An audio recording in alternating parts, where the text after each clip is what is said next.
This is blasphemy. This is madness. This is Sparta!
Go to go.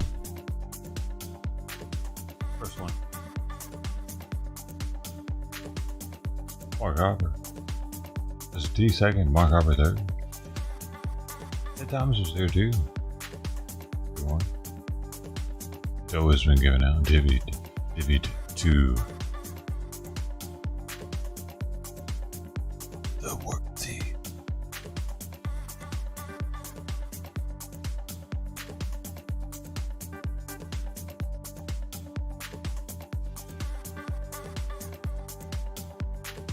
I assume everybody's already drank a cup of joe this morning. Everybody's still holding it. Of course, you gotta hold it for 1 hour to get the full benefit. According to Dr. Oz. He is my wizard.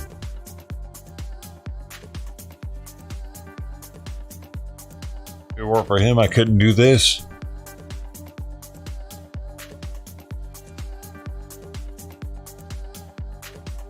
For him, all I could do was this. I'm cured. Thank you, Dr. Oz. I salute you.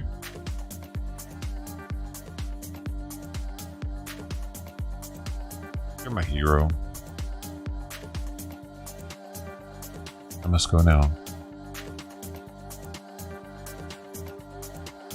Mustn't I?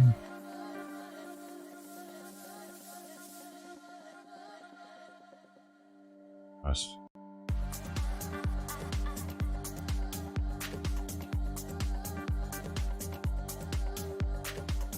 Am I forgetting anything? Just let me know in the comments below. Don't forget to like the stream, even if you don't. Why not? Be a pal. See you in a minute.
The hell? Where's...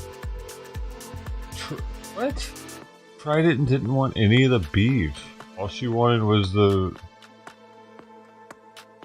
Simon's food from last night.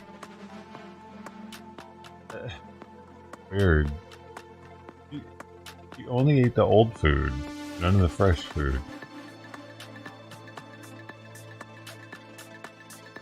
I guess she doesn't like the beef flavor. Neither does Simon. All the other cats do, though.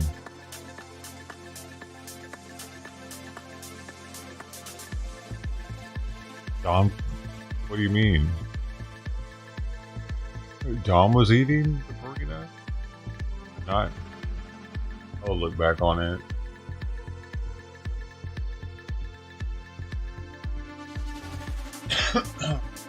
By the way, we're live on 2 platforms today that we're not normally live on. We're on Facebook, Kick. I think, yeah. They're all working. I didn't check. Oh, yeah, we're live on Kick.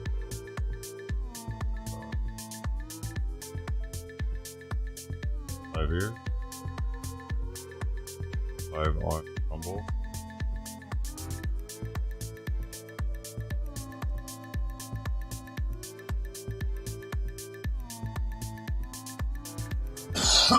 Facebook and Rumble. Facebook, Rumble, and Kick are the added.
Yeah.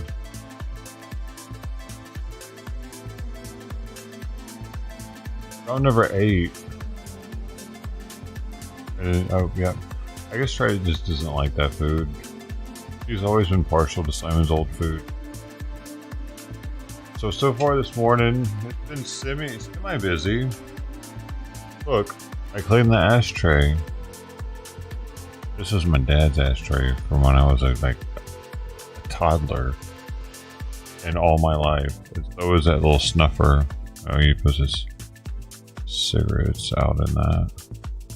An ashtray itself is actually from like the 60s. I don't know if it was his dad's or I don't know.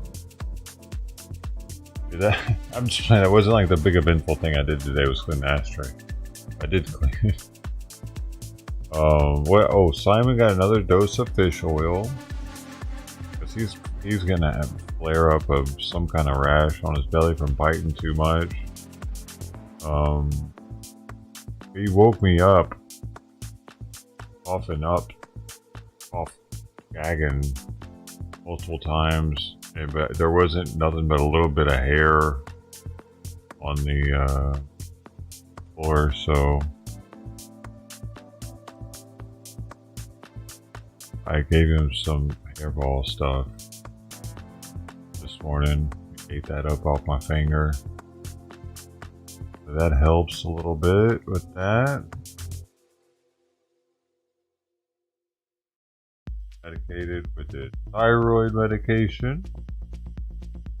Her box has been scooped out, as has sweets. They both to bed.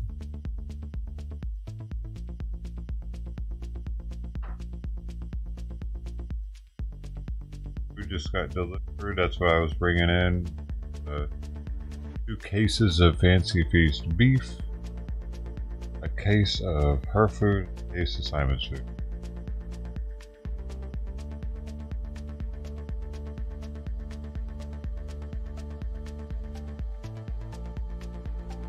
My food will probably last less than 2 weeks. About $150.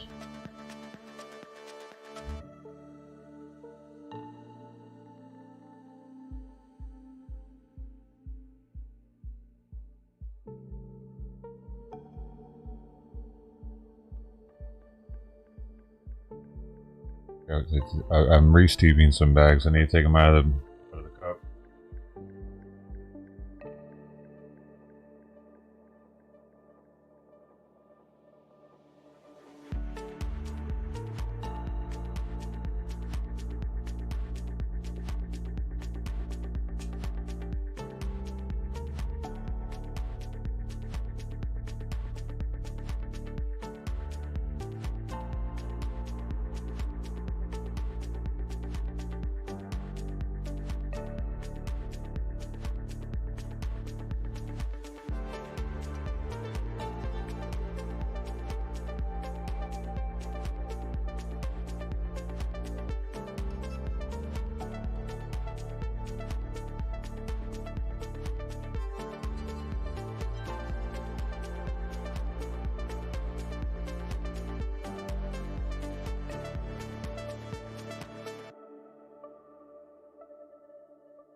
Oh yeah, and I picked up some trash that was out there. Got it out of the street. Got it out of the alley.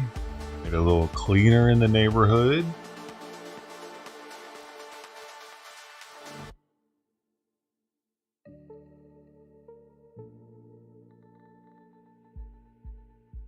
What is carnival glass?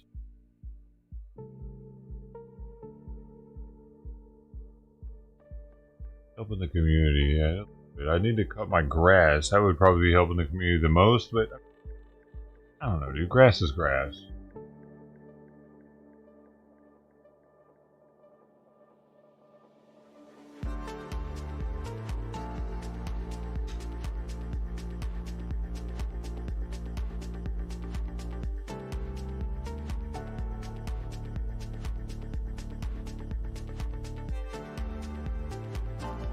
I don't know, man. I don't want to need your Daflex. Yeah. Dude, I had a lawnmower. Hondas are nice though. Awesome. That's like top of the line actually. I worked at a small engine retailer repair shop when I was younger. Dude, I've had like 40, 50 different jobs. I've had a lot of different jobs. And one of them was that. And we sold stuff like chainsaws, the lawnmowers you stand up on that had the levers and shit, all the way down to like the Toros and high-end push lawnmowers, high-end riding standing lawnmowers, skill chainsaws, like all the high-end, all engine shit. We had it. And they were like, we had mechanics that repaired it. I mainly just like helped out like by putting together, like we get a new chainsaw in or something and it had to be put together to be put on the showroom floor. Or a lawnmower, stuff that had to be put together when we'd get it in. Just my main thing. Or rearranging it on the like the sales floor outside. We had like lawnmowers outside or whatever. Moving shit around. I was a gopher boy. But yeah, the Honda, I know that's a decent brand lawnmower. One of the best. At least it used to be when they had the Briggs and they used to have Briggs and Strat or something, right? Or I'm thinking, no, it's not them, but they used to. Did they go downhill over the years or something? Yep. Not Ninjas, but they. I was thinking Craftsman, but there was something that happened with them. Maybe I'm just thinking Craftsman went downhill over the years.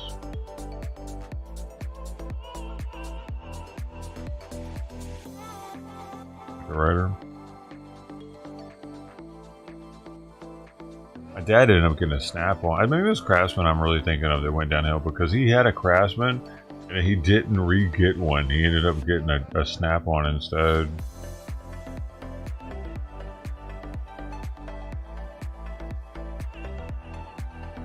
I didn't even know Snap-on made riding lawnmowers till we got one. This was like, I don't know, a couple decades ago now. And they look super basic too.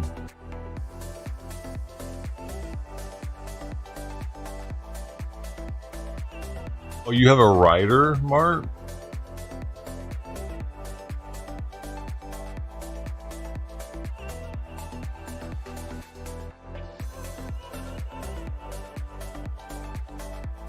We need to mark a new cat sighting. We have another cat sighting. It left and came back. He left and came back. I think that counts. There's another cat sighting.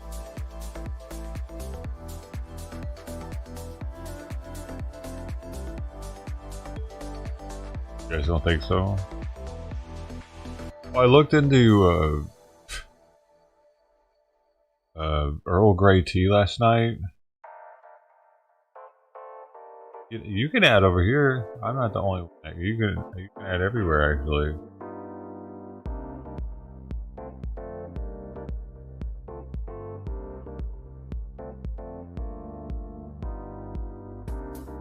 I'll do.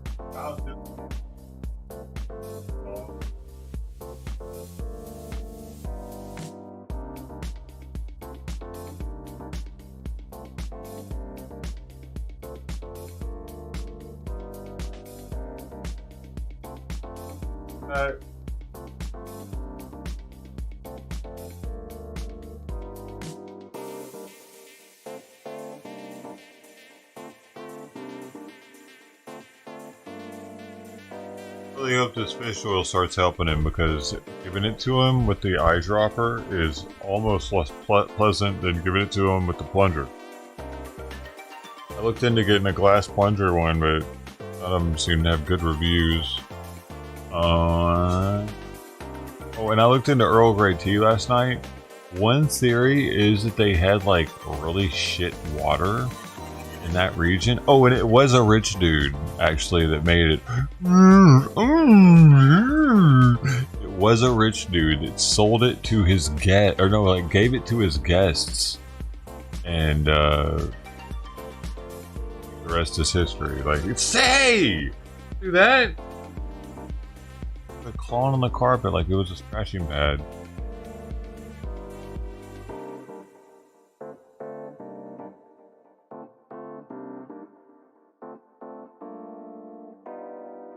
That.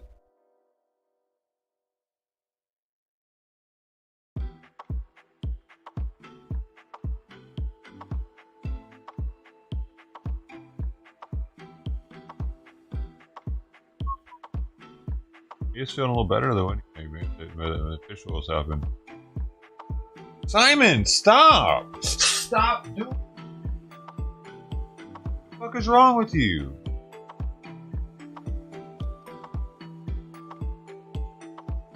Dude, I'm like telling him to stop and he's still doing it. He's like, didn't stop.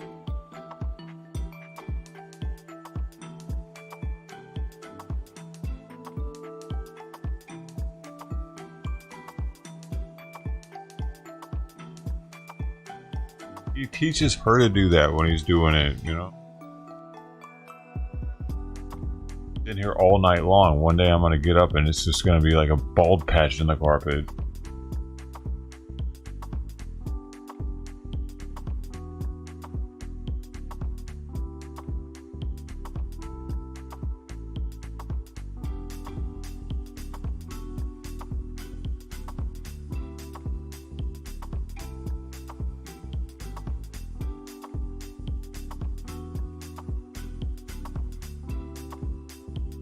Dom's deal with always leaving a little bit of food on the plate.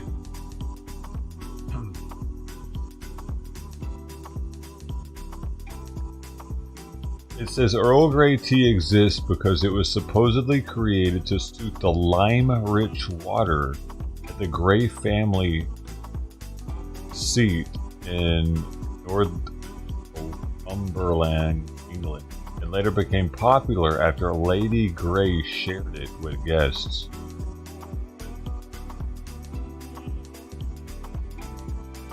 The bergamot was used in order to offset the high level of limescale in the local water.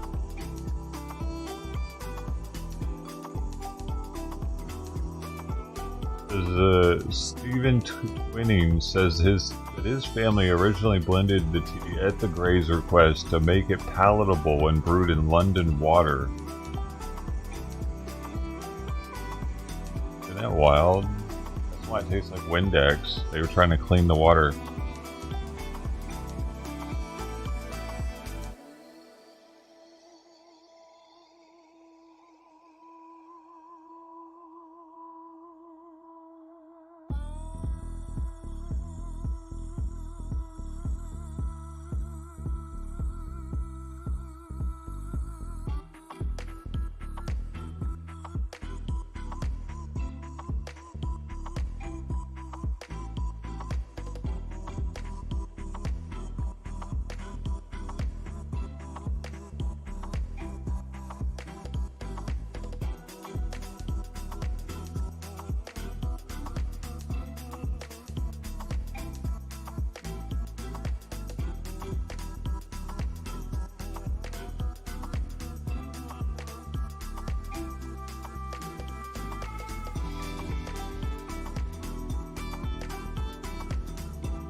I'll have that there. There's nobody there. I'll have it there. Was it funny? Gotta work on my one-liners.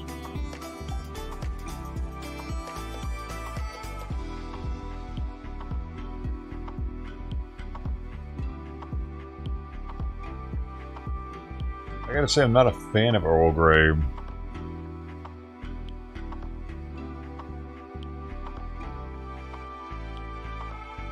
I'm not really a fan of teas that are flavored. I've realized now. God, this song.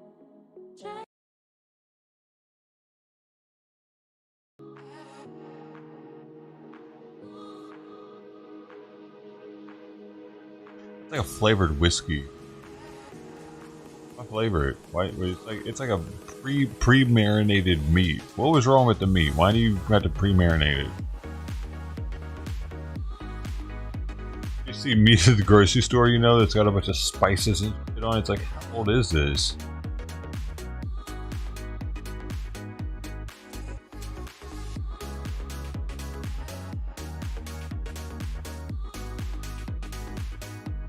Oh yeah. So, did we kill anybody last night? Oh man. What was your report? I'm just no good at killing other streamers. Dude, we got 80 something of those medals already. Oh no, it's snowing for the fucking poor orchard cats out here. The poor neglected cats. This guy just wants to make money off of.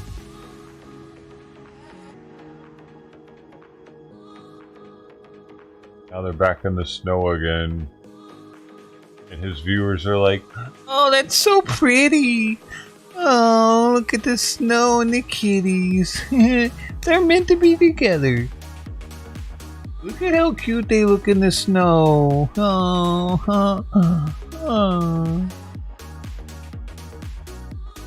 Look, they like it. They like it, the snow. It must be It must be nice outside.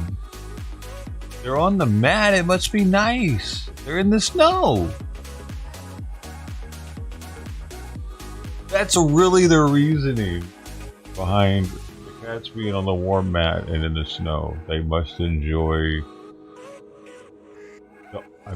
Oh, dude, it's gotta be because that's the only warmth in the world to them right now. There's no other warmth. That's the only little bit of warmth they can get. It's actually warmth and not like body heat sharing.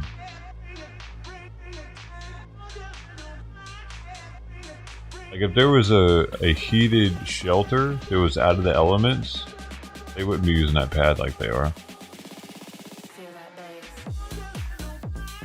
They just wouldn't, my man.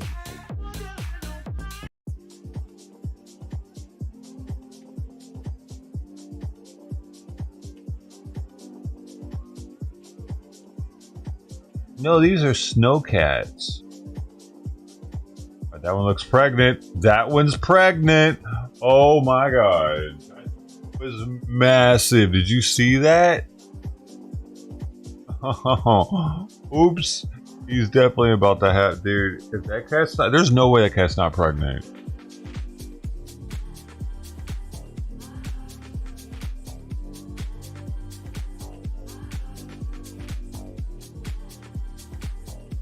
Dude, people, there are vets out here that if you have a feral or a stray like that that's pregnant, they advise to abort them. Actually, like it'd be an emergency spay on that one. At that point, he wants it to happen though, even though he acts like he doesn't. Here's the thing: as long as he has the SPCA or whoever the fuck he said he got in contact with to blame or to have an excuse for, oh, I can't do anything about it, they told me I gotta wait. As long as he has that, he thinks that it absolves him of all responsibility to help these cats because they're not helping. That one organization isn't helping. Oh guys, sorry I can't help, but I sure could use some donations. And the more cats he has, the more donations he's not going to just want, but he's going to need.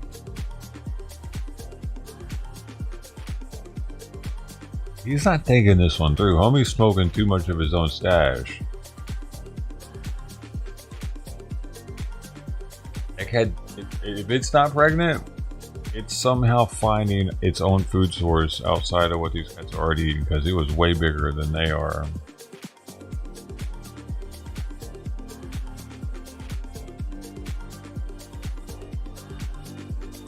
Yeah, that's what they would really do.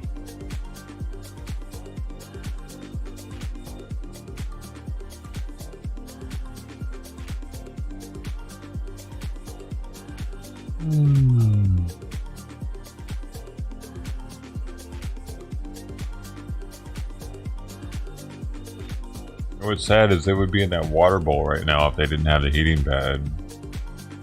What's the temperature?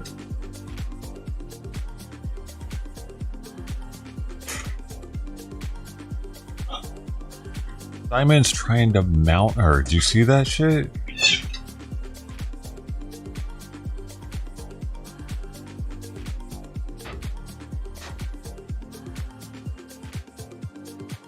Simon's definitely trying to mount her up there.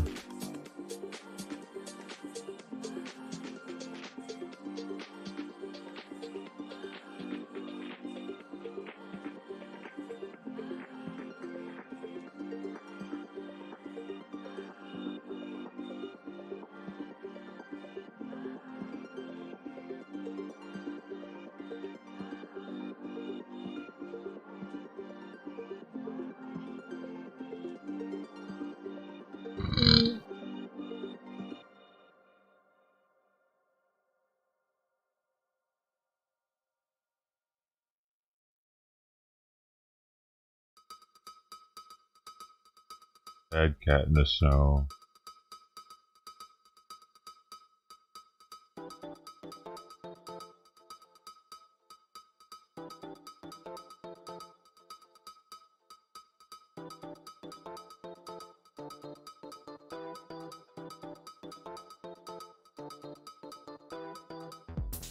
Just eat, dude. What are you doing? Eating paper?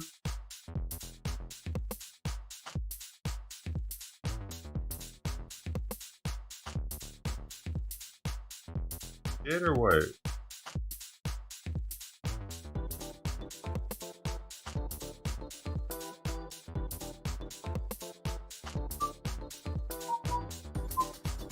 Hey, yo, what is my succulent doing?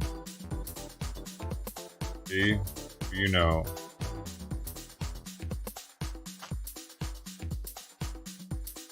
Look, it's like growing tall. None of them are doing that, but that one. How does it do? Uh-oh, who's that? See? It's tall, all the other ones are short like that. Doing some weird thing. Is it genetic mutant or something?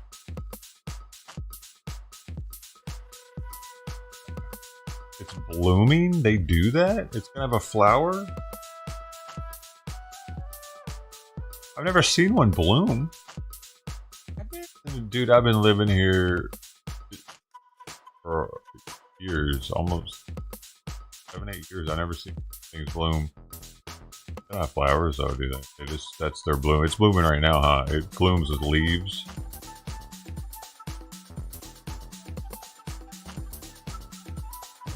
I don't even know what kind of succulent it is.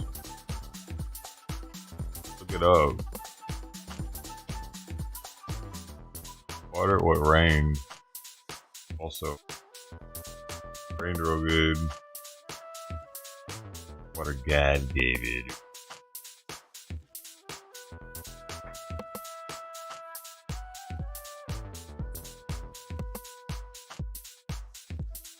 Got her freaking tail in the water bowl right now.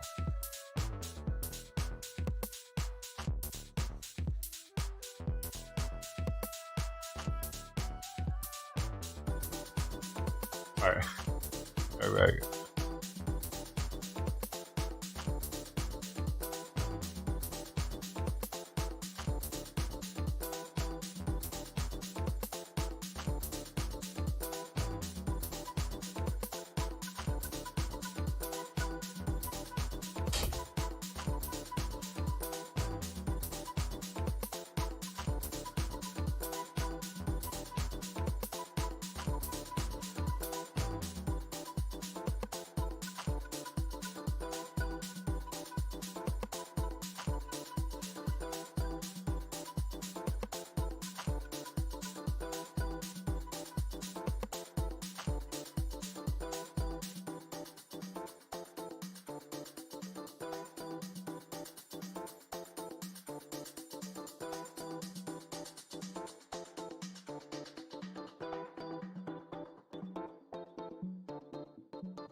Hey, like this cat. It enjoys that.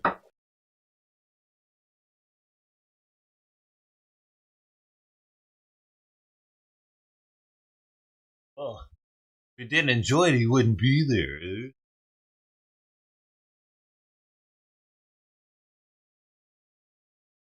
He'd be out of the house, out of the stove. This just proves that it's warmer under the house. This just proves that it's warmer underneath the house. Because if it wasn't, they wouldn't be willing to not hang out under the house.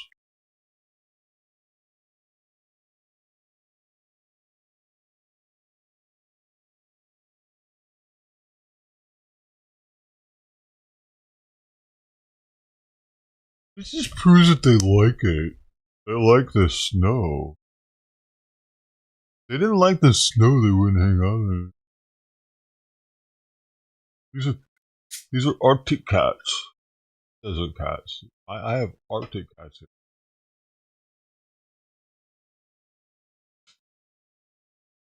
here. He's in Buffalo, right?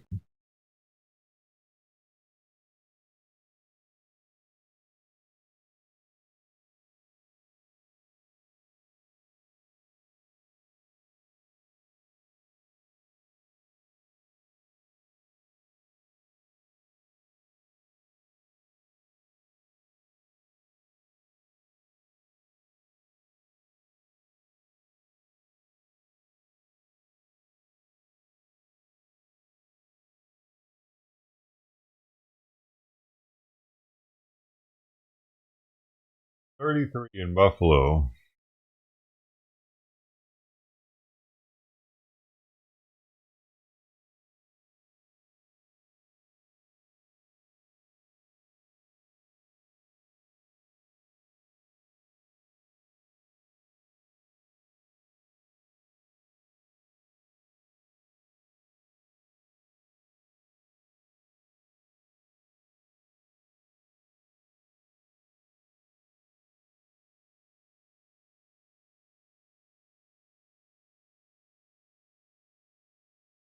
Oh, just sad because he sets up the only warm area that they can go to as if it's some sort of nativity scene. They were supposed to get like, oh.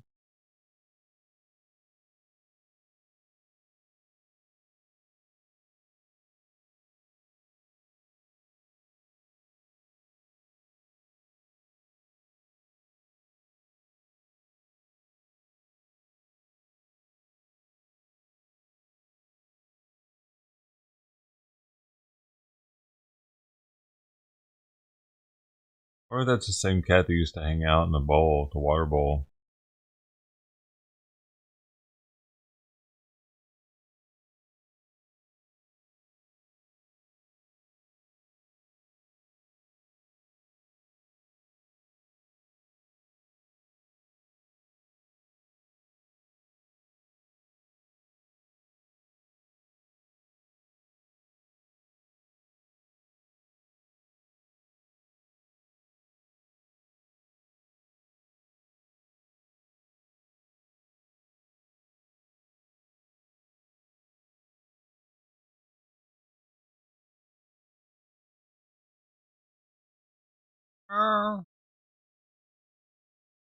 Buddy.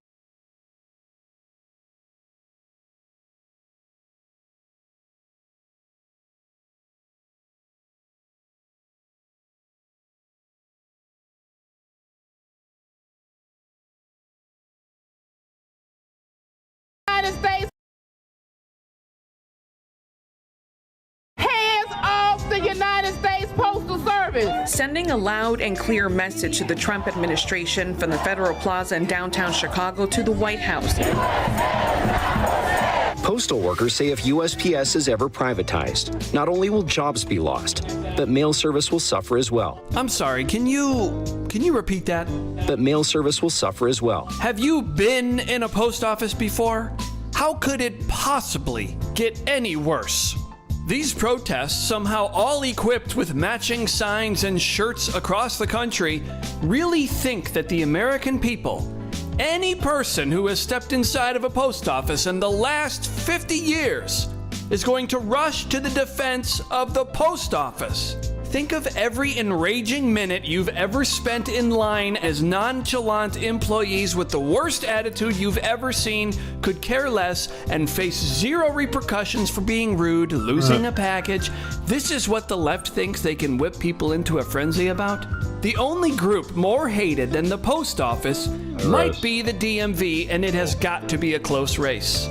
Anyway, let's hear what these people have to say. We're gonna save the post office because the post office is the backbone of our democracy.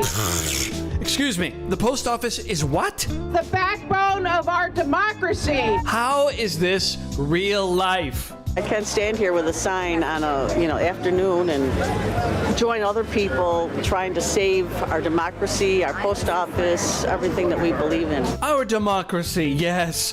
Where did the left pick that up from? This is extremely dangerous to our democracy. This is extremely dangerous to our democracy. This is extremely dangerous to our democracy. This is extremely dangerous to our democracy. This is extremely dangerous to our democracy. Whether it's letters, cards, whether it's Was it about this story that they all said that? Package, whatever it is. We have found a way to lose it, and we have no idea where the hell it went.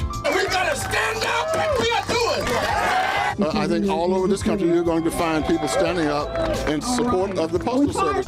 No.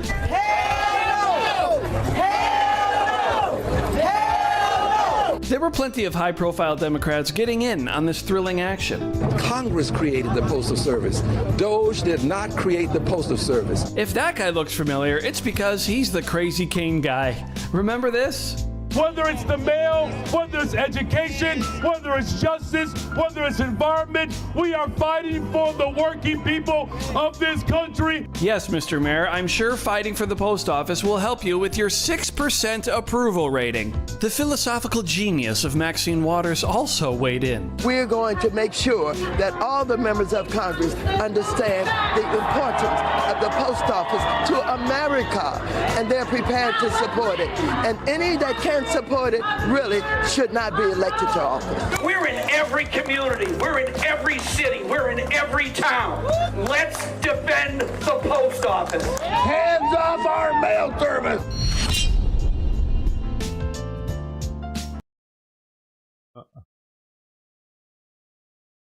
I don't think that's gonna save them. Post office thing.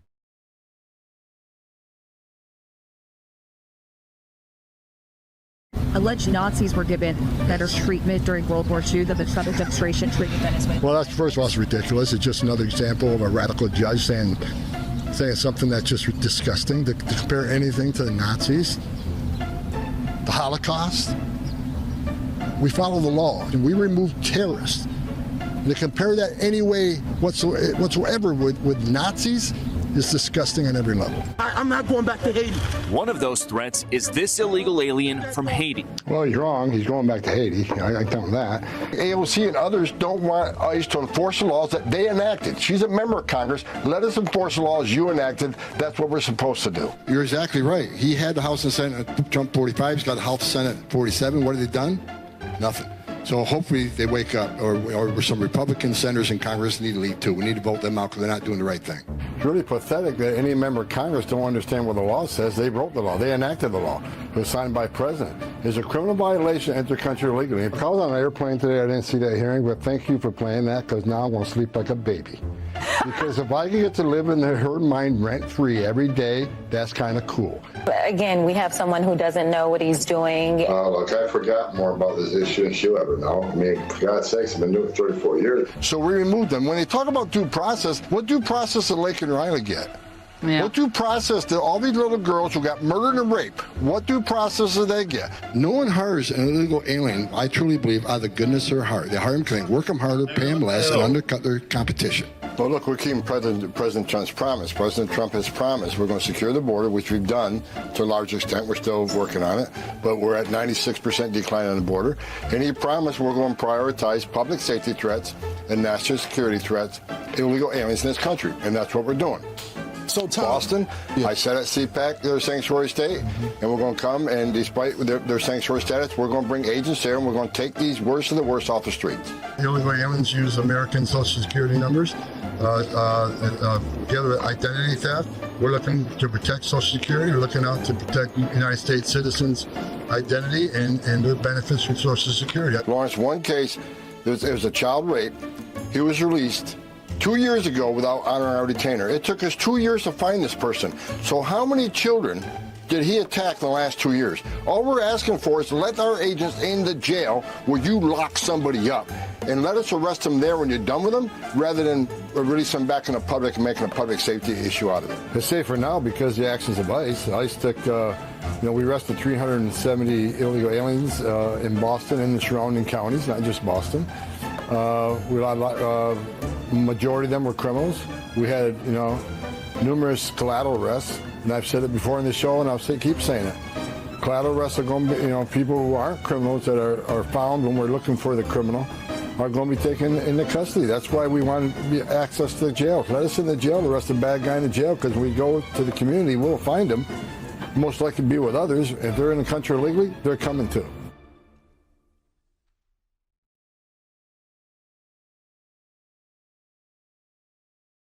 Freckles looking like she's a little chunky.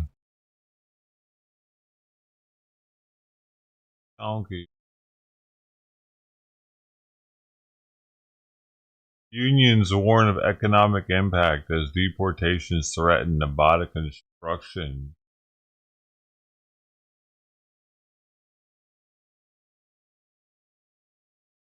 Warning, distressing content. Bus aide arrested for child abuse after video shows him pushing 9-year-old special needs.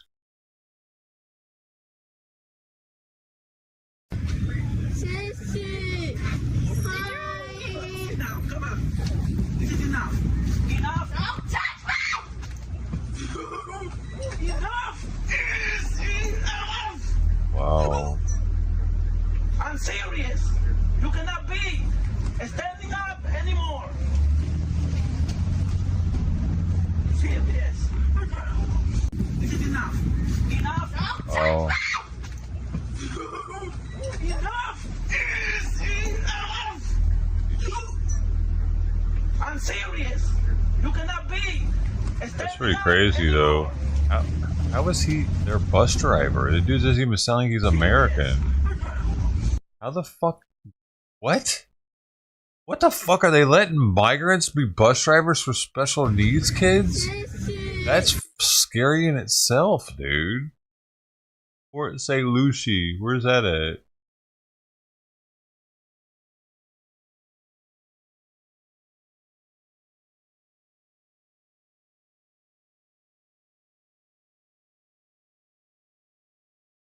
Oh, she had redness on her neck, so he was grabbing her around her neck?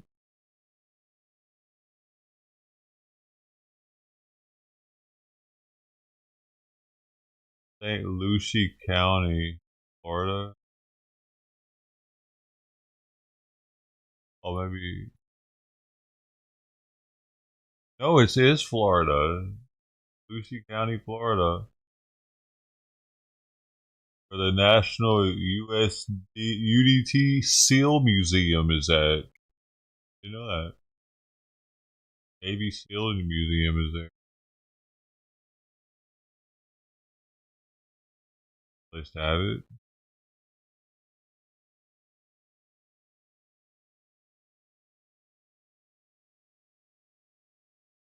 Keeping Tom at SoCal College. See what this guy looks like. Keeping Tom was caught filming women in the restrooms at the College of the Canyons. Fox 11 Susan Hirsuna here looks like a black man. Video could be the key to catching him. Get a pretty good look at him. Yeah, you got a good look at his face. Indeed. Well, the LASD detectives call him an invasion of privacy suspect. The rest of us would call him a peeping Tom and a creep. Cleaner? Detectives have a pretty generic description of the man, but the new video gives us a much clearer picture of him. Trying to pop a peeping Tom.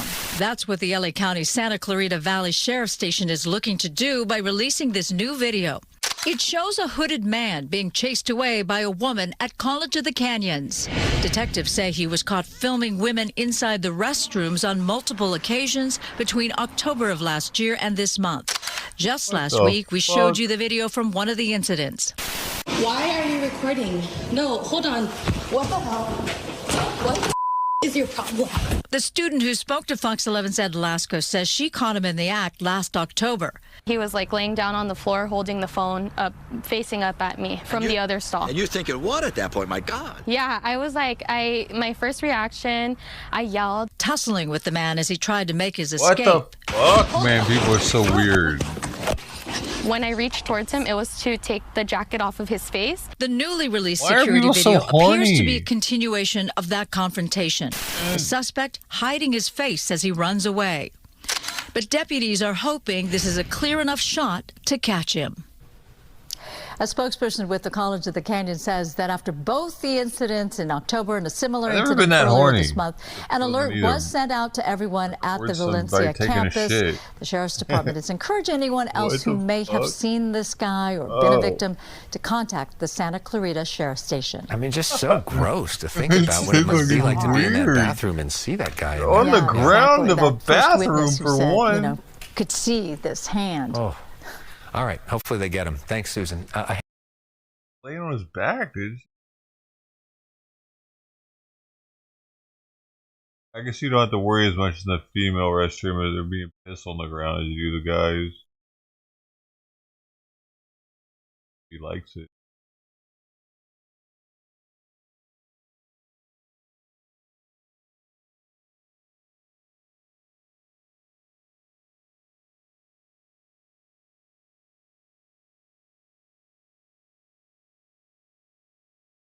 Oh shit.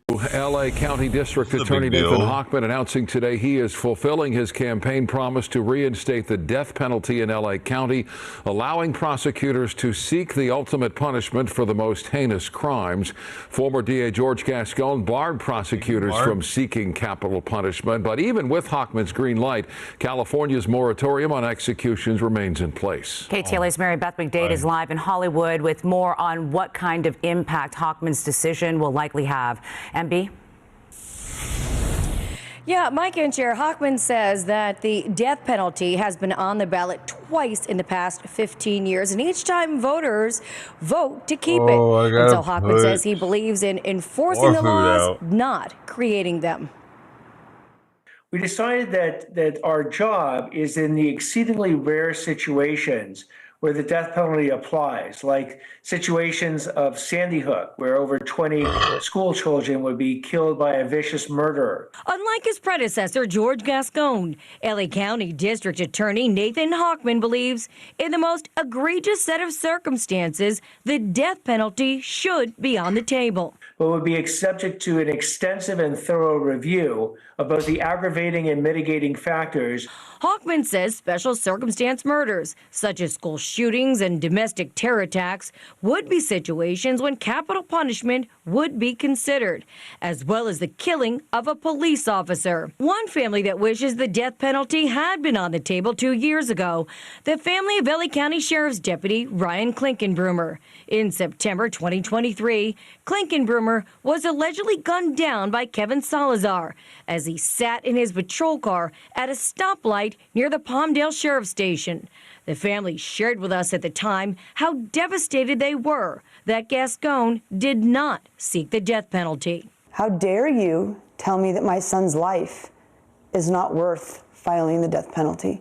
Kevin Salazar was charged with murder with special circumstances. We spoke to the Klinkenbroomer's attorney.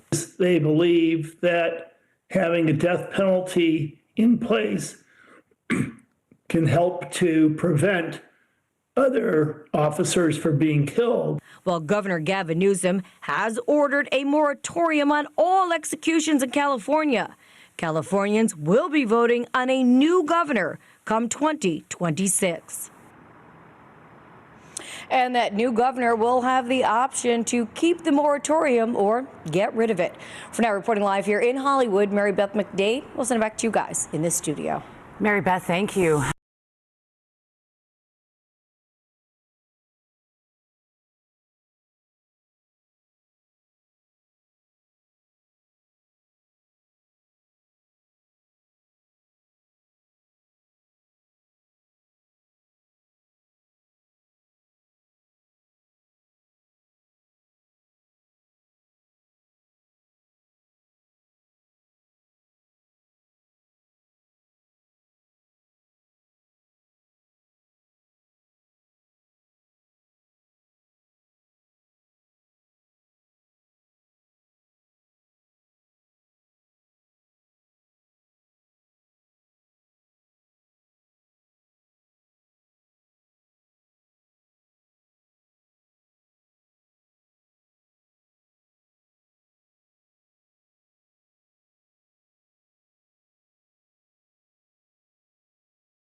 Puppy was right on the other side of the wall underneath the car looking at me.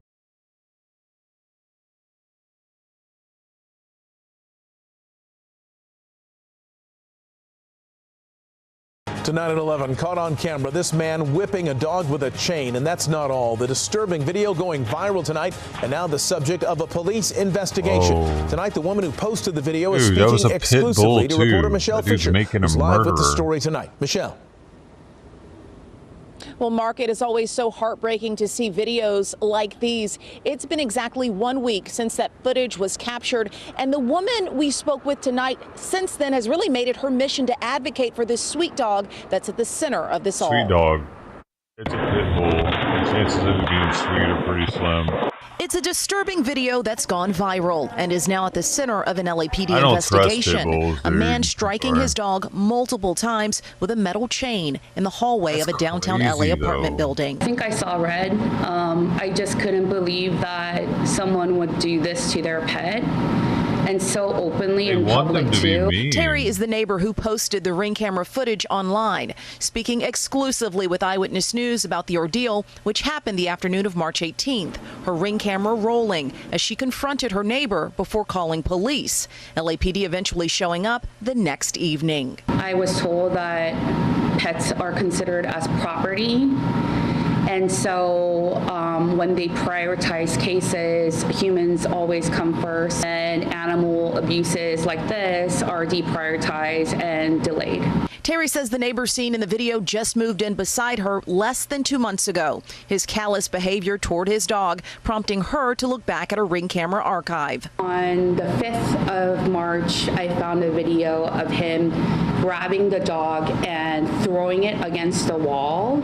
And this video from February 12th capturing sounds of distress after the owner and dog walk out of the frame past Terry's door. The amount of times that he had beaten this animal, to me, is egregious. He is just taking out his anger on this poor dog. Animal Services is now involved thanks to Terry's persistence, but she's disappointed with the investigation. They were telling me that it's hard to prove an animal abuse case because pet owners in California are allowed to discipline their pets. But when you take a look at the video, the dog isn't doing anything that warrants any level of discipline. The discipline Terry hopes will next be for her neighbor. I feel that the law needs to intervene to prevent him from owning any further animals. The LAPD again confirming they are now investigating as that dog remains with its owner tonight. Now here in California, a conviction for animal cruelty can carry a sentence of up to 3 years in prison and a $20,000 fine. But again, Terry saying what she really hopes comes of this is that that dog ends up in a loving home. We are live tonight in downtown Los Angeles. I'm Michelle Fisher, ABC 7 Eyewitness News. It's hard to look at, Michelle. Thank you. Hello, I'm Mark Brown. Get more great ABC 7 content by clicking LA, I guess it's the LA thing. LA laws. We have so much crime to deal with out here.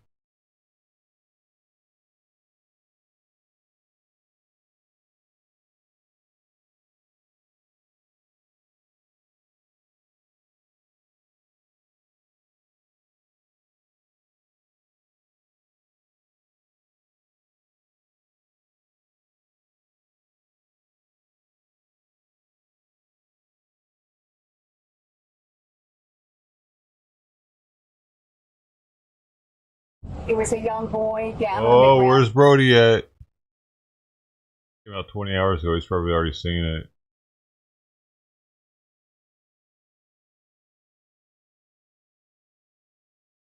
On his back, being beaten and shoved back down and hit.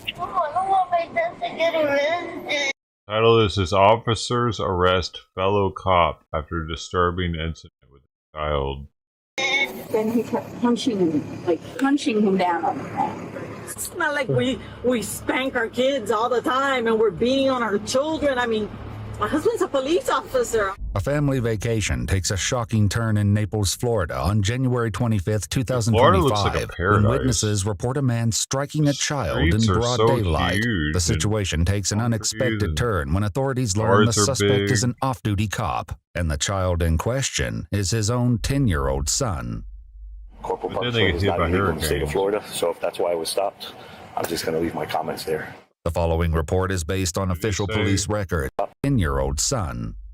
Corporal punishment is not illegal in the state of Florida. Saying hitting his kids not illegal. So if that's why I was stopped, I'm just going to leave my comments there. The following report is based on official police records, and the footage has never been seen before until now. Please note that all persons charged with a crime are presumed innocent unless and until proven guilty in a court of law. As the sun sets, a Naples Police Department officer arrives at the scene, where witnesses claim they saw a man striking a child with a belt and tried to stop him from leaving. They wait nearby as the officer prepares to approach the man's white SUV, unaware he's no ordinary suspect. Stay in the car. Get back in the car now. First off, on a traffic stop, you don't jump out of the car. I'm a police. I'm just gonna be real though. My parents are always smart enough to do any kind of corporal punishment inside the house. Oh, sorry, I apologize. Well, then you should know better. I apologize. You have your license on you? Yes. Do you have a gun in your sack?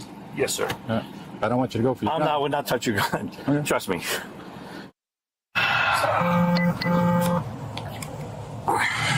The man is identified as 55-year-old Philip Kennedy, who states that he's not only an officer with the Miccosukee Police Department in Miami, but also serves as an acting sergeant.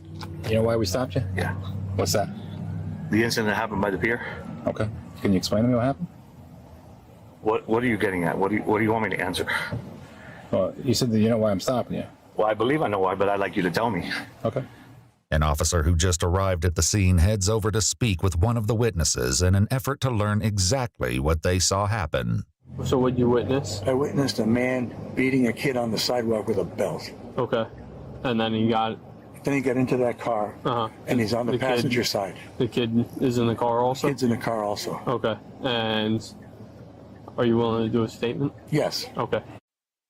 He's got a gun on him. He's a Miccosukee cop. You're probably the best. I don't have kids. You have kids? All right, sir. You just do me a favor? Yes.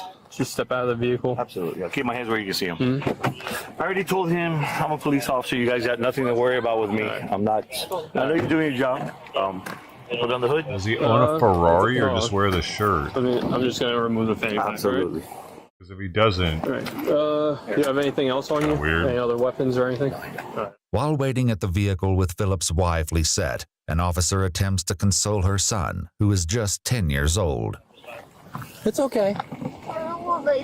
We're just talking to your dad. That's all we're doing. Is he gonna get arrested? We're just talking to him. That's all we're going to do. Okay? All right, I'm just going to get a quick search, right?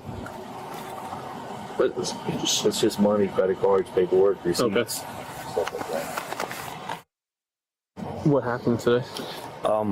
With all due respect, respect, the standard for cops has really gotten lowered across the country.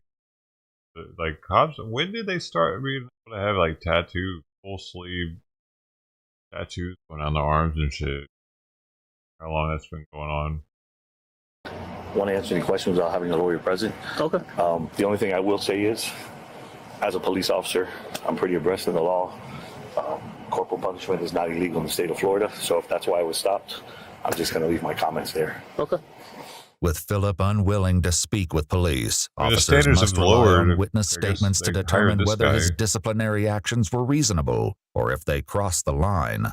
As witnesses recount what they saw, the details become increasingly concerning. It was a young boy down on the ground on his back, being beaten and shoved back down and hit.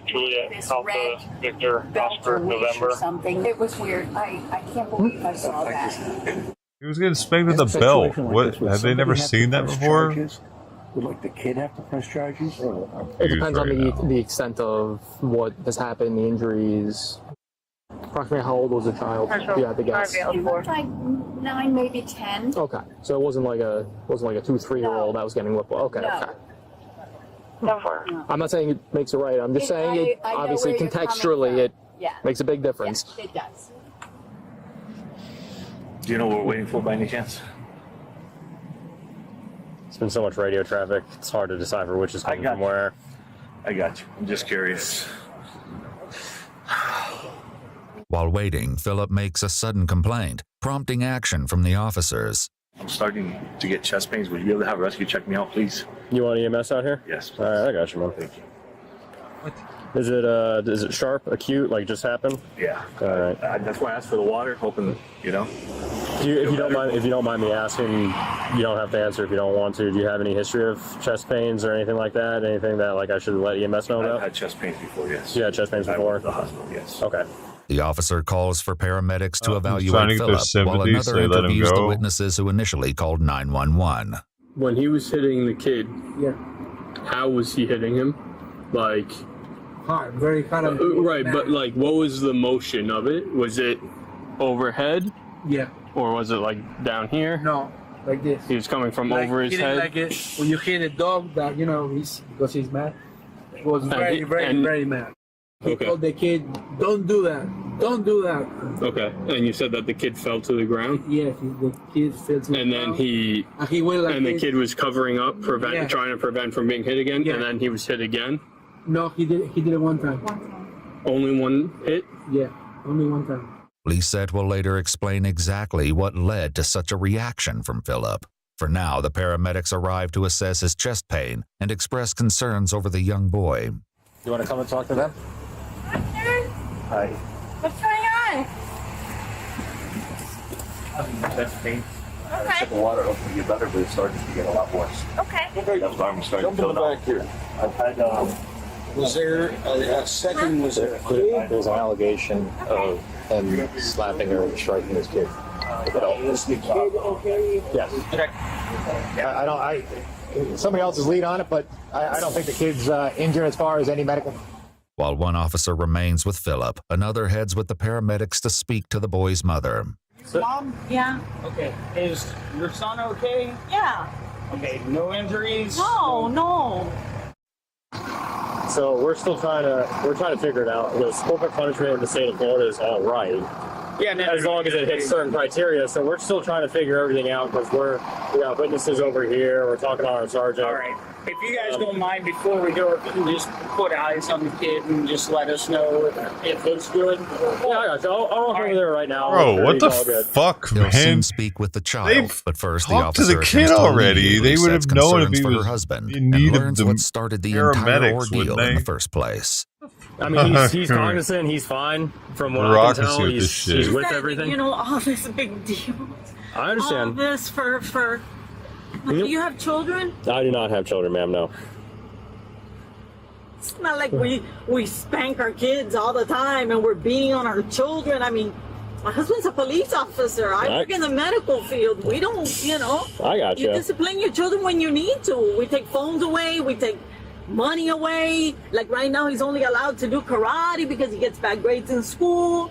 I mean, I got you. Again, we're just responding to a call. And, like I'm sure your Let him husband do can attest to. karate. He's been very cooperative with us. of course he's Probably a bully. for over 30 years. So yeah, and we. But this gives you anxiety because we've never been on this side of the law. Yeah. No, absolutely. We're clean, decent people. We're actually on vacation. Yeah, honestly, and like I said, we're just responding to something that we got. And I even paid the guy for the thing. For the thing? Well, what happened was there was a shovel in the sand. He found the shovel. Okay. Right. He started playing with it. And then we started calling him to come to the pier because we were leaving and, we were standing there watching him. And he threw the shovel in the ocean. And then the man told him, get in the ocean and get my shovel. Mm-hmm. He didn't know that shovel belonged to somebody because he had found it in the sand. And the man goes, that's my daughter's shovel. Go get it. Can't go in the ocean. Mm-hmm. So we started calling him and he told the man, I can't go in the ocean. It's too deep. So he started walking towards me. And when we were getting to the car, the man calls my husband to them, listen, your kid threw my shovel. I turned around, I go, how much is the shovel? And I give him $5 and I walked away. Mm-hmm. So I guess after that, then I guess that's when somebody saw my husband spank him in the leg. That's what they're saying. I mean, that's what he said. I mean, and that was it. Okay. I even paid the guy the $5. No, I gotcha. I gotcha. Give me a couple bucks. I give him $5. It was a whole shove on me. But all this over that. Meanwhile, while the initial 911 callers reported seeing the boy struck only once, their statements conflict with other witnesses who were asked to describe the strikes. How many times? I could count. Give me like a roundabout number. 5, 6, 7. 5, 6. Okay. And how did the kid react to being hit? I think he was struggling and he was defending himself. He was trying to defend himself. And so the man beat him with the red thing in his hand, was like a whip. But then he kept punching him down on the ground. So there'd be a whip and then a punch. So he's whipping. Is the kid bruised? Okay. Damn it! At Philip's request, he's transported away from the scene by ambulance to be examined at a nearby hospital. With Lisette's permission, the officer questions the 10-year-old boy himself just outside their vehicle. All right. What's up, buddy? What's up? You all good? There's not any bruises. All right. Where'd your dad discipline you? Um. On the bottom? Yeah. On the bottom. Everything all good, though? Yeah. All right, man. All right, I just wanted to make sure you're all good. I saw you had some Yu-Gi-Oh cards in there. Yeah? You like Yu-Gi-Oh? Yeah. How long you been collecting, man? For like 3 years. 3 years? And Pokemon. And Pokemon? All right, well, who's your favorite Pokemon?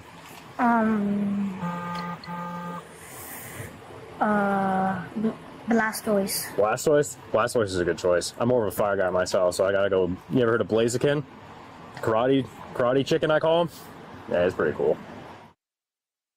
He said he was disciplined on his right bottom. Or that's what he's like on my bottom, but he like pointed to this side right here. But obviously out in public, that sort of thing, like EMS already left. I can't see any clear signs of bruising or anything on the kid. Although witnesses and the family provide conflicting accounts, a detective is on the way to examine the boy firsthand and uncover the truth. Meanwhile, officers search for evidence that might corroborate the witnesses' claims. Man, where's your husband's belt? Is that it right there? No, that's part of your pocketbook. He had a red belt, right? Red? Maybe what they saw red was this, my strap. Is he still wearing the belt? I have no idea. He probably would have been wearing the belt.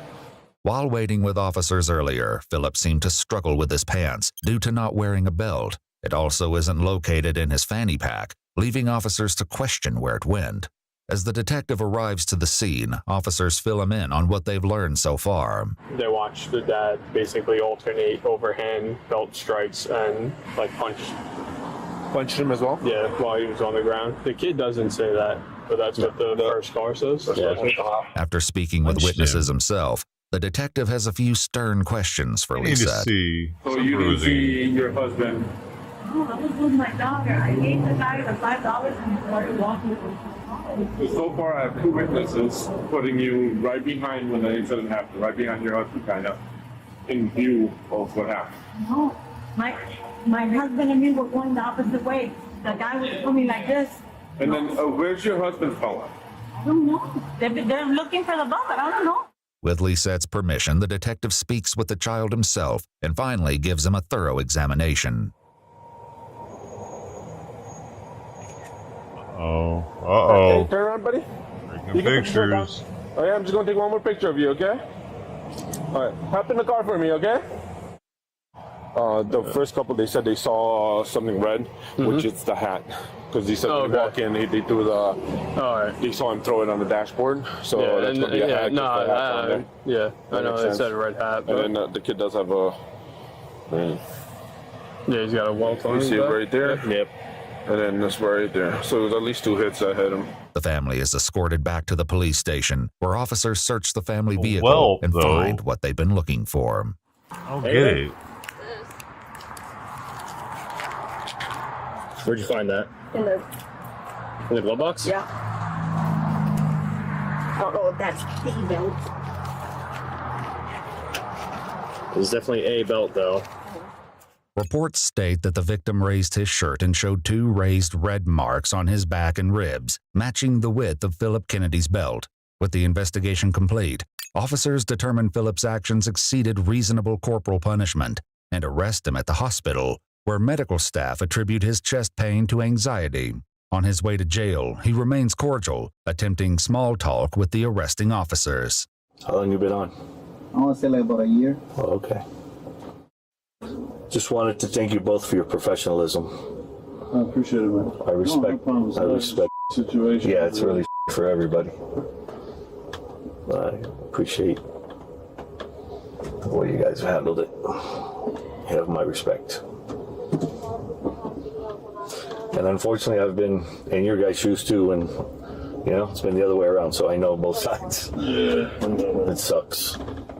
55-year-old Philip Kennedy was later charged with child abuse without causing great bodily harm, given a bond of $10,000, and ordered to relinquish his firearms. On January 30th, 2025, Philip entered a plea of not guilty. On February 28, 2025, Lisette filed an affidavit requesting the court dismiss all charges, as well as the court's no-contact order. According to media reports, the Miccosukee Police Department placed Kennedy on administrative leave while the case remains ongoing. Interesting. I don't know, man. They didn't say where the whelps were. On the back or the butt.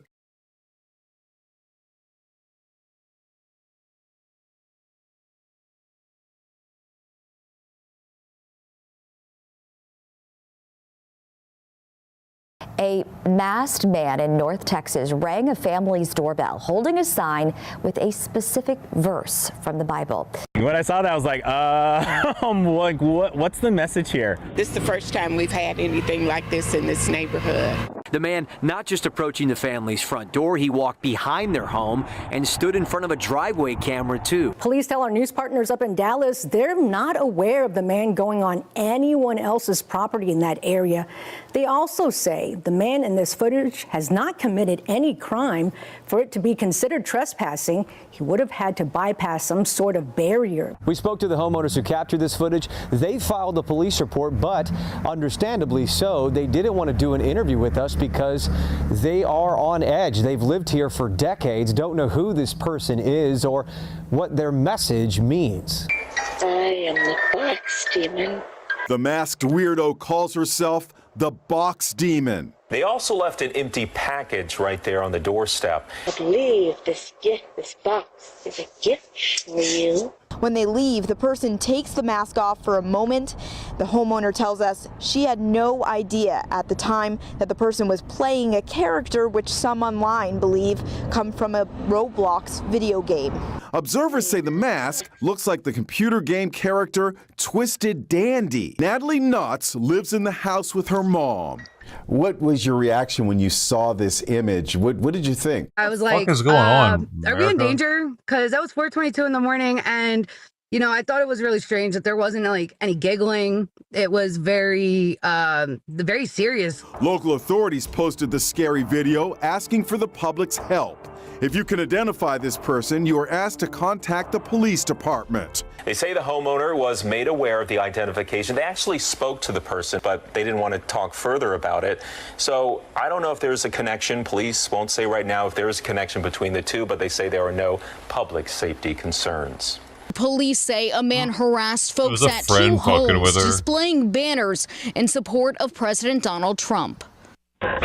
Surveillance cameras capture the moment a man walks up to a home on 3rd Street, opens what appears to be a screen door, and spits on a second door. The same man parks what appears to be a blue Kia in the middle of 4th Street, gets out, goes onto the sidewalk, and starts yelling obscenities at a home and at a Donald Trump campaign flag. And then he slapped the flag, yelled a bunch more obscenities, jumped in his car, and did the same thing as he was driving away. A black bear decides to pop by for a visit, using his mouth to open and close the doorknob. But you wouldn't think it was a bear by the homeowner's tone. You'd think she was talking to a kid. Close the door, sweetie. No, hon. The door. Close the door. Close the door. What's wrong with its head? Good boy. Good boy. Close it. Close it. Oh, what a good boy.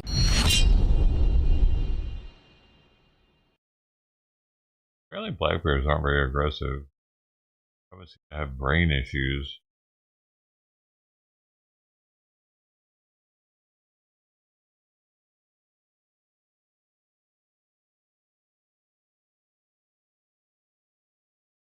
I gotta use the Simon. No, don't leave me.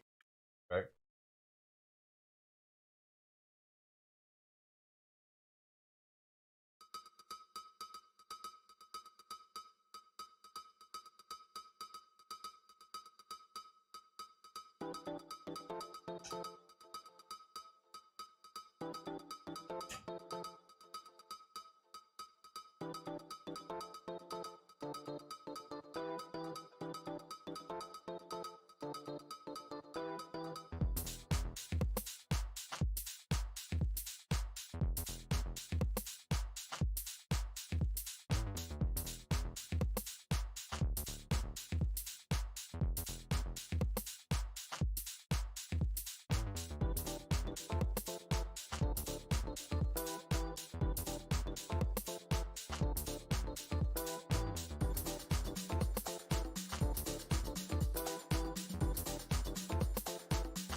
I want to show this. This is from.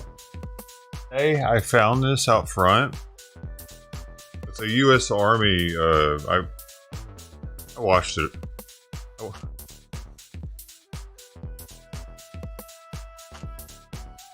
I washed it again. I don't know, man. Actually, oh, I need to use some enzyme shit on this motherfucker. Wash it in hot water and laundry soap, and it still has a little bit of. Yeah, the fucking. It's still fucking. Dude, this must have been something. Dude. Crazy. Yeah, I got some stuff to get that out. It's clean. It's a little musky there, so.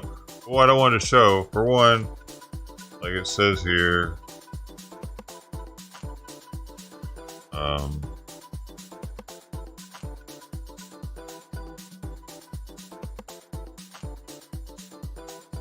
with Army there, and here it says, you know,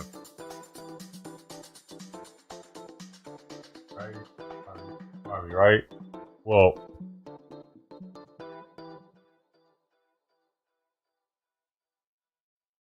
See anything that's a little fucked up?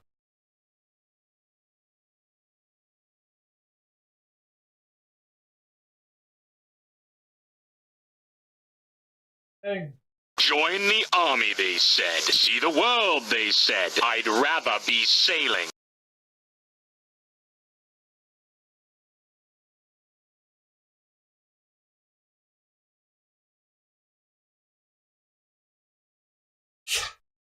Yeah, can you believe that shit? This is official U.S. Army gear. It's made in China. China. Kind of crazy.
lost it.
Oh shoot! I guess I'm going to have to buy some more enzyme remover or enzyme detergent because I can't find it anywhere.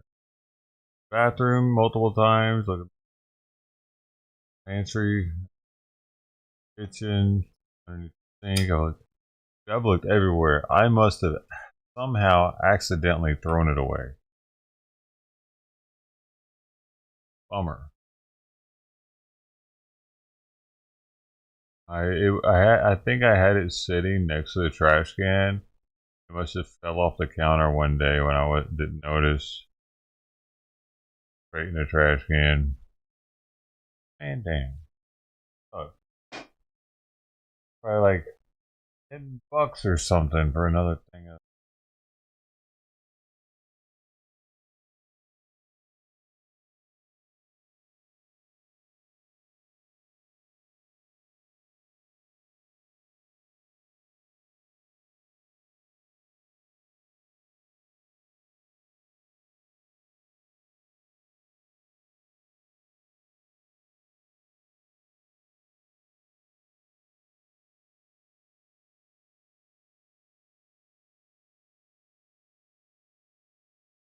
Damn it! Really? Jeez. $15. Last time. Oh, it was even more last time. It was $20.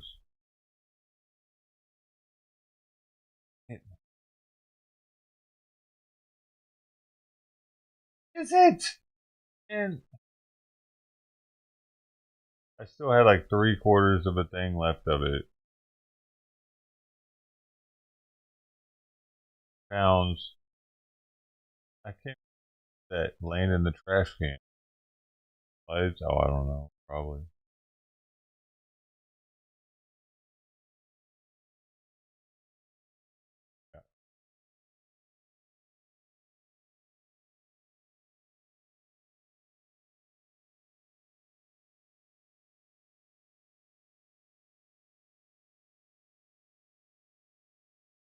Dude, I'm in denial. That's why I was in there for so long. I'm like in denial that it's gone.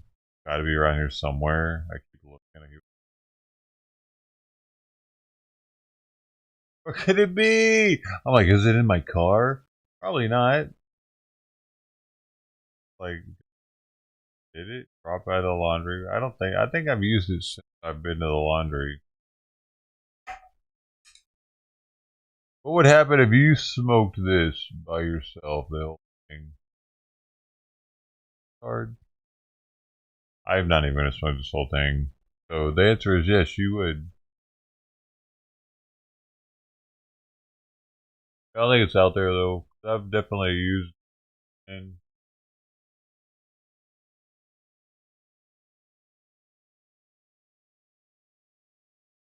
get up. This is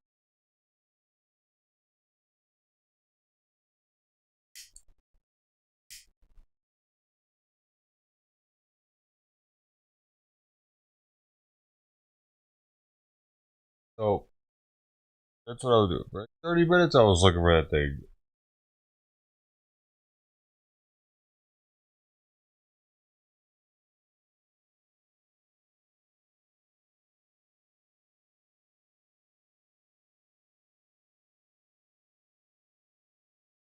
It was in the same spot for months. It's not there, so I was stupid falling down in the trash one day.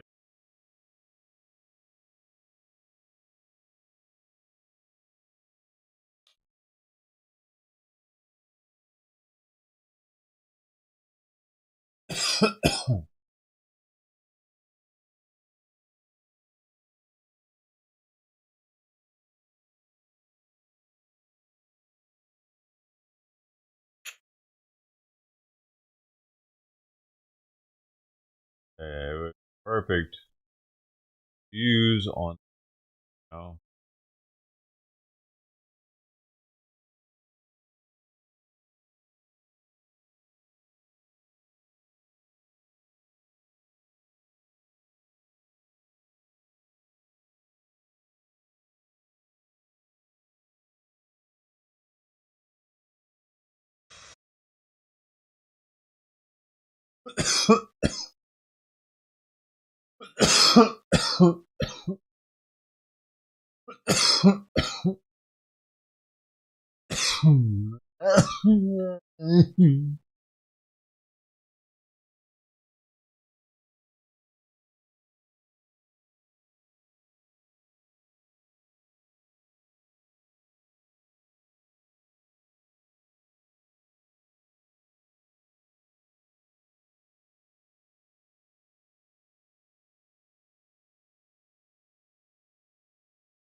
I'm still in denial that it's not. It is gone. Probably around here somewhere. I swear. Oh, it.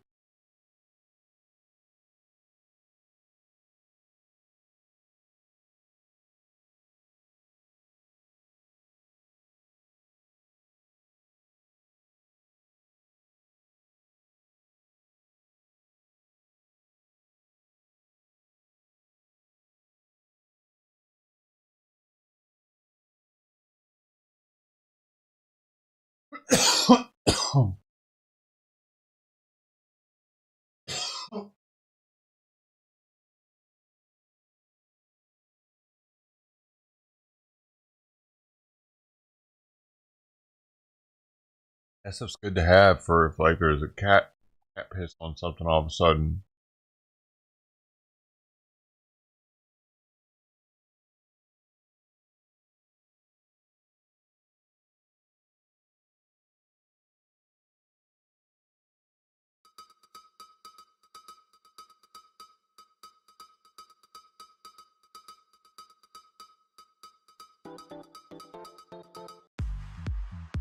Not that one again.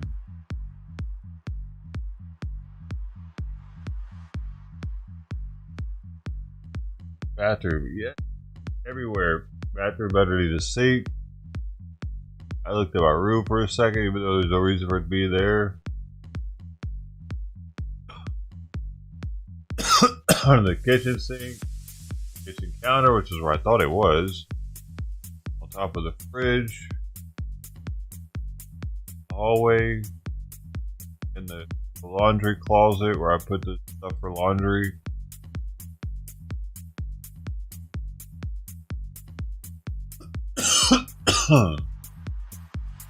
But I mean, it is ironic. The last place I've ever seen it was on the counter, the counter closest to the trash can.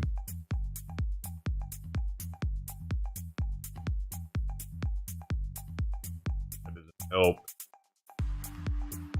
I wouldn't think so much of it possibly being thrown away on accident if it wasn't previously on the counter closest to the trash can. That's the problem here.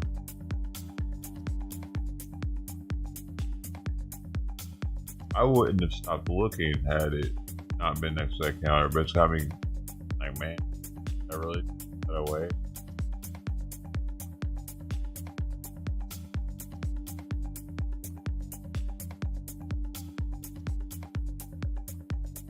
I want to go in and clean that shirt. I don't want to waste more. Like, I don't want to get more of the stuff because I have so much of it left. But that thing definitely needs some needs something there. Oh, them pits.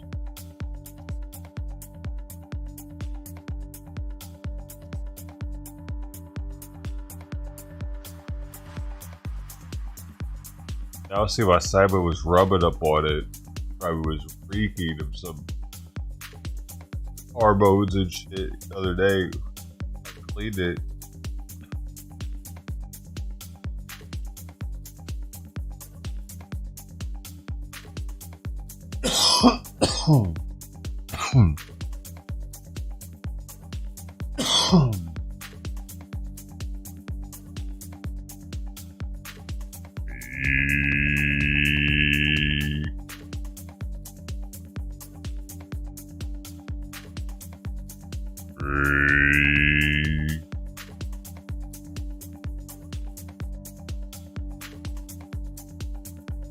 speaking today.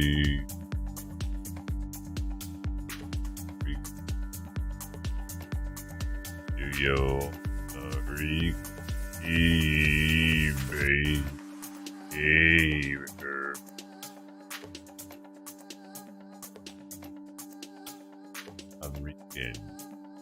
Enrique. Yeah.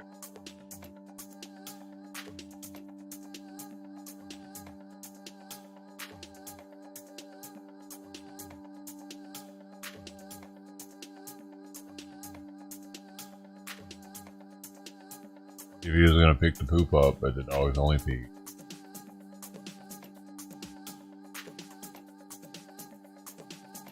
Where, oh where could my enzymes be?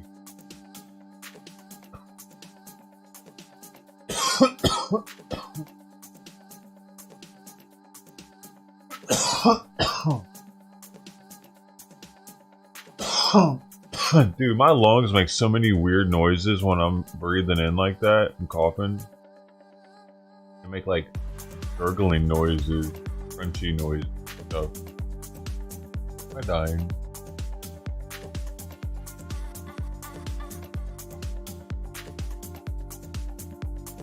That's it, doctor.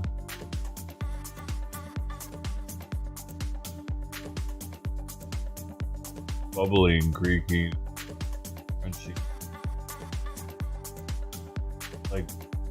Like a rumbling stomach. Lungs make noises like that.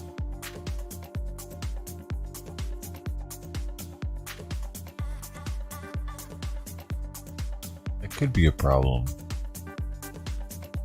I wish I were joking right now.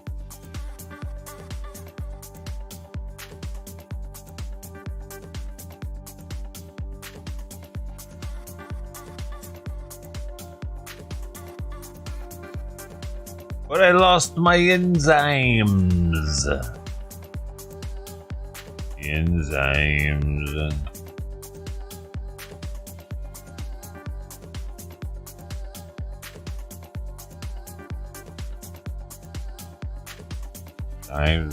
Look at that. See the filter right now? It is yellow. It knows that I'm smoking. Watch.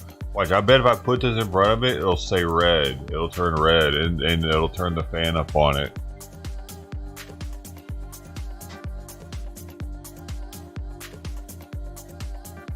Hello? And it's on 2. I'm gonna blow some smoke in its direction. Oh look, now it's green. I moved it a little further away from me maybe. Watch this. Don't take any. What? Notice the difference in what? What do I need to? What did I say? Did I say there was a problem? Oh no, the edibles with my lung? No, that dude, my lung's been progressively getting worse for years. Nothing to do with the edibles. The gurgling, bubbling, all that shit. No, that's. That 1,000,000% nothing to do with edibles. There's something wrong going on with my lung. And I had it looked at. I had x-rays done. I didn't see anything, but I might need CAT scans. Really what's happening. I have a new primary care doctor. I haven't even met him. My primary retired. Keep fucking switching on. I have a new psychiatrist I've only seen twice. Like, I'm fucking so. That's one thing about the VA that I'm getting tired of. Like, I mean, I get my doctor retired, so they gotta give me a new doctor. But fucking doctor's always changing. It's annoying, dude. Fucking bullshit.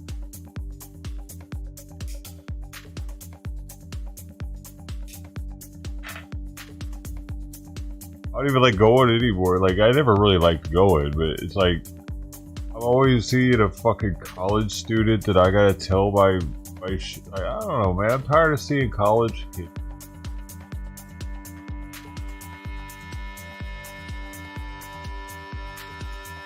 They can alert like I'm some sort of case study.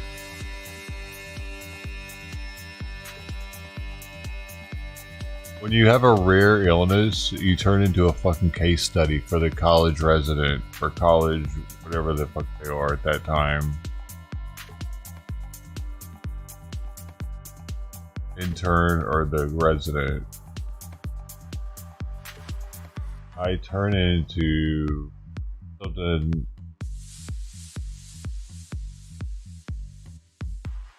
right about in their statement.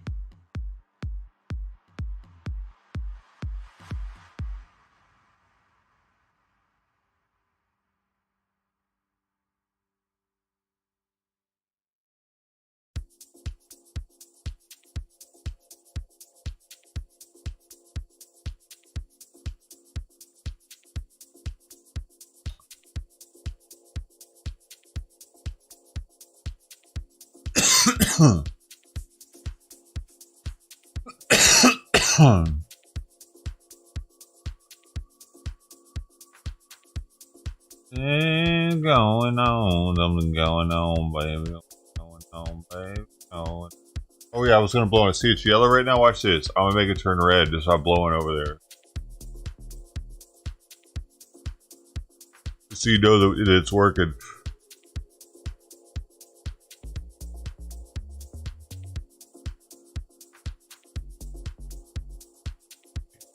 It worked.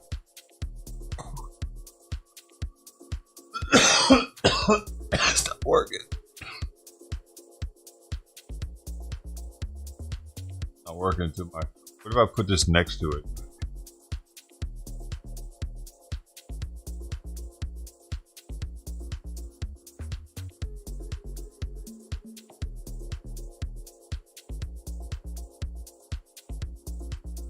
Weird. I used to, maybe it's the filters are just too good now.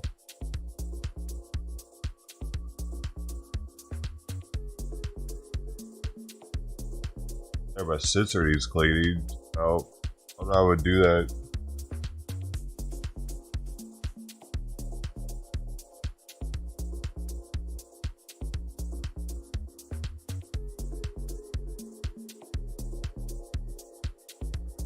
Oh, it might be here actually.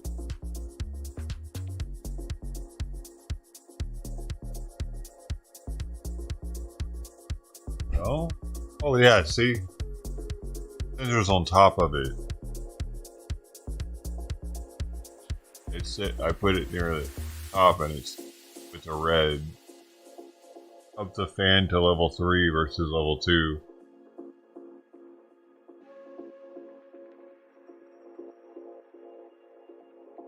I have an auto, so this is what my air quality is like. It adjusts accordingly.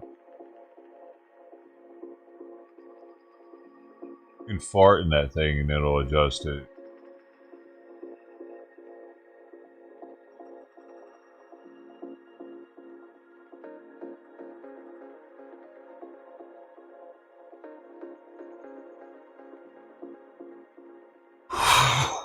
If your air purifier doesn't detect a fart, you need to take it back.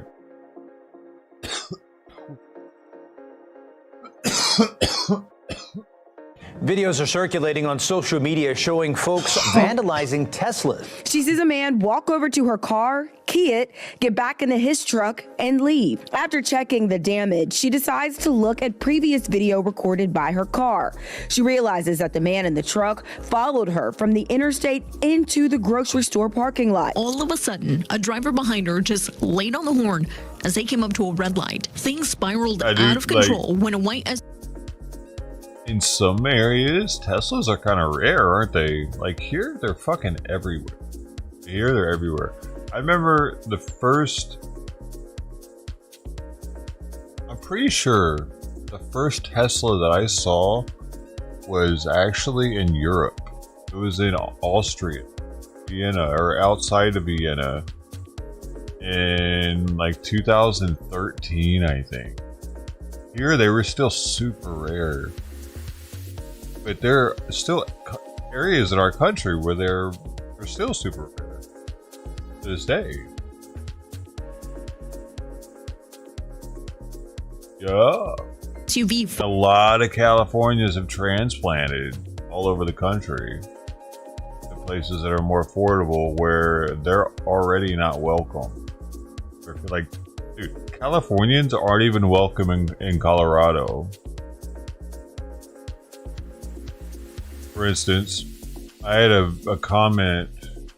Was that? I'll go to it or not. Can you look at your comments that you've done on YouTube? Other channels, is there a tab for that? Y'all know.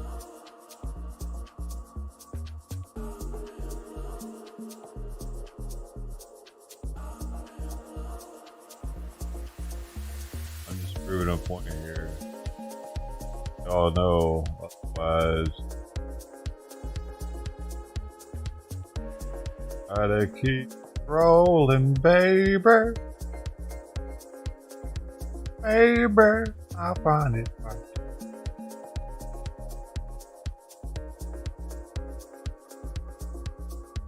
You might see one or two. Where are you? Oh yeah. Oh, even more so in the middle of the country.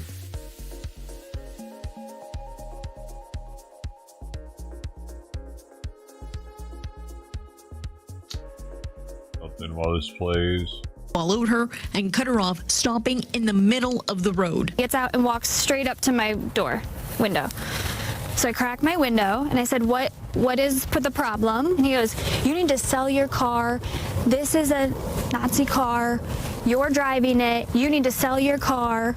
Teslas are being torched across the country. Dealerships shot up and set on fire. The Tesla Cybertruck is on fire. Video from Las Vegas Tuesday shows Teslas on fire at a dealership and a one-word message on the door, resist. Spray paint to vandalize and make a statement.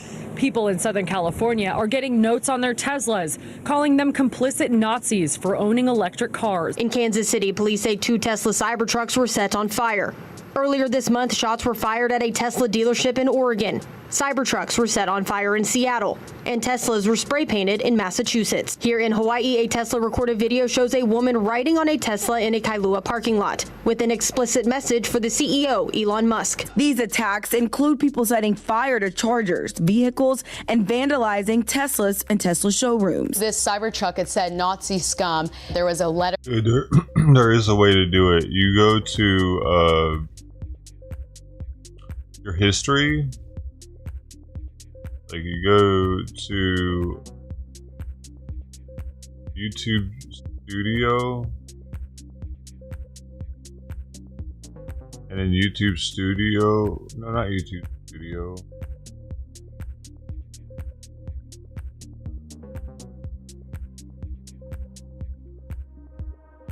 You just go to view your channel. That's it. You go to view your channel. On the left, there's history. You click history, and on the right, you see comment, post, live chat. I was a comment, so good. One I'm looking for. Oh wow, this is awesome, dude! All the comments you ever made will show up there. Well, not that you made in chats, that you made on.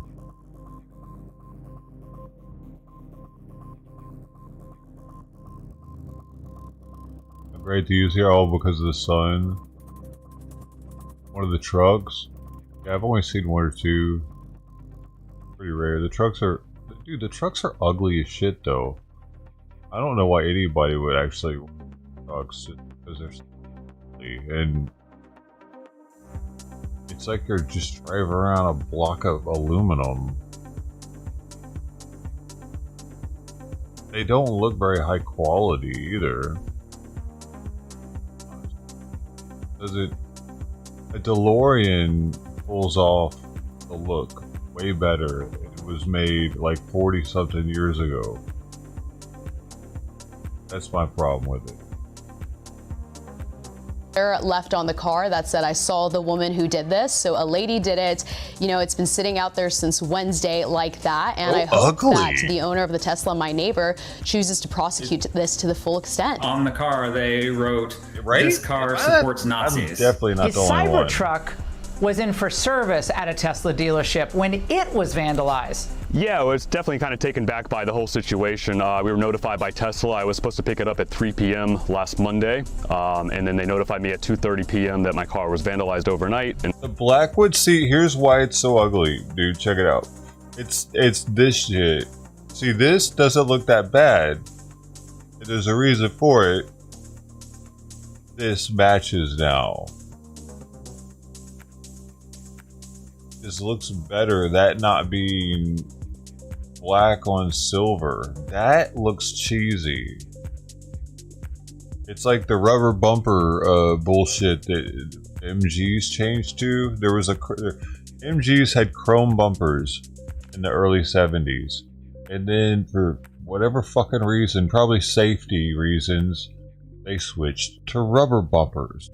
And that's how you would know a later model MG versus an earlier model MG. It both look identical except for one will have a rubber bumper and one will have a chrome bumper. Well, the rubber bumper one is a newer model of it. Or a newer year of the same model, possibly. And they're hideous, dude. And it's like this. It looks hideous. Can you imagine seeing plastic like this on an old the old like 50s cars? All the beauty that they had in them, the Art Deco like style, the lines, and then to put like some plastic facade like on the or whatever the facing on it over top of it like this. I think they have to do it though. It has to have like this plastic buffer zone maybe around here. Is that it? Safety regulations maybe? They have to make it look ugly like that. But the thing is, like Europe, who has more safety regulations, us or Europe? Because oftentimes European cars are nicer than ours. For instance, the STI, the same exact car as mine, is sold in Europe, but with more premium. It had better, I forget what it had better of now, but it had a few things that were better. But it was more expensive also. You know, if I were to bring my car to Europe, I had to sign something that I wouldn't sell it for 2 years because I could get an STI so much cheaper in America than I could in Europe, like half the price or something. It was ridiculously cheaper.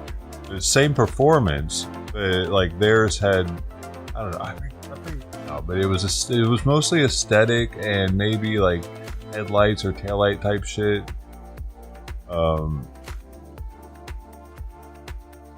But yeah, I wouldn't have been allowed to sell it because they know that if I could make loads of money just importing vehicles and selling them, used vehicles. Because it wasn't going to be that much to get it over there.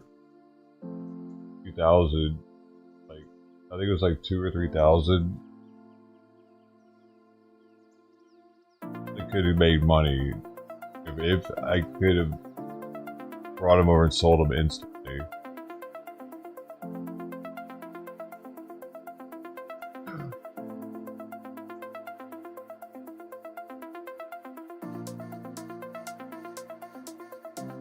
Oh, that too. They suck in the stone cold. Yeah. Batteries don't like cold. Batteries don't like hot either, though.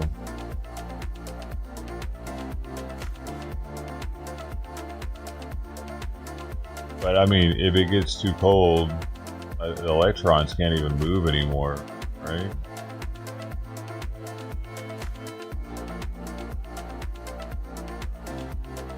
Some shit.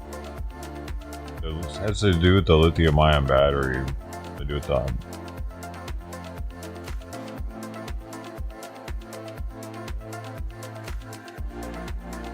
atoms. I mean, atoms are.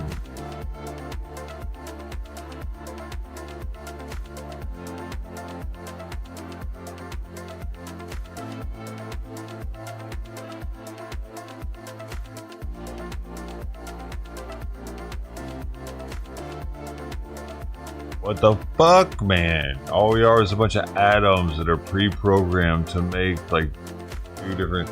This is skin, and this is a vein, and this muscle. It's fucking nuts, dude. All right, for that.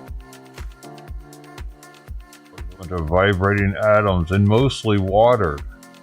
Hope that the owner of the Tesla, my neighbor, chooses to prosecute this to the full extent. On the car, they wrote, "This car supports mostly Nazis." hydrogen atoms. His Cybertruck was in for service at a Tesla dealership when it was vandalized. Yeah, I was definitely kind of taken back by the whole situation. We were notified by Tesla. I was supposed to pick it up at 3 p.m. last Monday, and then they notified me at 2:30 p.m. that my car was vandalized overnight, and they're working on getting it cleaned up. Dehydrated. Unaware We're at the time mostly exactly what carbon was atoms, on the right? car.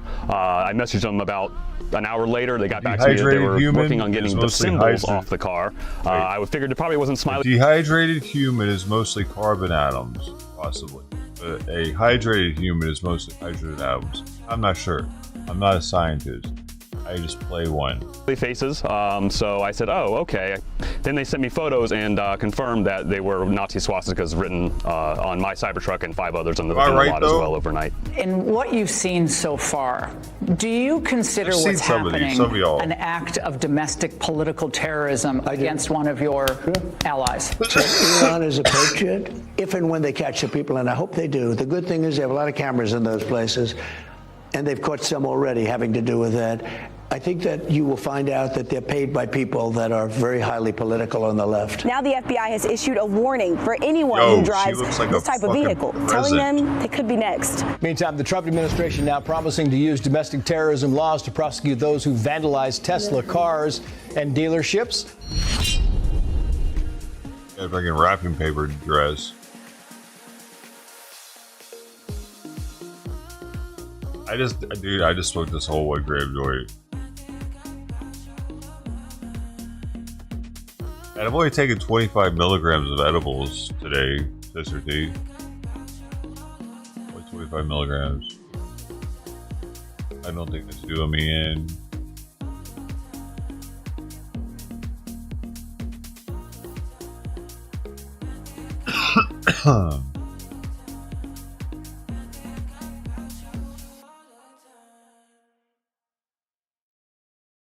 But I do start off before my shower. Before taking a shower, I'm at half a gram. I'm half a gram.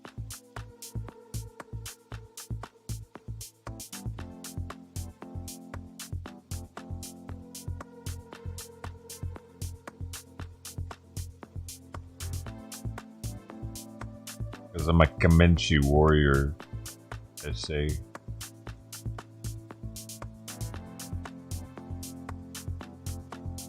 That's how you know it's working. It gives me the chills like that. Every time I would get a buzz from cigarettes, it would make me gag. But right after that, it'd be like, I get like a chill and a gag kind of. Right after that, I'd be slight spirit worldish from cigarettes. They do that, but I'd hit the hot box. Just be in a hurry, you know. You get the fucking lightsaber going on with the ash, yeah, with the cherry.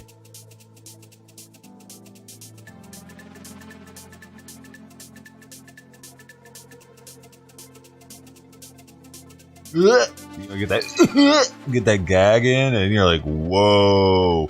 Nobody else has that. Nobody. I've asked other people about it, and I can't seem to find anybody else that has that.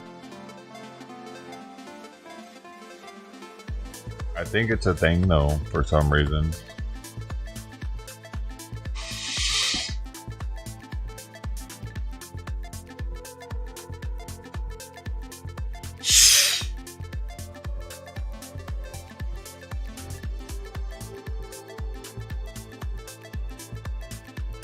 Ed, you have that privilege, you know? I mean, you have that. I don't have that privilege. To be able to just do that all willy-nilly, like... that. Oh, those curls are helping.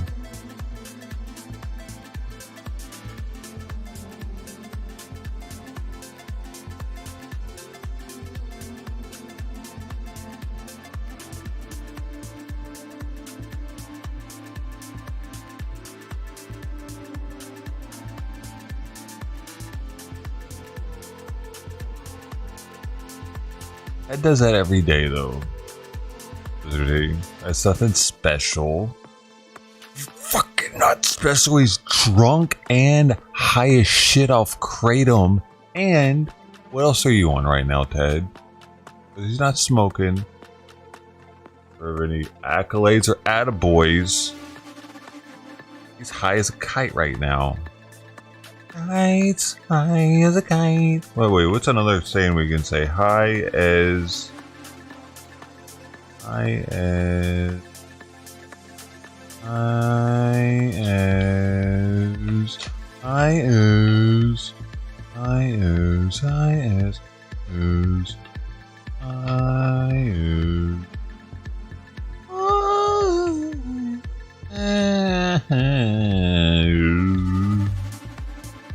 it's me, Ted.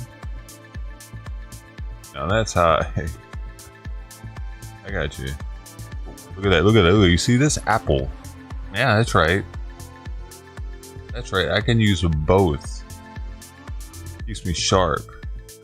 Can you use both? Do you use both? Guess what the phone is? It's filming the cats out there. iPhone.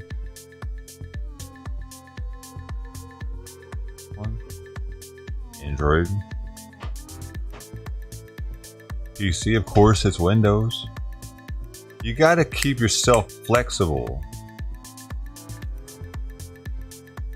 An Apple phone? Do you have a Windows PC?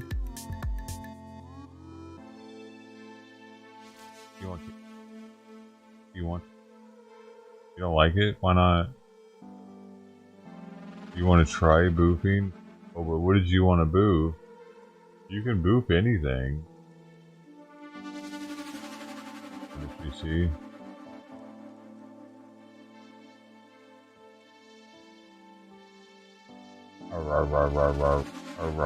Yeah, I think the MacBook is way cooler than the iPhone, honestly.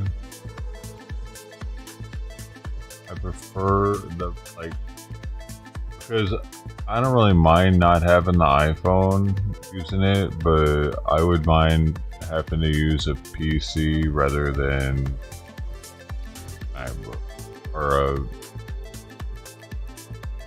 a laptop rather than MacBook.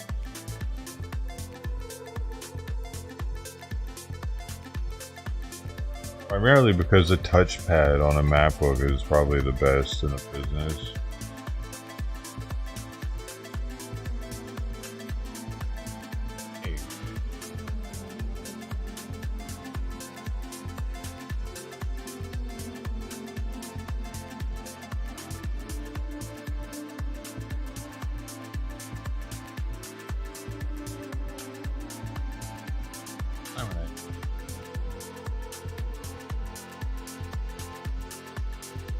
Up there, where's Simon at?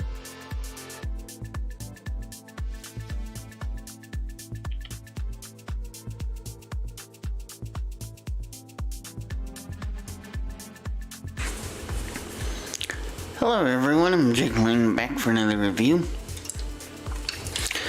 This is the reskin of Skittles. Oh baby! Cosmic Rainbow. Are you ready? Are you ready for this? Same design as the Skittles one. Remember, C4 and Skittles teamed up. That contract must have expired. 11/11. Which, in turn, they rebranded it to Cosmic Rainbow. Ooh. Quicker than I don't know. You already know the nutritional facts of each C4. So I can tell you guys, there's 200 milligrams of caffeine in this one. I'm hoping my sister had hers though. If not, her sour gummy splash. Did you get it, sister? I had to get her a couple of C4s. I also got my mom another C4 so she can try out. It's the sour gummy splash. I got her. She liked the strawberry one. I like how you can now splash. hear all the little mouth noises. I think with all these revamps from C4, their contracts are expiring, and each flavor is rebranding, which in turn, C4 is planning to... Hey. How should I say this? You know, re-releasing the flavors.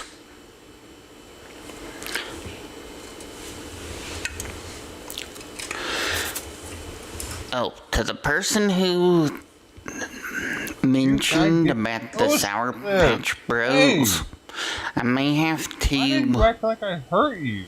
Watch my original video of C4 Sour Patch Bros. I know Caffeine Man reviewed the energy drink also.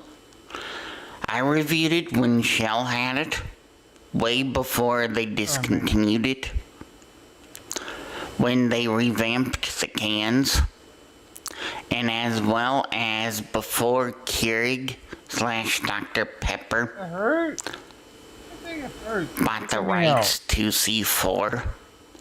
So, thanks for the comment on the info about the sour gummy splash. Oh. I did not know it was a revamp of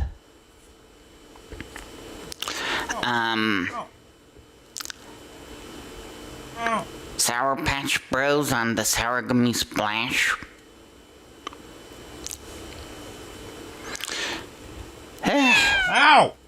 If you guys didn't know, you learn something new every day when it comes to an energy drink. Okay, you're... Numerous people knows about this stuff. Not everyone does. Not everyone keeps up in the energy drink world. Unless if they use stacked 3D.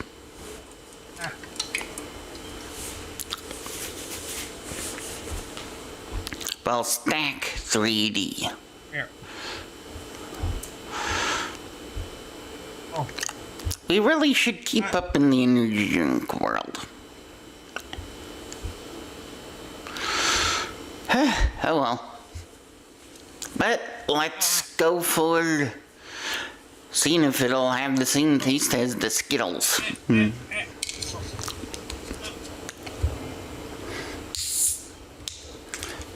If it does, this is hard. Then we're in luck.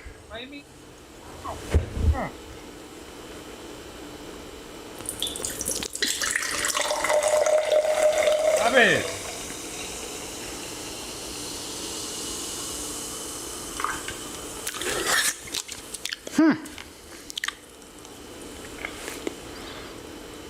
Definitely too long. I don't know. It kind of does, but I can't confirm it yet until I drink this.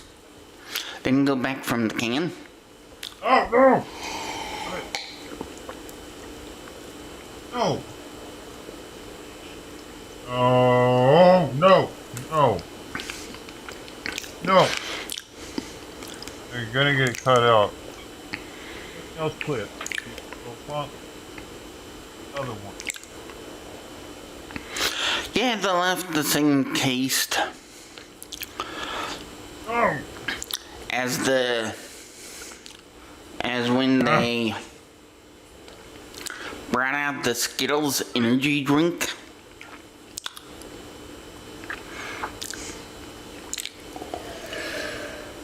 Get the other one. Yeah.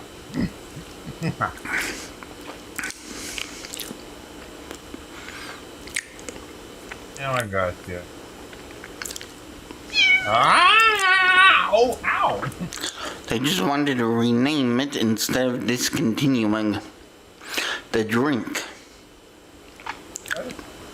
Hey, you guys. Don't be surprised that the contract for the Jolly Rancher energy drinks they have will be rebranded.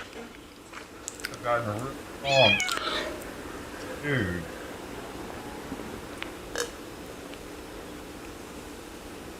Shut up.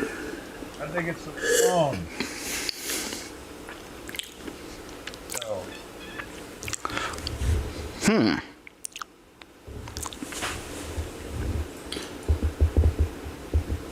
Dang. My video has brightness a bit. I didn't think it would do that. Now there's no brightness. Holy shit! Camera, make up your mind. Either have brightness or not. That was intense. It actually broke my skin once. Oh my gosh, dude. I'm not hurting her. She's just freaking out for a reason. From the can. She doesn't want her nails clipped. She doesn't want them. Want to be defenseless, I guess, in her mind, maybe.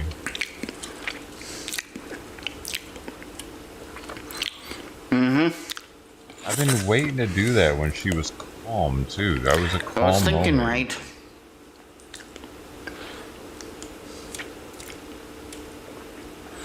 Because none of them are bleeding. That's the same taste as the Skittles one.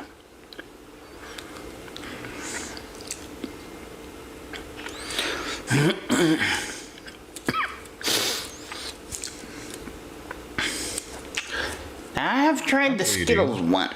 If you haven't seen my review on the Skittles C4,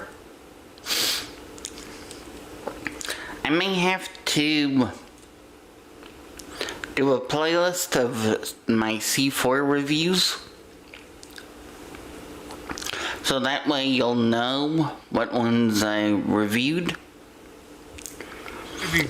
Each C4 video could always come out on top.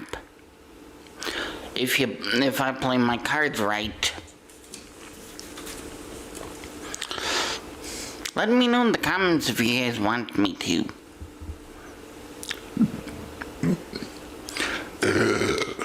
Excuse me. Sorry, it's a medium to medium high carbonation, just like all the other C4s.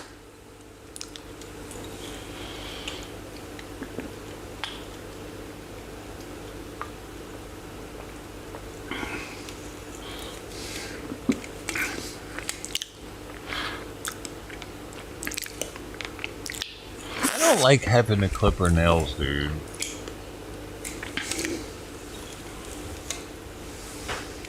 I would much rather be able to just let them go.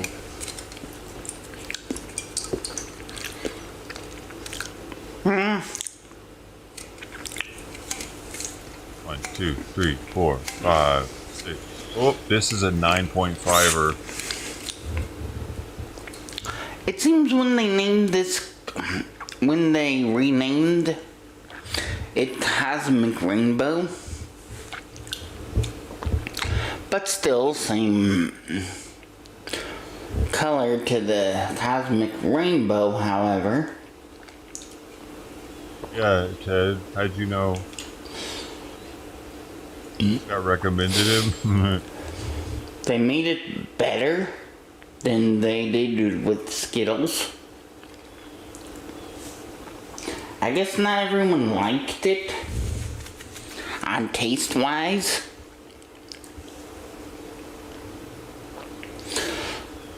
But you do get the flavors of Skittles this time.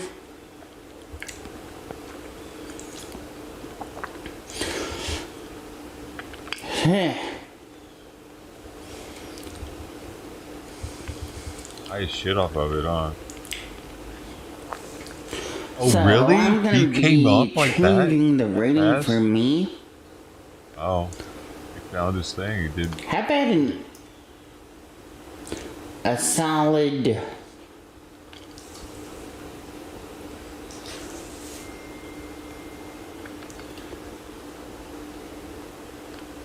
8.1 out of 10. Oh, that's not very good. Good flavor, good drink. C4 did a good job on revamping the drink and changing the name of it.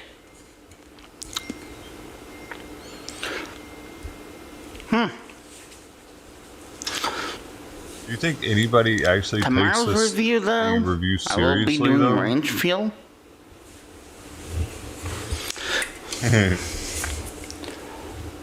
This is one of them. Ranch fuel. Black That sounds gay. berry lemonade.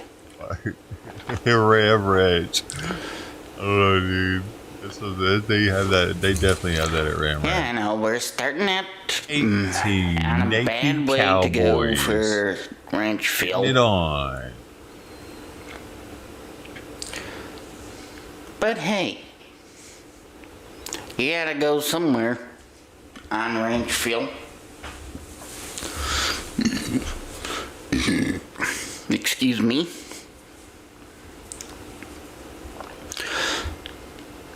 So, we're gonna get down to the nitty gritty of ranch fuel.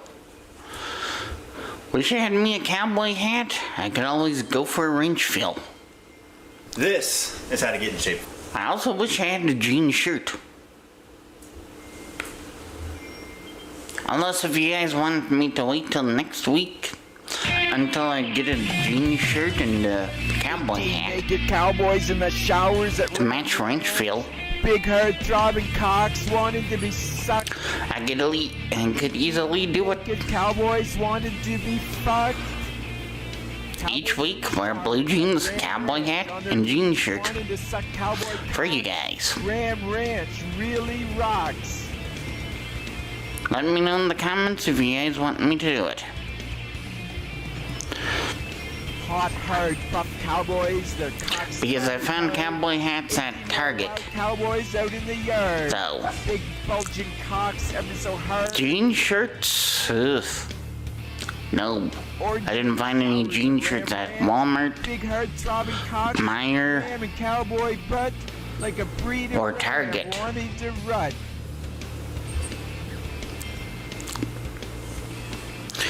So, it's gonna take some time for me to find jean shirts.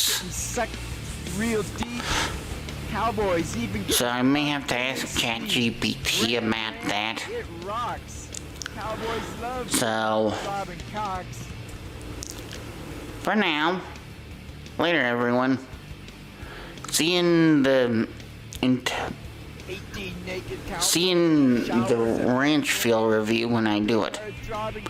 Don't forget to leave a comment if you guys want me to get a cowboy hat first and a jean shirt first. I have enough blue jeans to try on anyway, so I don't need to get any more blue jeans as much. So, later everyone. Peace out. See you in the next video. Dude, why do you have that outro music like that?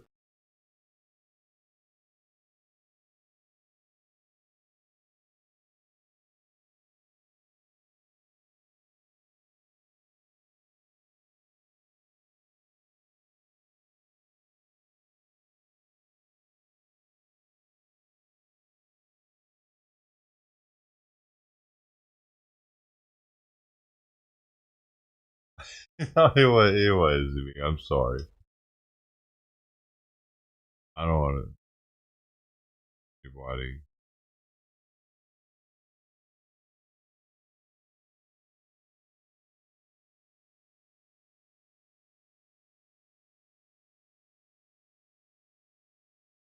For taking my trash.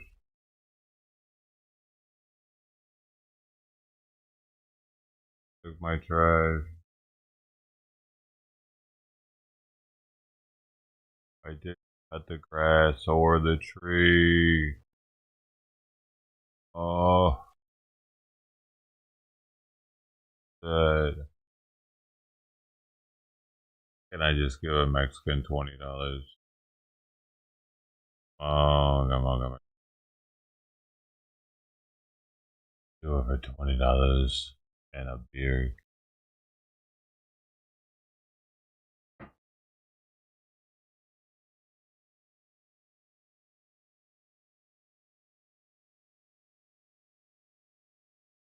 Freaking tips. The tips of green tea leaves, apparently. That's something. With it's scented with blossoms of a jasmine. They opened next to the leaf, and flavors in there. It's actually a really strong flavor. I don't know how the hell that's possible. Strong jasmine-y.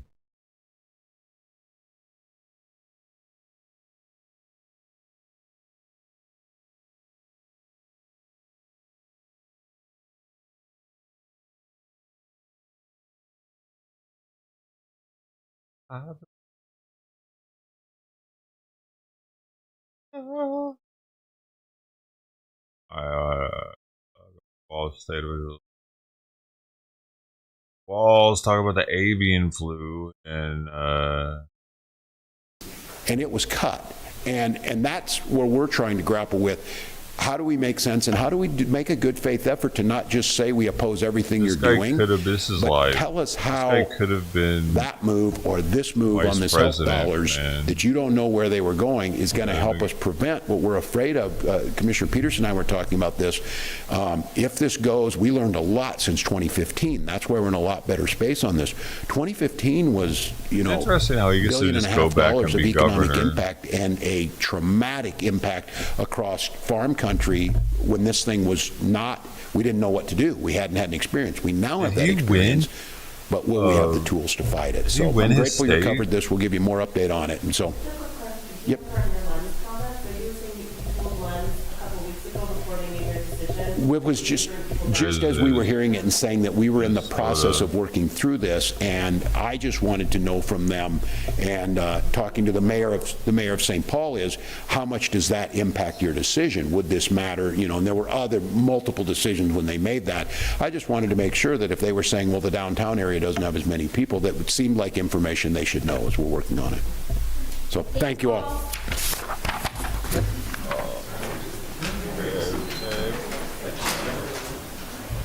You've been watching Minnesota state leaders discussing the bird flu and what's happening in our state to stop the spread here. Governor Walz taking some questions off topic towards the end there about asking state employees to come back into the office 50% of the time, so a hybrid situation, and some federal government cuts that are affecting programs here in Minnesota. But if you came in late to this and you didn't get to hear all of it, just a couple of notes on the avian flu. The Ag Commissioner confirming that the first positive H5N1 case was found in a Stearns County dairy herd just last week. And the Ag Commissioner also said that it was 3 years ago this week that the avian influenza returned to Minnesota. So why have a news conference with just one case? They wanted to let everybody know that the state of Minnesota partners with the U.S. Department of Ag, and the governor said we have one of the best effective of anywhere in the country. And the ag. Look at this.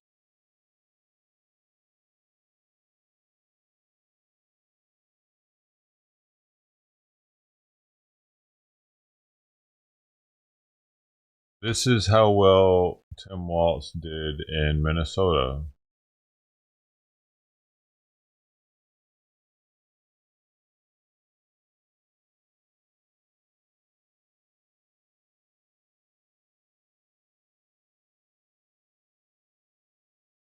So as the governor of state, counties,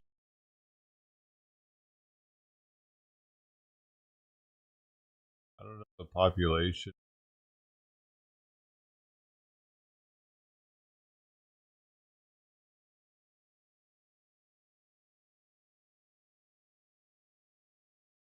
Wasn't landslides in all of them.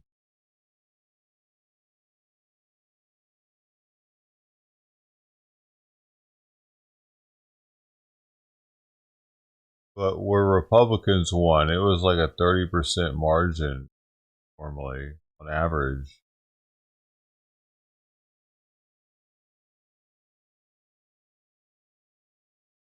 Interesting.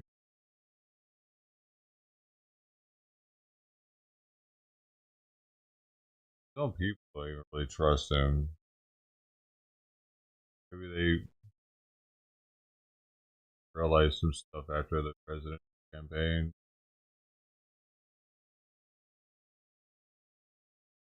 They won, though. They did win that state.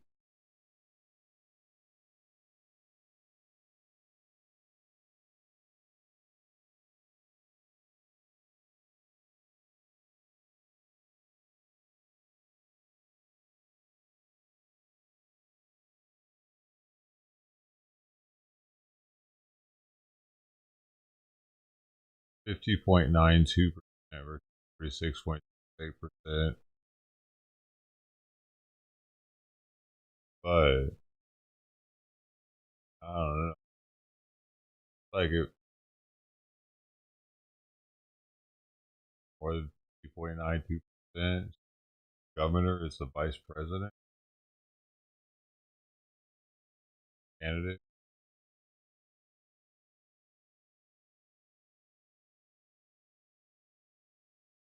I'm looking.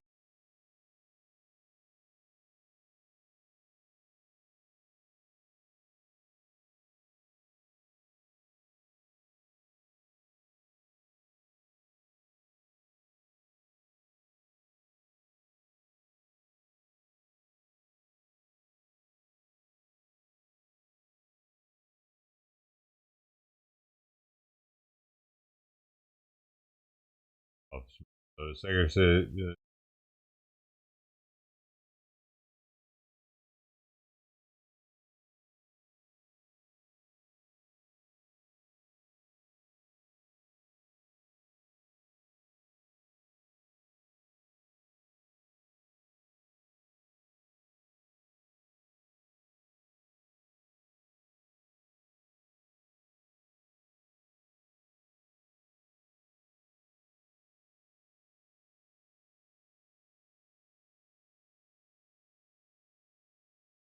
The Atlantic Wednesday published more messages from a group chat among top cabinet members in which the magazine's editor-in-chief, Jeffrey Goldberg, was inadvertently added. The newly released messages discussed details of plans for bombing in Yemen. The publication initially withheld details of the strike plans, saying the information was sensitive. But at a Senate panel hearing on Tuesday, several administration officials said the information was not classified, which Democrats criticized as an attempt to downplay the seriousness of the breach. According to The Atlantic, Defense Secretary Pete Hegseth shared the plans about conducting an airstrike on Houthi targets in Yemen in great detail, listing off scheduled times of airstrikes with notes including target terrorist is at his known location and this is when the first bombs will definitely drop. Hegseth then messaged Godspeed to our warriors, with Vice President J.D. Vance responding, I will say a prayer for victory. This information, according to The Atlantic, was received 2 hours before the scheduled start of the bombing of Houthi positions. Goldberg and fellow Atlantic journalist Shane Harris wrote, quote, if this information, particularly the exact times American aircraft were taking off for Yemen, had fallen into the wrong hands in that crucial 2-hour period, American pilots and other American personnel could have been exposed to even greater danger than they ordinarily would face, end quote. National Security Advisor Mike Waltz later texted to confirm that the target was in a building that collapsed and the strike was successful. Director of National Intelligence Tulsi Gabbard testified before the House Intelligence Committee on Wednesday, addressing the group chat. The conversation was candid and sensitive, but as the President National Security Advisor stated, no classified information was shared. There were no sources, methods, locations, or war plans that were shared. This was a standard update to the National Security Cabinet that was provided alongside updates that were given to foreign partners in the region. Hegseth, President Trump, and other officials called out The Atlantic and Goldberg for publishing the messages this week. They write stories. It's such a disgrace. And there are plenty of others also. But Goldberg's a loser.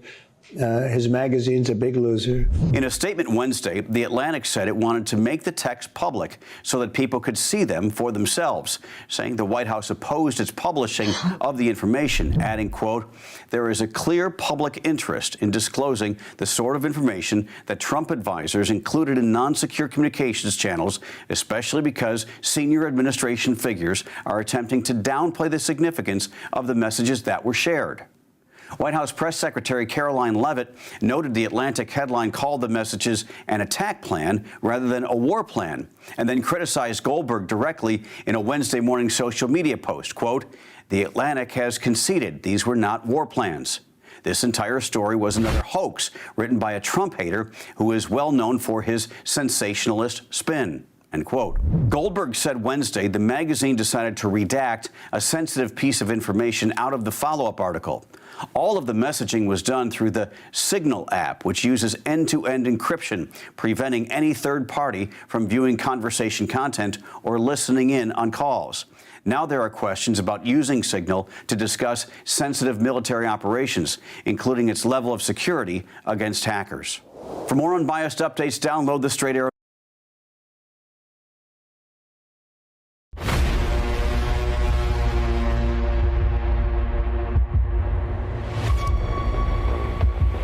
Iran says it has a brand new underground missile city, and the country's Revolutionary Guard wants everyone to know about it. Iran released this video of what is believed to be the country's third large-scale underground storage facility. The video's release comes as President Donald Trump's 2-month timeline for Tehran to reach a new nuclear deal or else looms.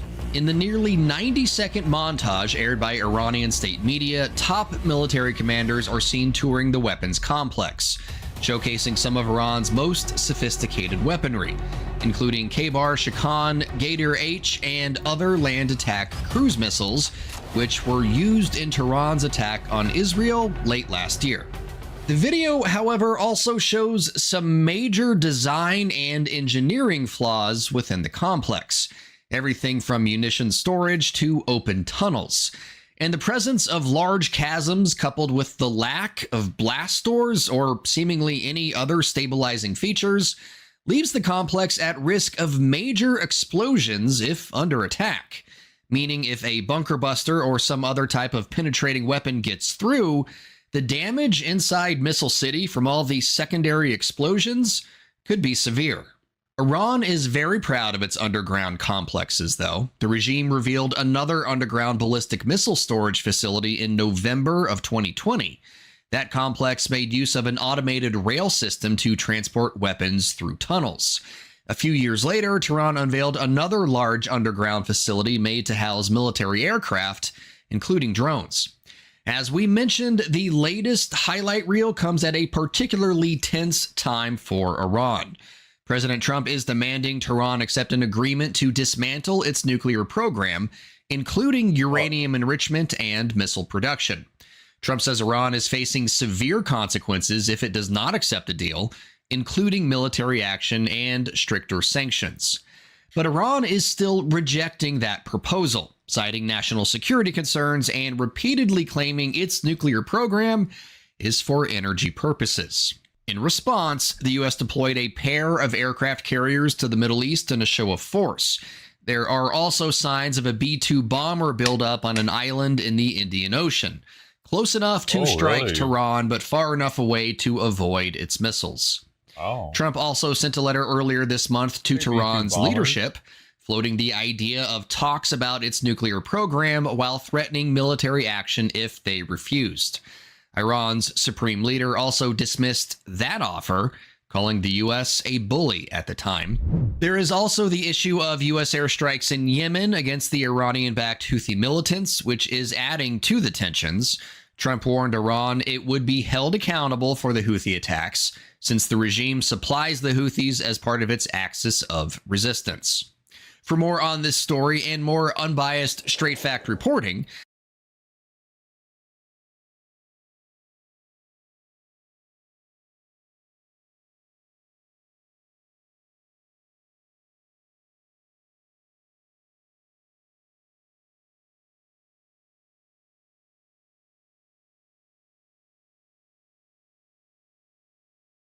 Good morning, everybody. What a beautiful day. It's always a beautiful day when we're on the road talking to the troops and actually in real time reestablishing deterrence. You see, that's what President Trump has charged the Defense Department with doing. Reviving the warrior ethos, rebuilding the military, which we're doing in real time, and reestablishing deterrence. And that's why we're heading out into the Indo-Pacific to talk to our allies and partners and meet with the troops. And anybody that knows me for years and knows President Trump knows how much we love the warriors. That's what it's about. The men and women who serve, who do the tough, difficult, gritty, dirty work that most Americans will never know about, but we have the privilege of seeing and understanding the courage and skill of what they do. I'm going to go see that for the next couple of days. We also have seen it on full display in what's been done to the Houthi terrorists and what they're trying to do to close freedom of navigation. So you see, under the Biden administration, we let our troops and our ships and both warships and commercial ships get shot at to no consequence. What does that look like? That looks like weakness. And what President Trump has said is peace through strength is back. We will reestablish deterrence. That's not acceptable. And our ongoing campaign against the Houthis has been devastatingly effective. Now, as I said to this group a couple of times on this trip now, as we move to the Indo-Pacific to do our job, which is what we're here to do, nobody's texting war plans. Well, I noticed this morning, out came something that doesn't look like war plans. It's in Hawaii. And as a matter of fact, they even changed the title to attack plans because they know it's not war plans. There's no units, no locations, no routes, no flight paths, no sources, no methods, no classified information. You know who sees war plans? I see them every single day. I looked at them this morning. I looked at attack plans this morning. You know who does attack plans and war plans? Men like that admiral right there, Paparo, for the Indo-Pacific, or Eric Kurilla, our general in CENTCOM. They do attack plans and war plans. And thank God we have those leaders who do it and do it well, and our enemies know it. My job, as it said atop of that, everybody's seen it now, team update, is to provide updates in real time. General updates in real time, keep everybody informed. That's what I did. That's my job. The war fighters will take the fight to the enemy, and I love what they do. And with President Trump's leadership, our enemies are on notice. We will have peace through strength, and we'll keep putting our troops first. Thank you very much. We're heading off strike plans to the rest. before they launched. I still think they kind of fucked up, though. I don't know, man. It seems like they kind of fucked up.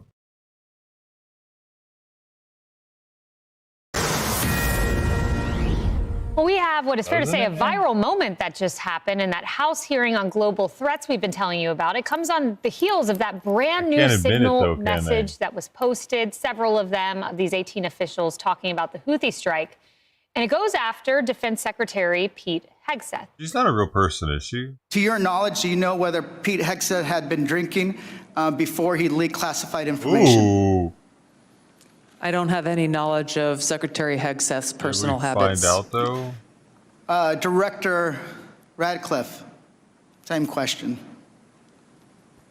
Yes or no? You know, no, I'm going to answer that. I think that's an offensive line of questioning. The answer is no. I find it interesting that you want to. I'm going to answer. You asked me a question. You want an answer? No, listen. You don't want to focus on the good work that the CIA is doing, that the intelligence community. Director, I reclaim my time. Director, I reclaim my time. I mean, Emily, this was quite an exchange just to make something up out of thin air, no evidence to prove it. He clearly doesn't have any, and then assert that someone might have been drinking, as if Radcliffe and Tulsi were had spy cameras everywhere. Yeah, look, I think there's been a theme today that, as we've talked about, decorum and the frankly embarrassing behavior exhibited by some sitting Congress people, and that right there is another example. I find it offensive, too. I'm so glad that Director Radcliffe went to bat for him. Unfortunately, I wish that his time hadn't been reclaimed so that he could have finished his answer. And I also point to in early December when Secretary Hegseth said that he would not drink a drop of alcohol during his tenure as Secretary of Defense if confirmed. So I this is just ridiculous. So there is more to the clip, Lawrence. I'm reading the transcript here. When pressed by Radcliffe, you have Gomez, who goes on to say Pete Hegseth stood in front of a podium in Europe holding a drink. So of course we want to know if his performance is compromised.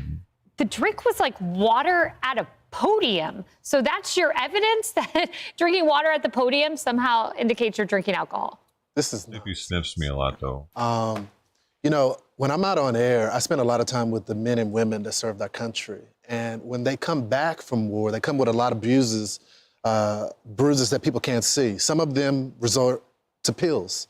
Some resort to alcohol. Some resort to killing themselves. And Pete Hegseth has been quite transparent about his fall and how the Lord was able to turn his life around through counseling, through faith, through mentorship, and through his wife. It's something that he's been very transparent about. And I think for them to weaponize a story from a hero, now that he's decided to abstain from alcohol and turn his life around, I think it's disgraceful. I don't think a member of Congress should be conducting themselves this way. I'm offended because he's the Secretary of Defense, but I'm also because he's a brother of mine and a friend. And I've seen his transformation. As a matter of fact, I was actually interviewing the Secretary at the border a few months ago, and I had forgotten all about it. And once the camera stopped rolling, he goes, "We got to catch up." And I go, "Dude, I would love to buy you a drink." And immediately he corrected me. He's like, "Bro, I'm done with it." And so I just think it's disgusting for members of Congress to conduct themselves this way. Well, sobriety is sacred. Yeah, it is. All right. And there are a lot of people, Americans, people in our own families dealing with that. So you should never make light of that, period, number one. And then also, again, I go back to what I said earlier, Emily, it's about decorum. You know, and then also, I mean, just attacking it for no reason. And back to messaging, the Democrats struggle with messaging. And here we go again, another distraction from what was a winning argument for them. Yeah, and that's where my head was at. You know, Jerry, this is admittedly a mistake. The Trump administration has admitted that. And you take it a step further to like level some unfounded accusation, no proof, just completely destroyed by Lawrence Jones over here. Why do you even take it there? It's really gross. They're desperate. This is desperation on the part of the Democrats, right? They can get no currency, no traction with the American public. They're throwing anything against the wall that they can. And unfortunately, a lot of this stuff just, you know, it just makes the back of your neck itch, right? I mean, because, I mean, they're trying anything they can do. And it's, I would say it's sad, but it's actually harmful. I also want to say this just underscores how bad the Democratic Party is at their messaging now. No one has pointed this out, but at the beginning of the hearing, Jim Hines, who's the ranking member, began his questioning with Kash Patel, who was not even on the chain, and Kash Patel just shot him down. But the appalling part is he goes 5 minutes and doesn't even redirect his questioning to Radcliffe. It was unclear whether Hines even knew who the key players of the story were. He got destroyed by Cash like Will Cain did to him yesterday at 4 o'clock. Not prepared. Not ready for prime time. Hines, the ranking member. All right, more outnumbered in a moment. I'm Steve Doocy. I'm Brian Kilmeade. And I'm Ainsley Earhart. And click here to subscribe to the Fox News YouTube page to catch our hottest interviews and most compelling analysis.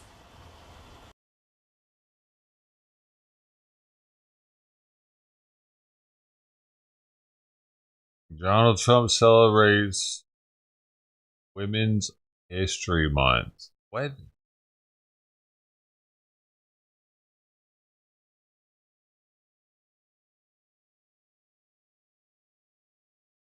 Stop it.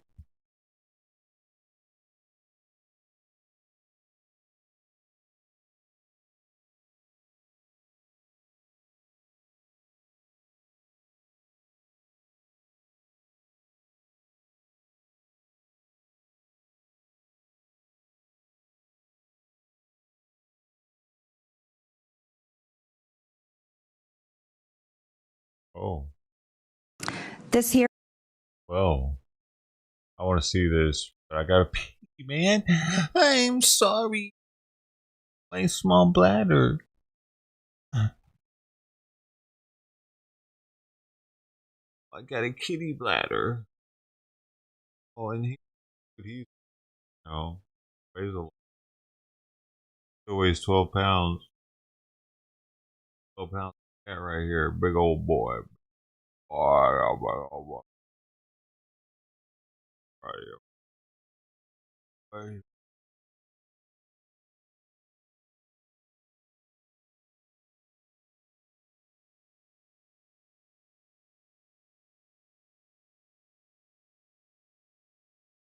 He works on the tiles out there, so his nails kind of wear down a little bit.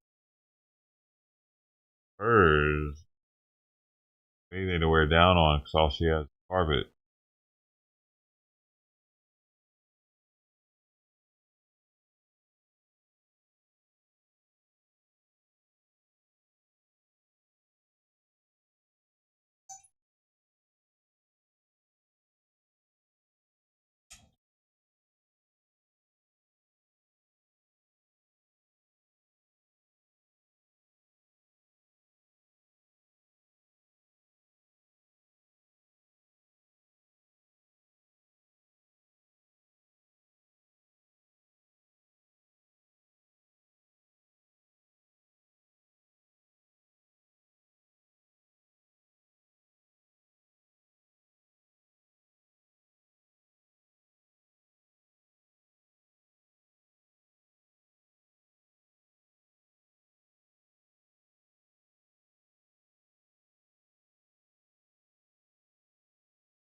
Did she jump up here?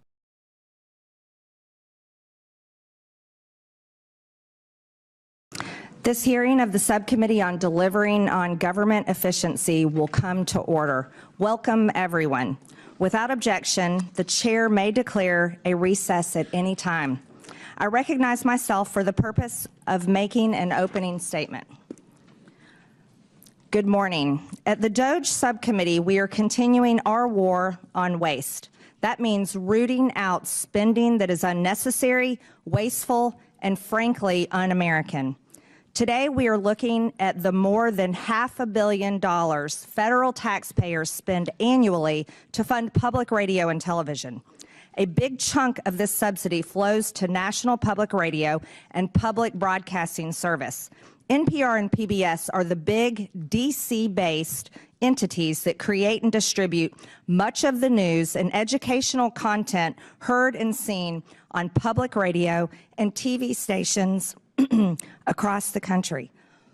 I see what you did now. When Congress adopted the Public Broadcasting Act of 1967, it did so because it thought at the time that federal dollars were needed to provide objective news and education content to the entire nation, including rural residents who lived off the grid.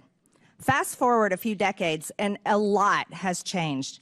The invention of the internet, for instance, and social media. It's made news and information widely available to those living in remote areas. Americans are increasingly consuming digital media and podcasts. The audience of public radio and television is declining. And I know this because I represent a rural district where farmers listen to podcasts and internet-based news while they drive their tractors. At the same time, NPR and PBS have increasingly become radical left-wing echo chambers for a narrow audience of mostly wealthy, white, urban liberals and progressives who generally look down on and judge rural America.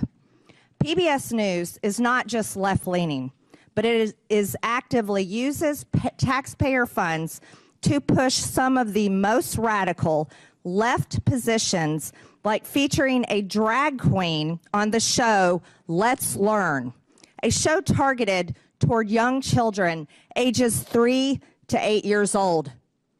I want you to know I grew up watching children's programming on PBS. And as a mother who raised 3 children, I felt confident that I could leave the room while my own children were watching children's programming on PBS. But I can tell you right now, Ms. Kruger specifically, as a mother, if I had walked in my living room or one of my children's bedrooms and seen this child predator and this monster targeting my children, I would become unglued. And that is how most parents feel all over this country. This is not the only example of them sexualizing and grooming children. They've been doing it for over the last decade.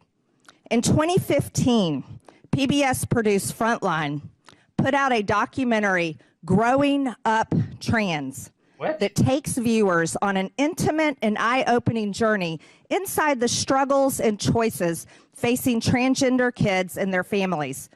This means that PBS is one of the founders of the trans child abuse industry, all while taking taxpayer money. Brainwashing and transing children is an issue so hated by parents across the country that it was a driving force in the landslide Republican and Trump victory in the 2024 election cycle and presidential race. The news that these entities produced is either resented or increasingly tuned out and turned off by most of the hardworking Americans who are forced to pay for it. They no longer view NPR and PBS as trusted news sources. 5 minutes of questions. Ms. Marr, your public statements and social media posts reflect left-wing ideology and blatant opposition to free speech. After all, you were the head of Wikipedia for many years, which is a platform that doesn't tell the truth. Let's walk through some of your statements so the public can understand your personal views. You said your fellow Americans just elected Donald Trump as president again this past November. You called him a deranged racist and sociopath. You posted on X that America is addicted to white supremacy. It's appalling. You've publicly chastised using the phrase boy and girl, which you said erases the language for non-binary people. There's only 2 genders, by the way. Ms. Marr, the federal funding that your outlet receives comes from all American taxpayer dollars, not just from your viewers who support such statements as these. Let me inform you, and that your federal funding is also paid for by the other half of the country, the 77 million Americans who voted for President Trump, someone you called a deranged racist sociopath. Ms. Marr, many find your pro-censorship and anti-free speech views more concerning than your politics. The only speech you like seems to be speech that you agree with. In 2021, you called the First Amendment the #1 challenge in American journalism because it makes it hard to crack down on bad information. You said in a TED Talk that our reverence for the truth might be a distraction. You've also expressed support for deplatforming individuals you view as fascist. Who do you think should be charged with cracking down on so-called bad information? Is it NPR? Is it the government? Is it you, Ms. Marr? Congresswoman, Madam Chair, thank you so much for the opportunity to address this. I know. Is it up to you and NPR to crack down on bad information or decide the truth? Answer the question, yes or no, Ms. Marr. Absolutely not. I'm a very strong believer in free speech, and I believe that more speech. Your public statements say otherwise. Ms. Marr, in 2021, when speaking at an Atlantic Council event, you said that when you were CEO of Wikipedia, you took a very active approach to disinformation and misinformation. During the COVID pandemic and the 2020 election, you said you censored information through conversations with government. Which governments were those, Ms. Marr? The Biden administration, yes or no? Madam Chair, Wikipedia never censored any information. These are your public statements, Ms. Marr. Ms. Marr, are you familiar with Section 399B of the Communications Act?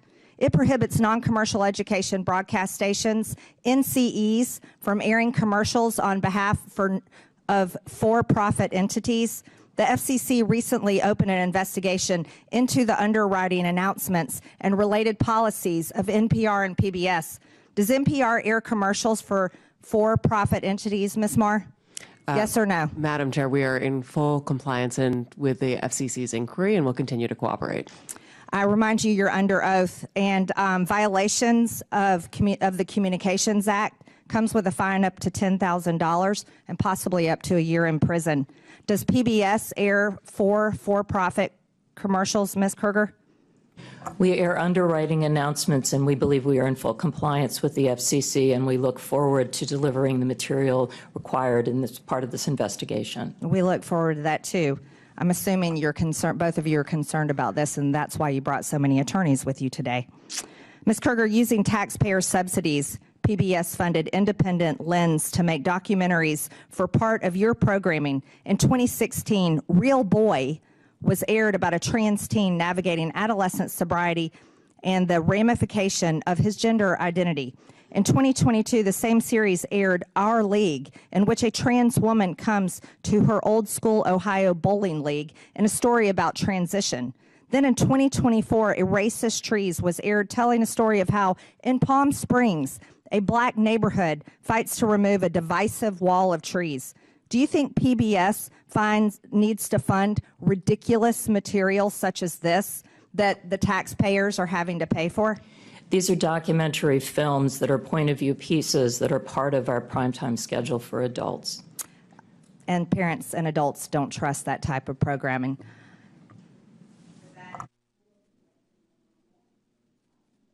Thank you, Madam Chair. I ask a unanimous consent.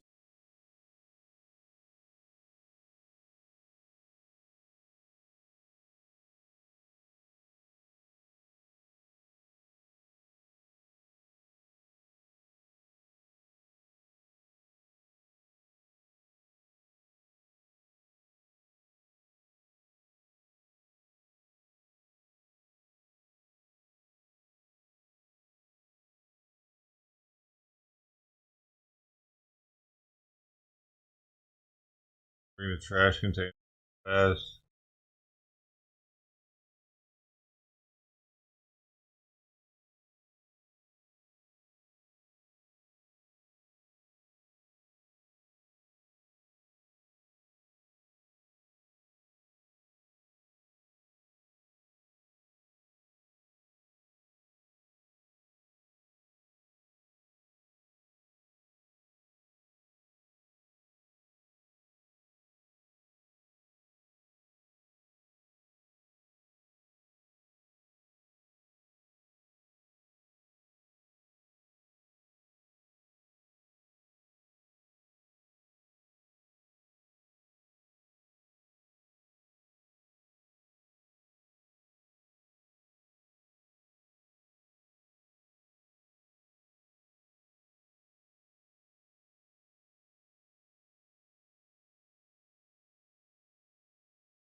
Hello, Joan.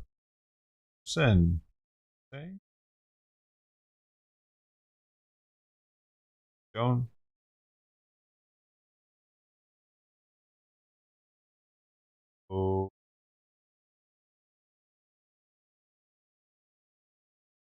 Trash bin.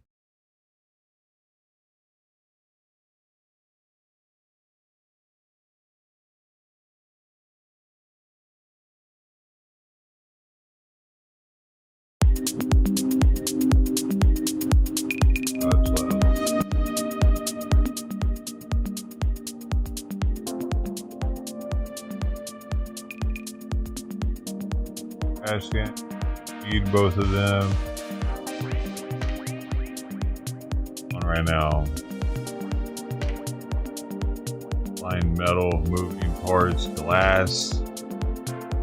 Put safety goggles on. Case. OSHA. OSHA might come through and you don't want to be caught slipping. You slip, well, we're gonna have to drug test you. There's that.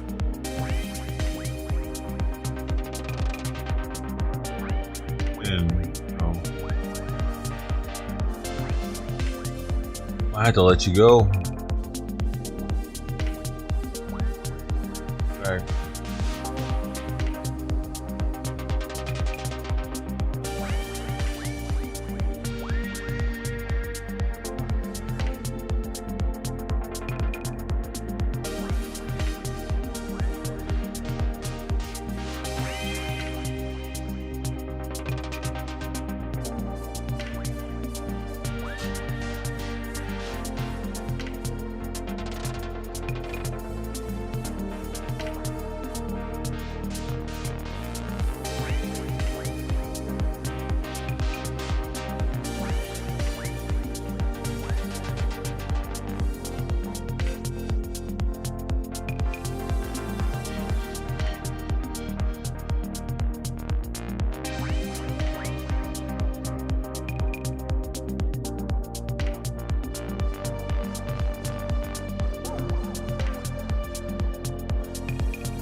Acting all hungry down now.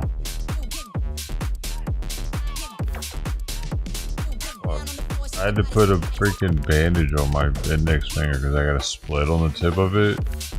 I just realized how it's going to affect my mouse ability.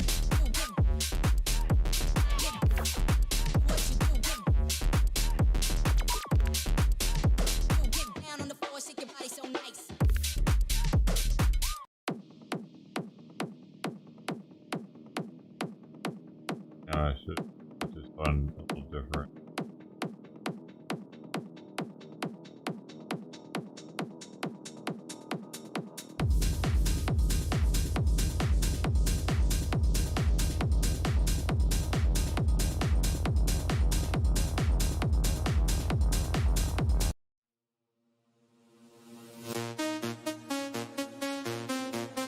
Anthem style.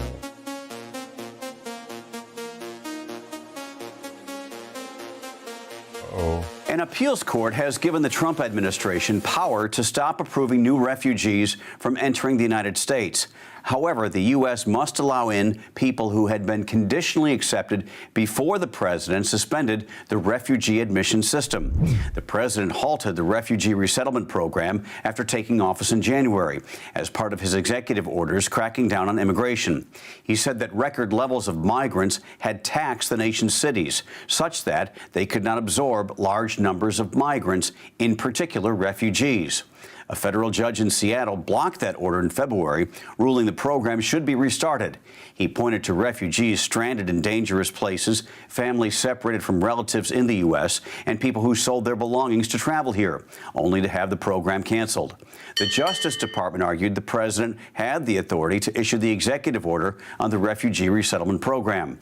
This new ruling by the 9th U.S. Circuit Court of Appeals said the president does have the power to restrict people from entering the country. The same ruling said refugees who were conditionally approved before President Trump's order stopping the program should still be allowed to resettle in the U.S. An attorney for the International Refugee Assistance Project, Melissa Keeney, told the Associated Press, quote, "We welcome this continued relief for tens of thousands of refugees who will now have the opportunity to restart their lives in the United States," end quote. The refugee program was actually created by Congress back in 1980.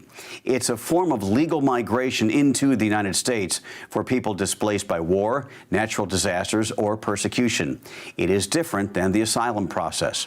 According to the Trump administration, there are now 600,000 people around the world being processed to come to the United States as refugees. For more unbiased updates, download the Straight Arrow News app.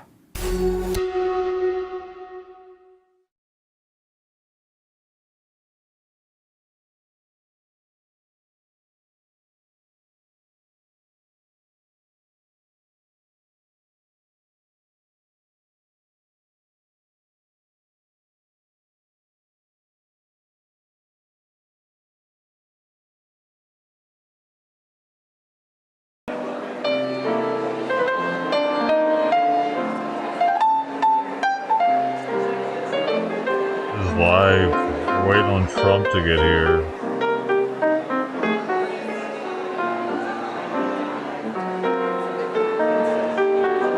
I need to make breakfast. I'm sorry.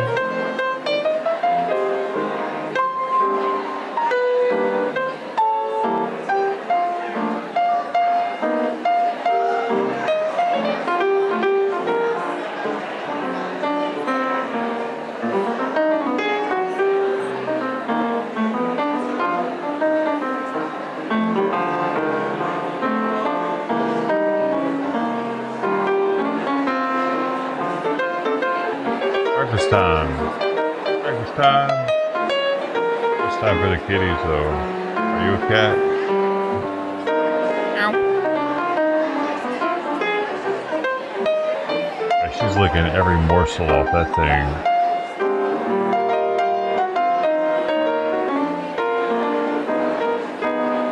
Someone's eating. Other cats are ready. Now I can make something.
gentlemen, the President of the United States.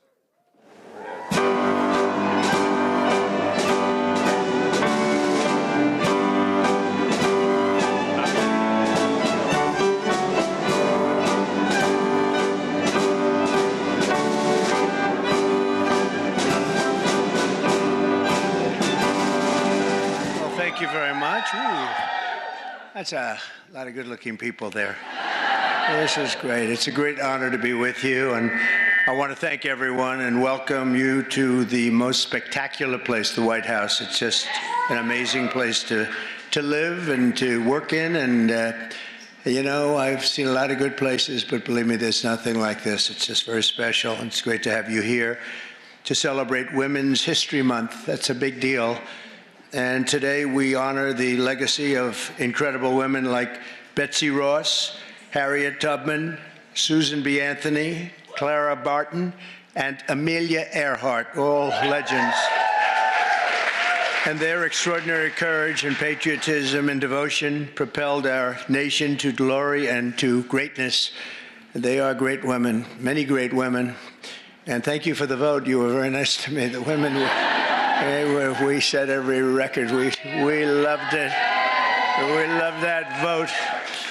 But we're delighted to be joined by some of the pioneering women who are making history in our own time.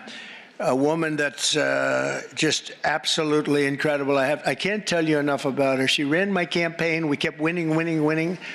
And then we did well, where she won Florida by record numbers. And I said, you know, the second time I said, well, just keep running Florida. And the big one was stolen from us, you know. So I said, we better get her for number 3. And we won in records. We won every swing state. We won by millions of votes, the popular vote. We won everything. We won the districts, 2,750 to 507 or something like that. And we just won so big. And her name is Susie Wiles. And she, where are you, Susie? And she was just named one of the very prominent media groups. I won't mention it because I cannot stand the people, but she was just named as, and it's true, the most powerful woman in the world. Susie, that is crazy, huh? That's a big, her father was a great, Pat Summerall, a great announcer, really great football player and announcer for the NFL for like 27 years. He really got the NFL. He did pretty well with the NFL. He got him off to a very good start, didn't he? But he was great. But she's got those same traits. So thank you very much, Susie. Great job. Also, we're going to go to somebody that's really the rage right now. She's the youngest ever White House press secretary, Caroline Leavitt. Caroline, look at you, huh?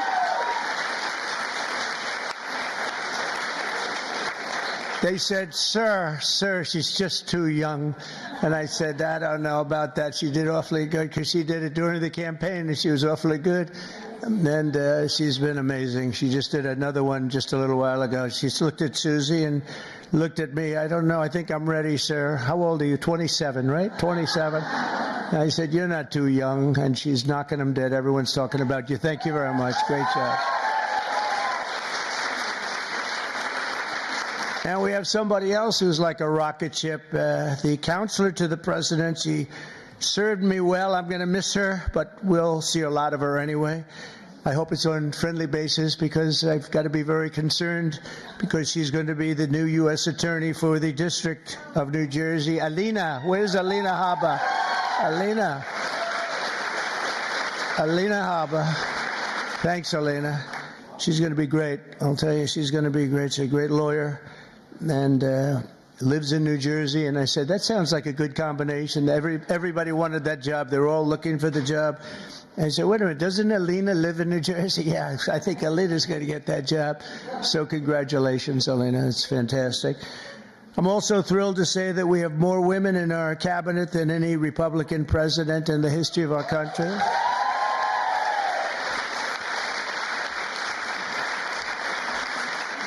And joining us today is a woman I've known a long time. You talk about strong women. This is a strong woman. Remember they were saying, he doesn't like strong women.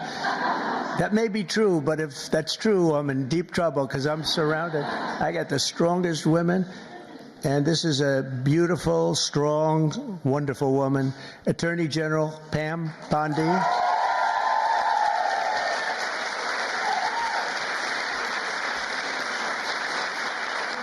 But yesterday, you know, she was talking about these guys that like burning down cars and plants and everything else, and I was watching her on television. She said, I'm going to get you, we're going to find you, and you're going to suffer. And I say, man, I don't want her after me. And, you know, it's amazing. The attacks have gone down very, very precipitously. So Pam is fantastic. Thank you very much, Pam. Really amazing.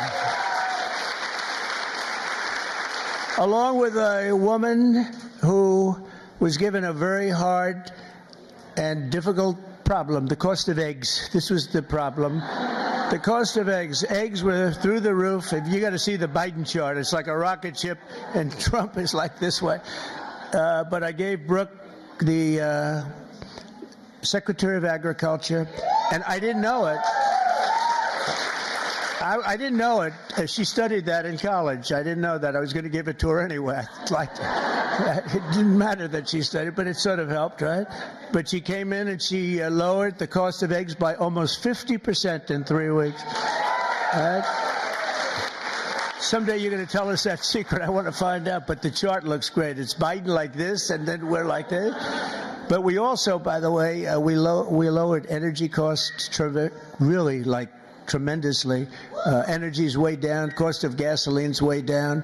The cost of groceries, a word that I used a lot on the campaign. It's like an old-fashioned word, but it's a beautiful word, very descriptive word. And the groceries are coming down, Brooke, at a level that we're finally getting costs under control in our country. And people don't like talking about it because it's so good, it's so positive. I haven't seen one story on eggs plummeting by 50%. But someday they'll get around to writing it. Secretary of Education, she's trying to put herself out of a job. Linda, she's trying to put herself out of a job. She's moving education back to the states, and she's doing it at a rapid rate, and she's an amazing woman. I've known her also for a long time. She's been amazing. No matter where she's been successful, including with her husband building a tremendous empire. And Linda McMahon is very special. Thank you, Linda. Thank you. And it's getting praised, by the way, the concept of moving education back to the states, back to the mothers or the fathers. And you probably do it for less than half, and you're going to have great, great schools. You know, I say that in our country they have charts, and they rate the countries, various countries, and Norway and Denmark and Sweden and lots of places are rated at the top.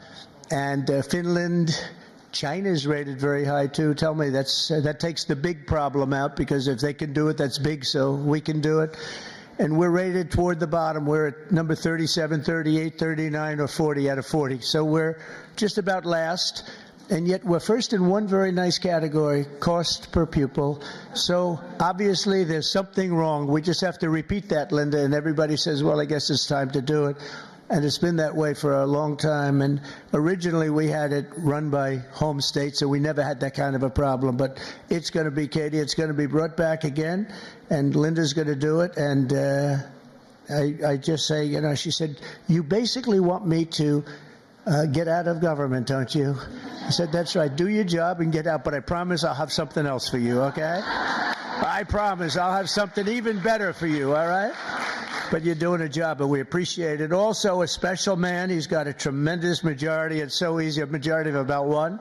I think he's the only man could do the job because everybody loves him. Everybody respects him. He's really smart. Really, he's so nice. People say, is he smart? I said, you have no idea. He's actually, you know, he's really nice because he's smart. He knows it's the only way you can live with it. Where is Mike? Mike, it's the only way you can do it. He's the nicest guy.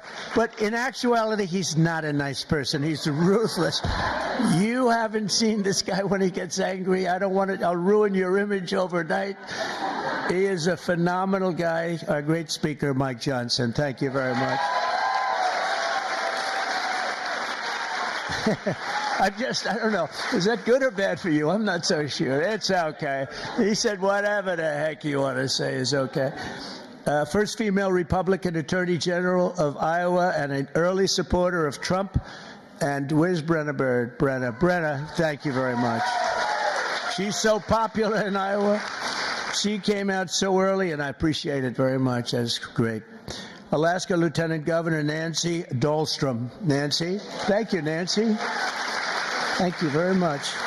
You have a great governor too, by the way, Nancy. He's also tall.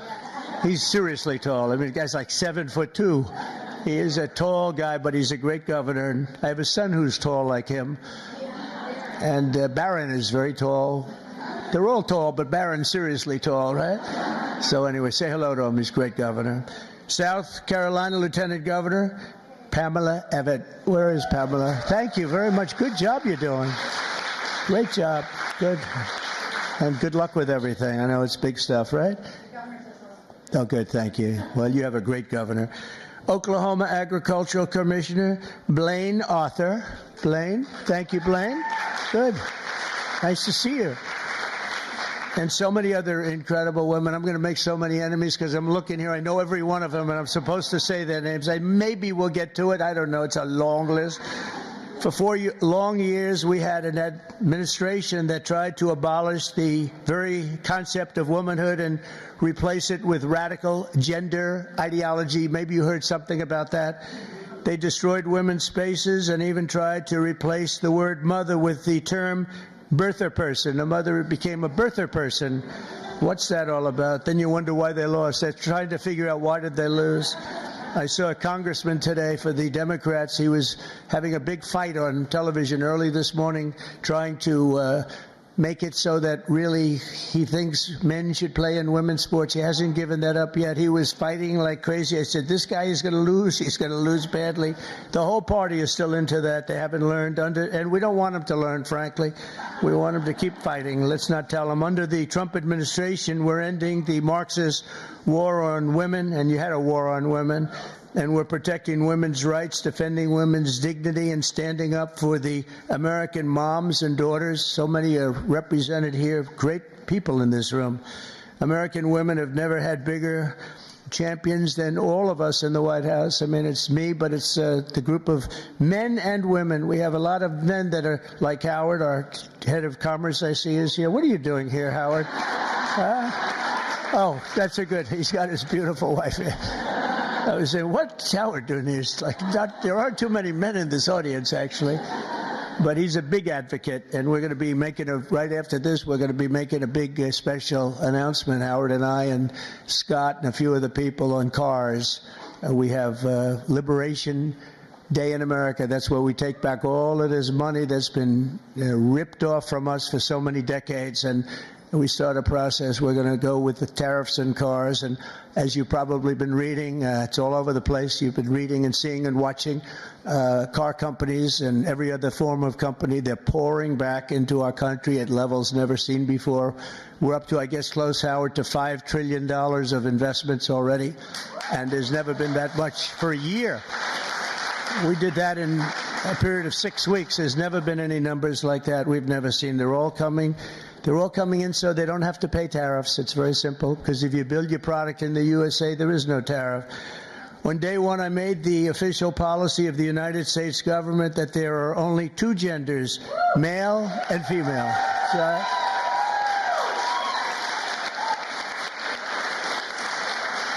is there anybody, seriously, is there anybody that disagrees with that in this room? I was thinking maybe somebody from the press might raise their hand. I don't think so. There aren't too many people. You know, it's amazing. It's got to be like a 98% issue, right? So what are they doing, Marjorie? What are they doing? They're fighting for a 2% issue. That's good. Let them keep doing it. No matter how many surgeries you have or chemicals you inject, if you're born with male DNA in every cell of your body, you can never become a woman. You're not going to be a woman. And that's why last month I proudly signed a historic executive order to ban men from competing in women's sports, and it was very popular and very... Very popular. We had a track meet, and it was so disparaging to great women athletes. I've known so many great women athletes. I gave Annika Sorenstam the Medal of Freedom here not so long ago, and these are unbelievable athletes, but it's so ridiculous. They had a track meet, and you heard me talking about long distance track meet. The man won by 5 hours and 14 minutes and 12 seconds, and I said, this is not good. And you want to see worse? Take a look at the weightlifting records. Take a look at the boxing. Take a look at this. The whole thing is ridiculous. And frankly, it's demeaning to women. And you are superior to men, in my opinion. What do I know? You are. I've seen you. No, they are superior. I've known it all my life, and I'm not happy about it. I'm not happy. I also banned puberty blockers. Can you believe I'm even saying this?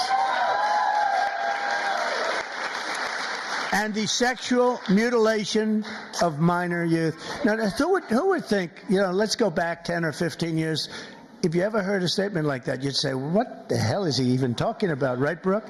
What is he talking about? Puberty blockers. But that's where we are. That's where we've come, and we're ending it. We're sending it back to where it came from, oblivion, right?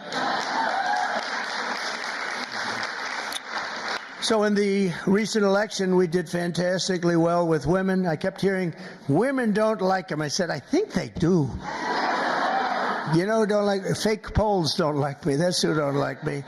But we were setting records in so many of these cases, and I was for women. I was for the women, the suburban housewife, where I stopped low-income housing projects from being built at a house next to you, where people were being decimated. The houses were being literally ripped up and destroyed. And I stopped it, and we've stopped it again. We had to stop it again. I stopped it first term. We had a great first term, a really successful first term. We had the largest increase in stock market value, 88% increase in the history of our country. We gave you the biggest tax cuts. We gave you the biggest regulation cuts. We rebuilt our military. We gave too much of it away to Afghanistan, this character. He gave billions and billions of dollars of it away to Afghanistan. And maybe we'll have to ask for that back, although it's getting a little old now. They're getting a little old. We're building new stuff. But I will say that it was such an honor working with so many great women. I've worked with women all my life. I've always been ahead on that subject. I had women in my construction business putting up skyscrapers in New York 30 years ago, 35 years ago, long before it was in vogue. And they were phenomenal. Every one of them was phenomenal. My administration listens to America's moms, and that's why I recently created the Presidential Commission to make America healthy again, and that's really caught on. That's really caught on. And Bobby Kennedy, by the way, is doing a great job. I think it's going to go down as another great choice. And we just don't want to treat the chronic disease crisis. We want to prevent our children from getting sick in the first place. And there are so many things that we are doing wrong. Something happened. If you go back 20 years, autism, think of it, 1 in 20,000 children. Think of that. 1, autism. You see it all over. 1 in 20,000 children. Now it's 1 in 36 children. Now, what the hell is that all about? There's something out there, and we got to find it. But can you imagine 1 in 20,000, and now it's 1 in 36, not 36,000, 1 in 36 children. And I see it all the time. And so there's something out there, and we're going to find it. We're doing something really wrong. And it might be very simple to even correct, but we're looking very hard, and Bobby's looking very hard, and we're going to figure it out. And to further support our nation's mothers, I've signed an executive order to expand access to fertility treatments like IVF. That's Katie. Where's Katie? Katie called your great senator from Alabama. She called, and she was like in a little bit of angst, right? She said, "Sir, we just had a ruling from an Alabama judge who said you couldn't have the clinics IVF." And I was in my plane, and she said, "It's terrible, it's terrible. Friends of mine are virtually attacking me," and said, because they're not really, people don't talk about it necessarily. Why should they?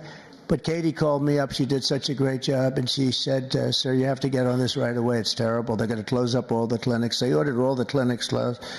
And I said, so Katie, give me a quick definition, please. Educate me in a minute or less. And she did. And I came out totally in favor of what all of these women wanted. And it became our issue. We actually took it away, Mike, from the Democrats. They were late to the party. And it was really, I give you a lot of credit. So thank you very much. Thank you, Katie. Great job. And I also signed an executive order to begin abolishing the Department of Education, as we said, but also to go back and do things with our school children that just hasn't been done in many, many years. But the basic is reading, writing, and arithmetic, and we want to make sure that they teach English, okay? But I think we're not going to have a problem, and you're going to see things happen, I think, on the education front like nobody can believe. It's very exciting. Very exciting. And so many of the states like Iowa and Idaho and Indiana, by the way, unrelated, but Indiana, they just signed Honda, one of the biggest auto plants in the world, is going, Honda, big company, would have never come here except for, let's say, the election. I like to say the election result, but let's give tariffs a little well, without the election result, you wouldn't have the tariffs, right? So I guess it's all about the election, Marjorie. But one of the biggest anywhere in the world. They're building in Indiana, big plant, and we have many of them going up. Many plants in other countries have stopped. They've stopped construction. One of them right in the middle of construction. They just signed a contract. They're going to build it here instead. So you're going to see that at record. Just remember, I told you so in 12 months from now. But on day one, we're ending the inflation nightmare that Joe Biden created and caused, but just by his spending, two things, his spending, but I think more important, he destroyed our energy policy. And energy started going up, gasoline, any form of energy went through the roof. And then what he did to get it down a little bit, he went back to the Trump policy. Everything, let him drill, let him. They were very, very concerned. And it was too late because that jackrabbit had gotten out of the nest. And it was too late. They really screwed us up in so many. Remember the movie Gung Ho, though? With Michael Keaton? Where the Japanese company came to America and had their cars built here. The American production wasn't on par with the Japanese. And yeah, the movie's quirky and they end up like busting their fucking asses and making their production high. Just barely had the car. Like, if you haven't seen the movie, I'm sorry, I'm giving shit away. They barely did it, right? My point is, like, when you're buying a Honda, and I think it was Hyundai actually that did it. I might be wrong. Maybe Honda. I heard something about Hyundai. But when you're buying a Honda, do you want it built in Japan or America? No, I'm buying a Honda because I'm buying a Japanese vehicle, not an American vehicle. So I don't know. I don't know how I feel about other countries' automobiles being made in America. Honestly, I don't know. That's kind of weird. Right? Just like American cars being made in Mexico. That's weird if that's happening. Anyways, how about allowing millions and millions of people to come into our country, open borders, people from all over the world, not South America, but all over the world. They came in from Africa, from Asia, from all over the world, from prisons. The prisons were emptied into our country. I call them prisons and jails, prison being a slightly tougher term, but the prisons and jails were emptied into our country. The mental institutions and insane asylum, same thing. Insane asylum is mental institution on steroids, right? I used to say Dr. Hannibal Lecter, the great Dr. Hannibal Lecter is in a hotel. The food's already gone? Who ate it? And the fake news back there, a lot of fake news here, by the way. Fake news would say, why does he keep mentioning Hannibal Lecter? I said, you know why? Because we just won an election. We got a lot of votes because of Hannibal Lecter. We don't want to have Hannibal Lecter in our country. So we watched what was happening to destroy our country. And a woman, by the way, the head of Homeland, Christy is doing a great job. Kristi Noem. Tabby She's came. doing a Well, great job. I'm She's sorry, getting them Crichton. out. I gotta Tom fucking Homan- eat. I haven't But eaten all Tom damn Homan day. and Christy You're gonna have to Norma, wait. they're doing an unbelievable job. She's tough. She might be tougher than Tom. Is that pretty tough, right? I'd say Tom is central casting, but he says, I think she might be tougher than me. So we needed that because she's dealing with a rough group of people. Millions and millions of people. 21 million people came in, but of that, at least 3 million are serious criminals. Get outta here. Many of them are murderers, 11,088. And of that number, about half no. have murdered more than one person. This is not going to end well. So we're getting them out in record numbers, and we're having a lot of problems with the courts because the courts want to pretend they're president. And they're not president. They didn't get 80 million votes, and they're not. They can't do that to this country. That's not their job. But we're getting them out in record numbers, and it's going to save a lot of lives. We got some really bad people in this country, but you see the ones we're taking out. Trendy Aragua, the toughest of all gangs, MS-13. And we're getting them out. So in just 2 months, core inflation has dropped to its lowest pace in 4 years. We've got it going down. The groceries I told you about, and energy of all kinds, gasoline, that's fallen below now $3. $3 for the first time in years since I was there. It's fallen below $3. We're going to get it down quite a bit lower. That's going to bring prices still further down, and people are going to be able to buy their groceries again, and so important. And again, I want to just congratulate you, Brooke. What a job you've done over there with the eggs. I was in office for 1 week, and I got this one article was so bad that Donald Trump has caused a massive egg problem. And I said, this is, and they showed it. It's like, terrible. But it was during his term that it went up, right? And but they were hammering me. They thought they had us until I put you in that position. And I don't know what the hell magic wand you use. And now they don't talk about it anymore. It's terrible. Well, we'll talk. We have to talk about it, If they don't talk about it, we talk about it, right, Brooke? But what a job you've done. Now we need Congress to pass the largest tax cuts in American history, and Mike is going to get that. And I think we can finally say one big, beautiful bill, because everybody's there.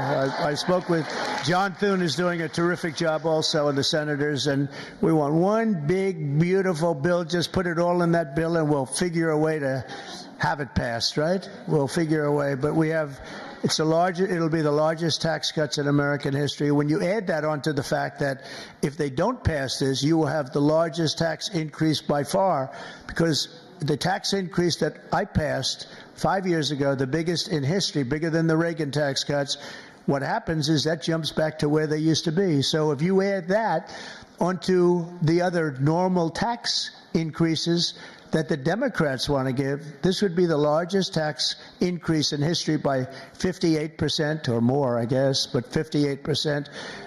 And I don't know how anybody can vote for a Democrat, but I know one thing, that I believe the Democrats are going to be forced to help vote for this bill. And then we have the very important continuation of debt.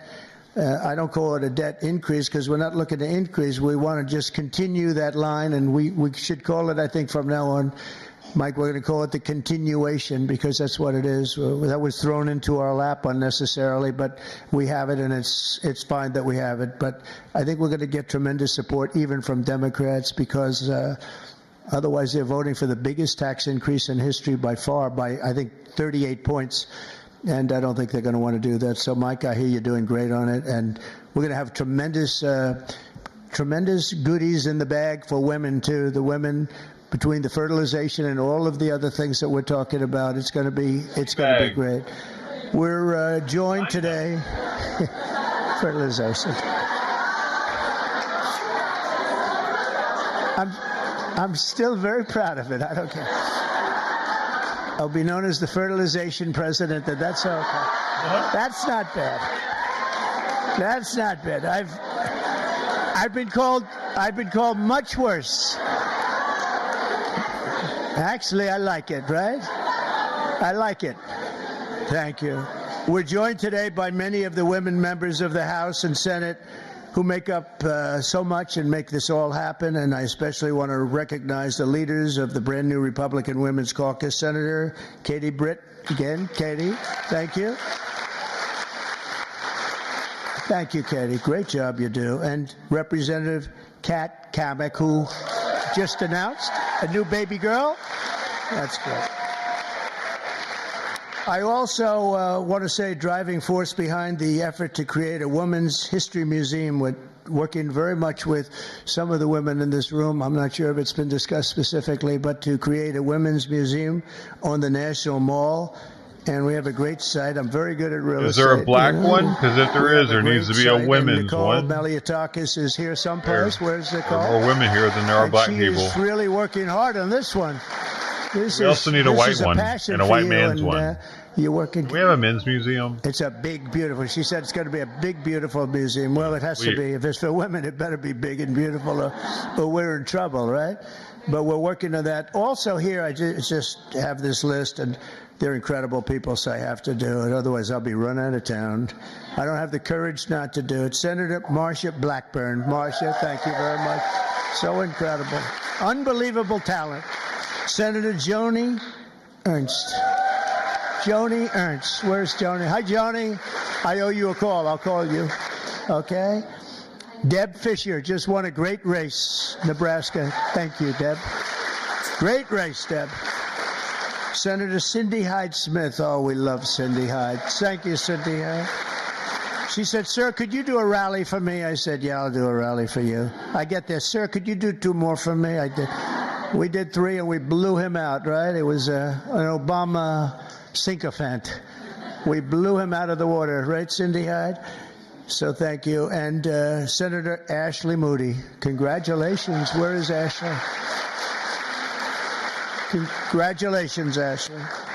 Also, Representative, and this one is tough. She's tough. Lisa McClain. She's tough and good. She's a good one. She's a real leader. Thank you.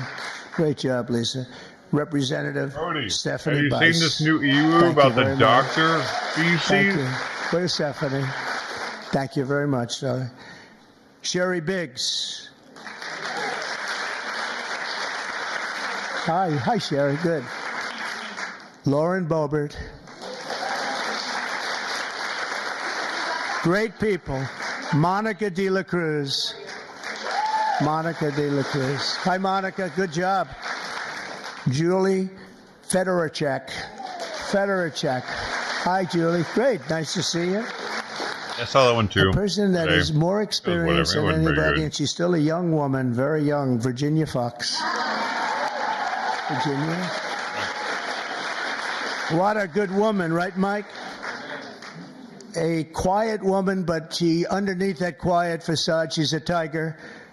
Marjorie Taylor Greene. Highly respected woman, I tell you. Thanks, Marjorie. Great woman. Diana Harshbarger. Where are you, Diana? Thank you.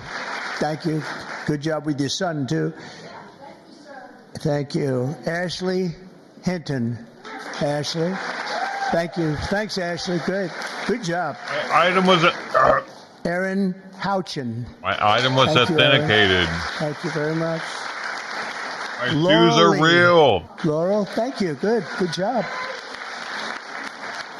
How did they Julia know? Letlow. How do they know? I don't know if I can trust them.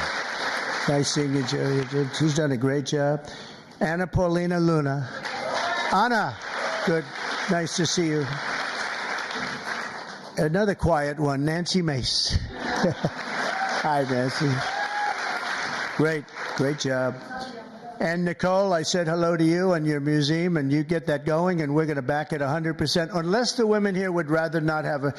Is anybody not in favor of a women's museum in this room? Please. It's okay. I could see some. Maybe they want to save a couple of bucks, right? No takers. Okay. You're all set. You haven't then, I guess. I sort of thought that was going to happen. Celeste Malloy. Celeste, thank you. Great job. You want a women's museum? Great job. Carol Miller. Great election. Thank you, Carol. Great job, Carol. You go to it. A friend of mine, a beautiful person, a beautiful family. It's like she's got children. They're all supermodels, male and female. Handsome husband. Carol, Mary, Carol, Mary Miller. Mary. How's it going? Okay, good. Mary Miller's a really spectacular person and a great congresswoman. Thank you very much. 22nd grandchild. Look at her. It's one of the most beautiful families. It really is. Starting with you, it's just a beautiful family. So you have a long way to go, Kat. Come on, you have to get going. Marionette Miller Meeks. Great election you had. Great election. Great. Great job. Oh, Maria Salazar. Where is Maria? She is strong. She's a tough one. But they love her. We all love her. Thank you. Another one who's really I don't good. think it's going to increase tourism in D.C. Very well, along it's with not Mike. like the Aerospace Museum or she really knows what she's talking Natural about. History She was right, Museum 100%. Victoria Sparks. Or you Thank get to you, see Victoria. relics, or you get to see Thank you very much. old technology. And Beth Van Dyne, who's fabulous. Hi, Beth. Thank you. Thank you very much. You're such a great group of people. And there's others in there. I'm going to get killed. I know. You're for me and I'm for you. Can you imagine there are others? I'm sitting and looking at others. I'm going to be in trouble. That's the problem. When you do that, you leave a couple of them out. They never speak to you again. They never. Now we need Congress to pass the largest tax cuts, and we are going to get that done. And we're joined today by so many people that are just so great. And we are going to have a little bit of a celebration after this is finished. In one of the outer rooms, they have some stuff for the women. Much better. We did this for men. And, you know, it's very unexciting having a day for men. I stood up here. It was like I reduced the speech from 10 pages to about 2 paragraphs. It was boring. It was boring as hell, to tell you. Throughout our history, strong, tough, visionary women have defended our flag, strengthened our communities, explored new frontiers, and expanded the American dream for all of our children and all of our people. Now, patriotic American women like those in this room are helping lead our nation into the golden age of America. And that's what we're calling it. This is the golden age of America. We want to do things that nobody thought were possible. You know, had I done it the more traditional way, which I actually did, but we won't talk about that. But had it been the, 4 + 4 as opposed to floor 4, let's see how bad they do, and then we get another 4 at numbers too big to rig, we call it. We have to go out too big to rig. They tried, but it was too big to rig. Had we done it that way, it would have been nearly as important or nearly as historic. It's much more historic. It's a much more important presidency. And frankly, because of how bad they were, we're able to do things that we could have never done if it were traditional. I don't think, Marjorie, we would have ever been able to have done the things we are doing now. You see what we're doing with the colleges, and they're all bending and saying, sir, thank you very much. We appreciate it. And nobody can believe it, including law firms that have been so horrible, law firms that nobody would believe, and they're just saying, where do I sign? Where do I sign? Nobody can believe it, and there's more coming. But we really are in the golden age of America, and I think you're going to see it more and more as we go along. Together, we're beginning our country's greatest era, and we're building a future that will be stronger, safer, healthier, and happier than ever before. And you're really going to be the leaders. I think you're going to be the dominant leaders, and you have a lot of them in this room politically, but just the fact that you're here and the fact that you're with us is so important. There's nothing like strong, beautiful, wonderful women. You have the heart, you have the whole spirit. You're amazing people, and it's an honor to be with you, and we're going to work together, and we're going to make this the greatest age in the history of our country. Thank you. Thank you, Mary. Thank you. Thank you very much, everybody.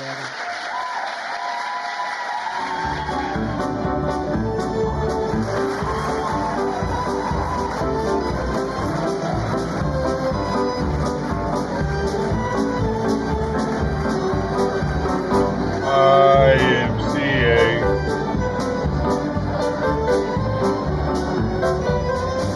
Hard to eat without your index finger, man.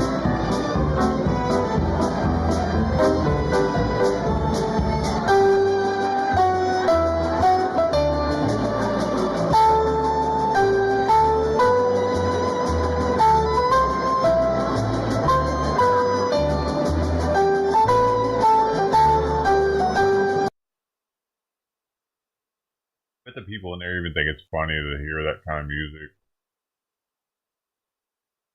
But man, I've hung out with Trump before. Before the president, his music's all hotty toddy. Grab him by the pussy.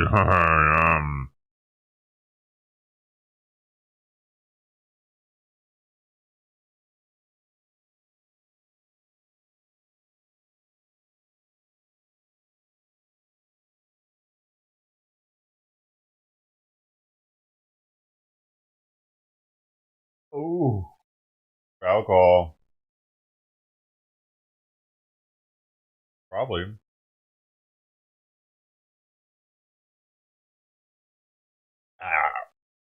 Man. That was good. I haven't had a good breakfast. I haven't had a good brunch. And wow, because eggs. Costco's been out of eggs every time I go. They're out of eggs every time I go. The demon inside of me being released. Calmer I am.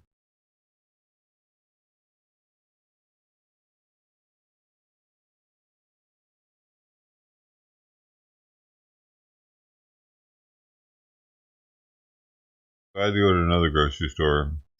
I got a dozen eggs.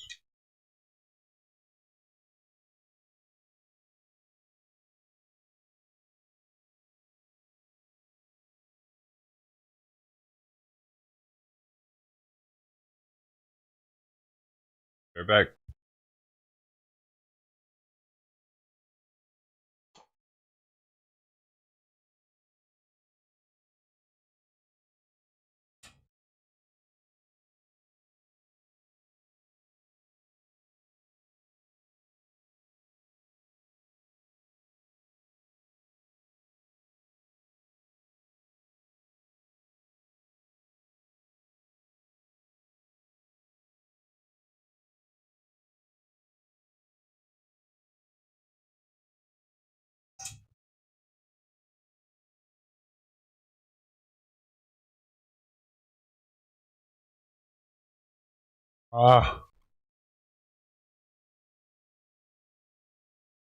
Need to go get another plate out there for the kitty kitties, for the kitty kitties. I'll be right back.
Blaming me, ooh yeah, baby, baby.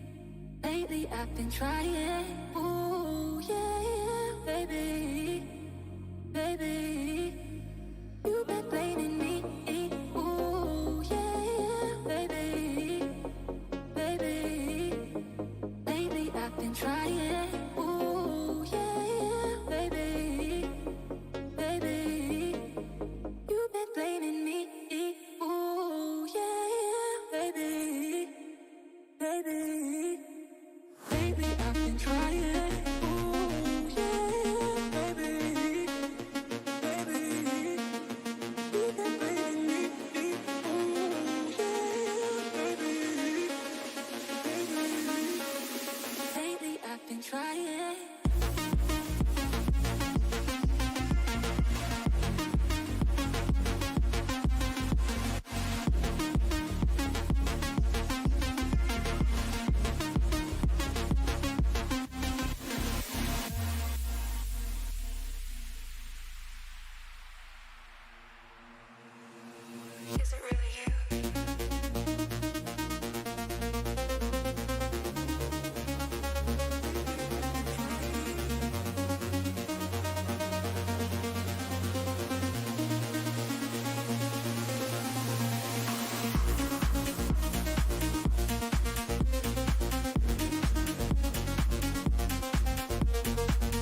Jump from the floor to up here.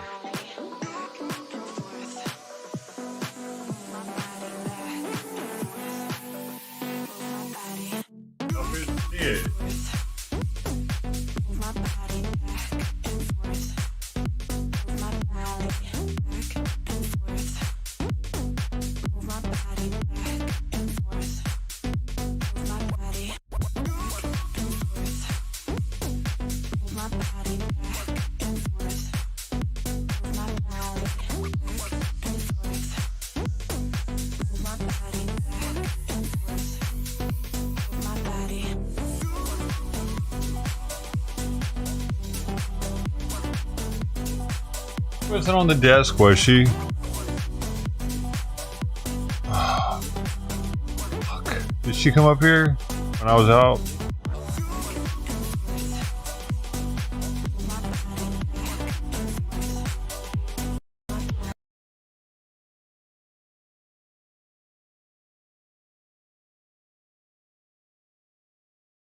God damn it! I left a fucking tea in here. How long was she up here?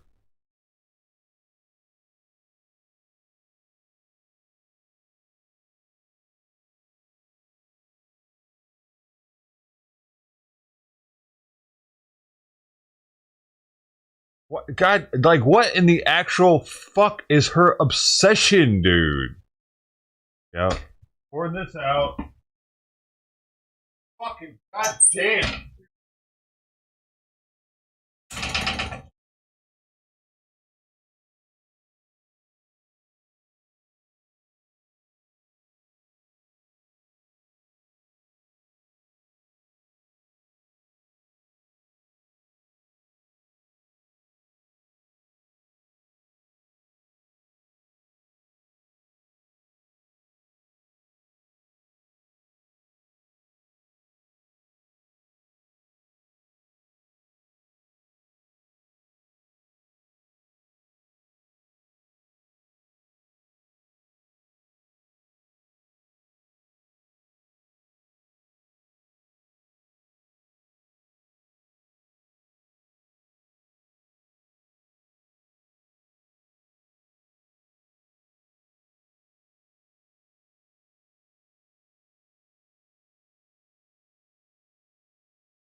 Never does it. Was she over here also? She was over here, right? Area. She walked over here where you couldn't see her. Oh yeah, she was definitely hipping that cup then. As soon as I saw that it was uncovered, I knew that she had drank out of it.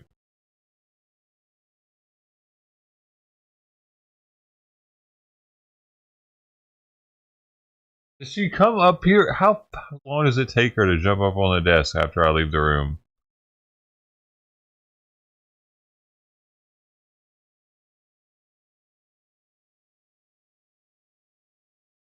Oh no, I am not. I'm the one to blame for not covering the cup. I had it out of view and everything. Definitely, it's my fault. It's not even her fault. It's my fault because she's gonna do what cats do. Just I get mad and yell at her because fucking. I wish she would stop fucking doing it. You know what I mean? I wish I didn't have to be like, oh, I remember to cover the cup up. I don't have to do that with Simon ever, and he could jump up here if he wanted to. But I'm making another cup of tea. Oh, hold up for that. For the jasmine, I doubt it's bad like that horrible that you drink jasmine. But it's non-toxic for cats. Cool. Okay, cool. Jasmine's non-toxic. It was the green tea too, so that's better than it being black tea. And it had, well, I mean, it had actual whole milk in it. The last one was the oat milk. That was probably what was getting her to want to drink it. But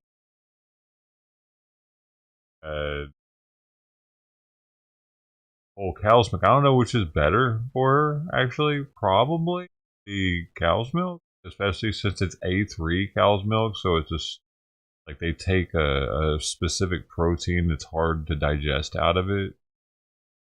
So let me see, A3 milk for cat.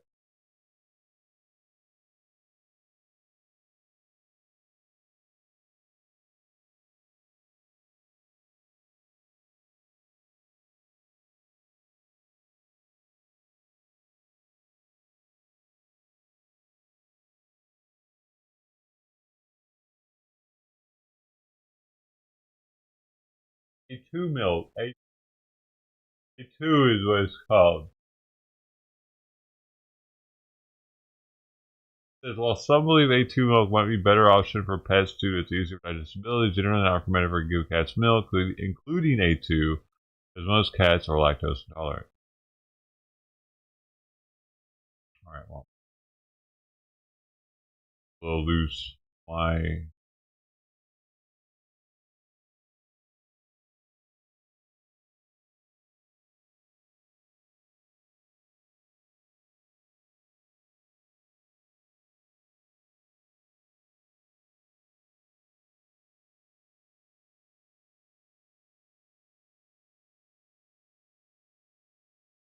The reason why I get the A2, well, I'm trying a new brand now. I went without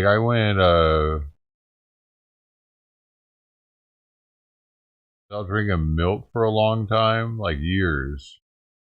I would get almond milk and stuff like that, oat milk. Then I went and got some of the A2 milk one day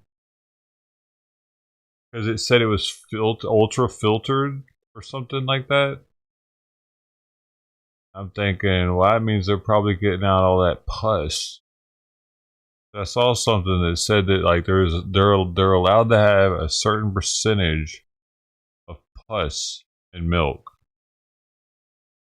because the udders get all pussy being milked so often. I felt like this milk, the A2 milk, was ultra. It was filtered more, so it's filtered so much that they like take some other they filter some protein out of it. A2.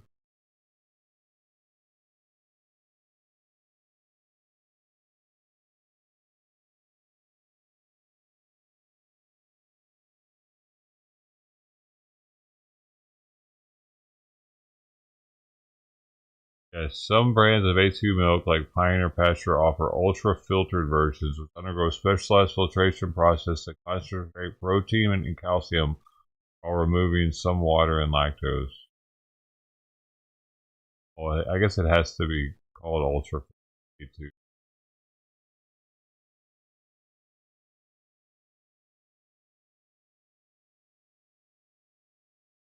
Does it get out the pus? Oh, ultrapasteurization is what all A2 undergoes. The process called UHT or ultrapasteurization, where milk is heated to 280 degrees Fahrenheit for 2 seconds and rapidly cooled to 39 degrees. Ultrapasteurization.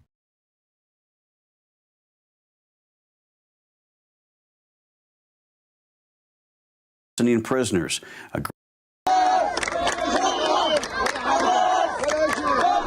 Hundreds of Palestinians shouting anti-Hamas chants calling for a 17-month war in Gaza to end in a rare public display of dissent against the militant group. The protests breaking out in northern Gaza and in some cases reportedly swelling to more than 2,000 people as activists chanted slogans such as Hamas out and Hamas terrorists. Some in the crowd carried signs reading "Stop the war" and "We want to live in peace." The protests come a week after a ceasefire between Israel and Hamas ended and follow an Israeli strike that killed hundreds of Palestinians in the region. Israel vows to continue the fight against Hamas until 59 remaining hostages in Gaza are released and the terror group is destroyed. Hamas says it will only release the remaining hostages if Israel releases more Palestinian prisoners, agrees to a ceasefire, and a total withdrawal of forces from Gaza. Israel went to war against Hamas after the group launched a terror attack within its borders on October 7, 2023, killing more than 1,200 people and taking hundreds of hostages. The conflict in Gaza has killed more than 50,000 Palestinians, according to the Hamas-controlled Gaza Health Ministry, which does not distinguish between civilians and combatants. For more on this story, download the Straight Arrow News app or go to san.com.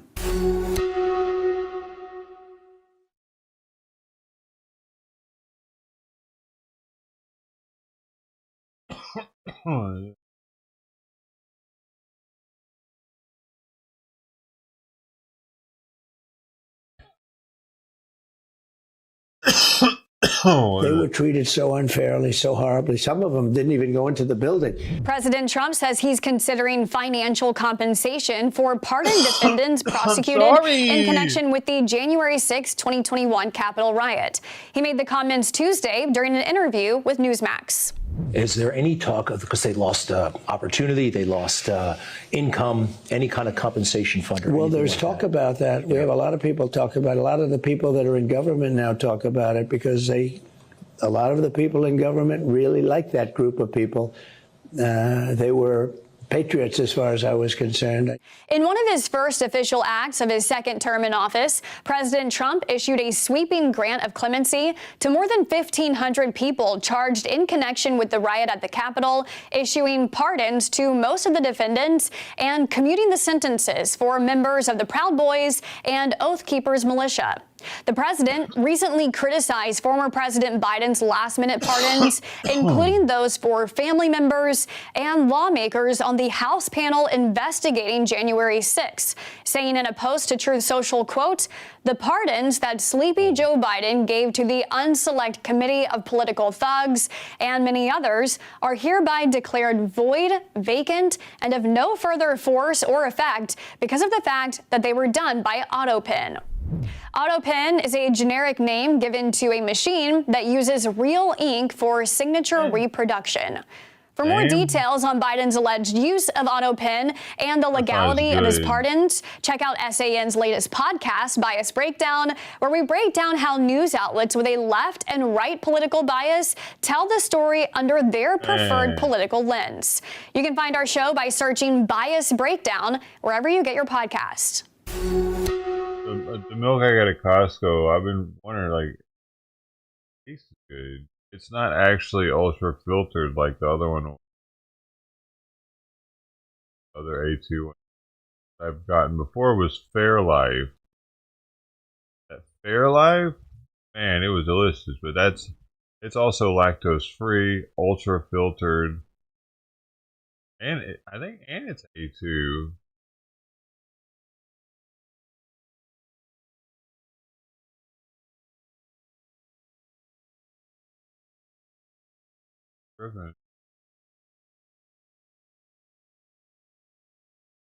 Thought it was. Oh, it was that one. That's what for filter, not the A. What is A good for?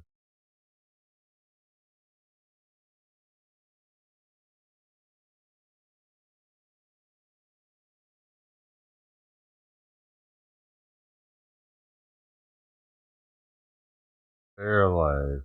That's one.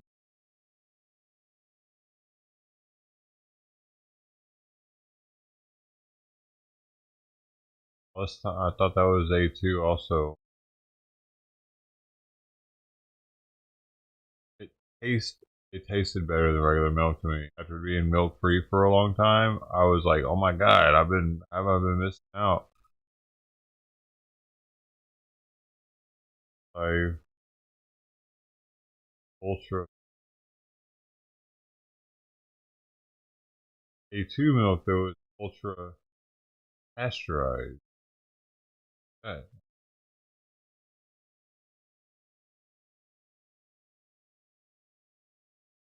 Organic stuff.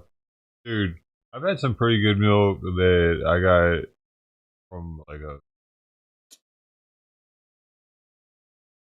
was a Mother's or something like a Mother's, Colorado. Like a really small grocery store chain, but they're really, really small. Cozy, like, no. But they had one that the milk would be like chunky at the top of the cap, and you'd have to poke through to get past the cream. Also in Colorado, like a couple decades ago, we used to have our milk delivered at one of the places I lived. That was kind of cool. Pretty good milk. Milk and delivery in glass bottles.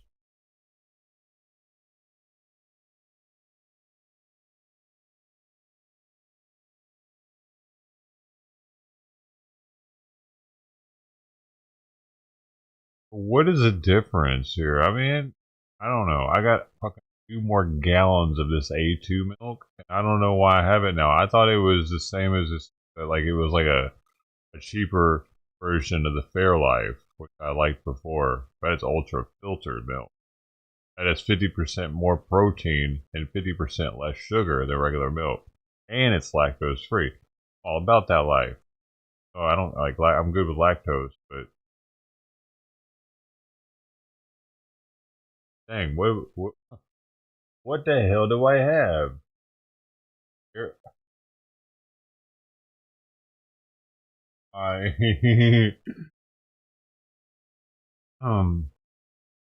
digestive tolerance. That's one.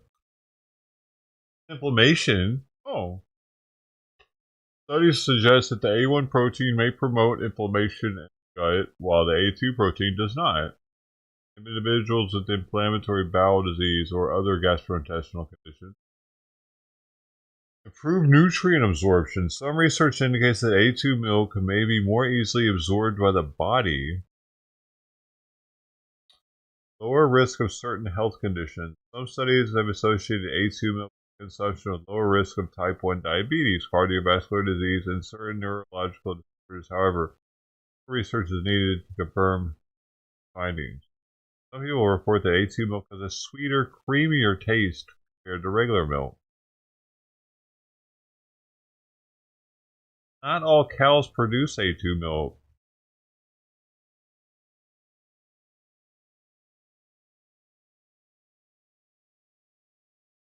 So it's it's produced by the cow as is. Wow.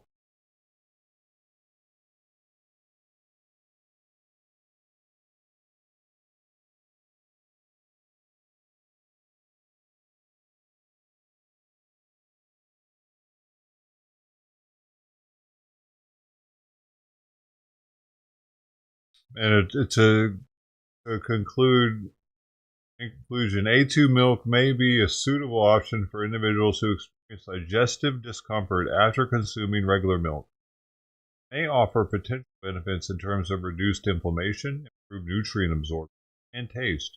However, it is important to consider the cost and availability of A2, as well as consult with the healthcare professional.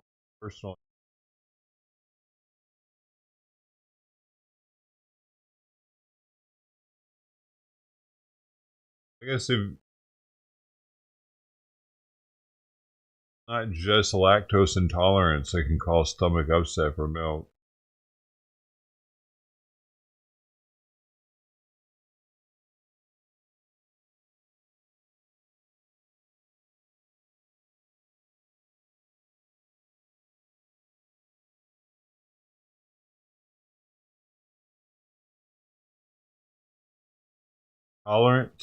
People who are intolerant to A1 protein are the ones who benefit the most from A2 milk. Oh, they do? Oh, it's interesting, Brody.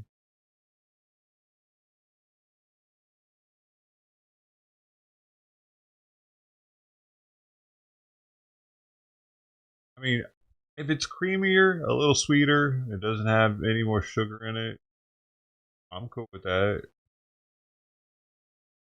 I don't think it was markedly more expensive than the regular milk. Seemed like it. About the same price.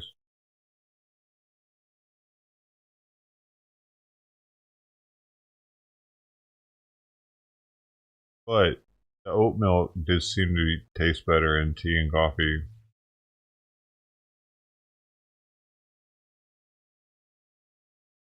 Probably because vendors. Probably because it's flavored with something though. It has to be. City vendors have told me that they received a letter from you requesting a 3% discount on their contracts. They say that it read more like extortion. Let's give some important context here. Faced with fiscal fiasco, City of Chicago asks vendors for 3% discount. Dear valued partner, the message from Chicago's Chief Procurement Officer, Charla Roberts, begins. In light of the difficult economic times, the City of Chicago faces new challenges to reduce its costs. One sentence later, the email gets to the point. Therefore, the city requests a price reduction of minimally 3% off all invoices sent to the city for the next 12 months off any contracts you currently hold as a prime contract with the city. Be sure to try that one next time someone comes over to do work on your house. They asked me to ask you, why are they the ones being targeted for a discount, a 3% discount, when you and your staff is not taking a 3% pay cut? You're not asking CPS to take a 3% pay cut. You're spending money like water, city, obviously taxpayer dollars. And they also asked me to please ask you to, out of respect for them and the First Amendment, to give more than your standard yes or no scripted answer that your press people have scripted out for you. Again, as our chief of procurement has indicated, as well as our budget director, this has been a part of the budgetary process from the very beginning. All of our alders are aware of the efficiencies as well as a stronger productivity that the government is working towards. This is all about collaboration and cooperation to ensure that the city is running at the most efficient way possible. And so we are inviting our partners, our contractors, to join us in that effort. This is great. I'm taking notes. Try this on the HVAC guy. Mayor Johnson, at your press conference for the Youth Employment Jobs Program, you said that the best way to prevent the type of mob violence that we see during the summer months is to spend tens of millions of dollars on these youth jobs programs.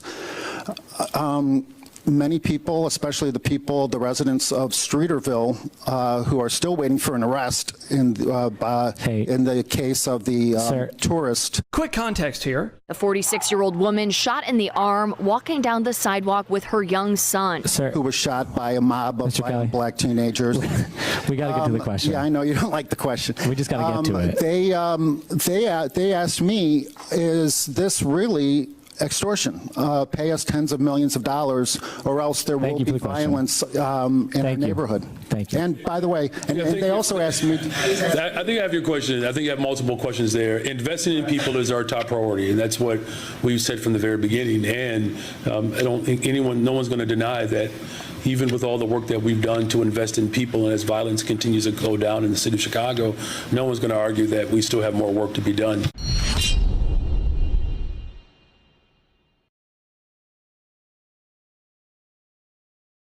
That all he answered with? This seems like a short answer.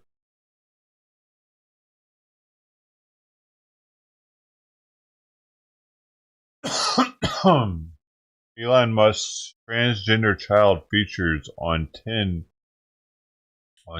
Vogue. Kill everyone now. Condone first-degree murder. Advocate cannibalism. Eat Filth are my politics. Filth is my life. Take whatever you like. And the 20-year-old had plenty of nasty things to say. I already don't want to see any more of it. Weird. He's probably trying to distance himself as much as possible from her. Whatever it is they are. I don't fucking know, dude. Leave me alone. This. An overturned semi-truck. So you're working feverishly to get this thing back on its wheels. Back on its wheels. Allow. Whoa! What? Whoa! Oh shit! It was in the water.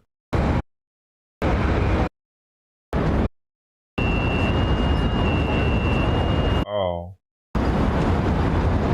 Oh, whoa, it's a freaking RV or something. Damn, that's a nice one.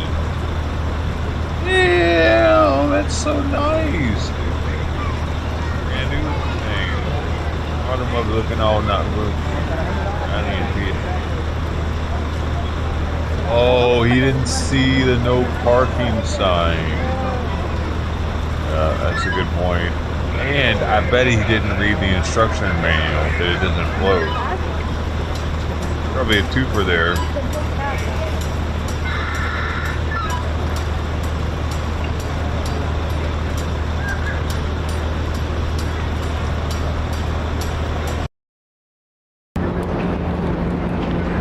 This roof though, man, this is intense. The amount of cooling it has. Air conditioner or what is all that is all that for AC.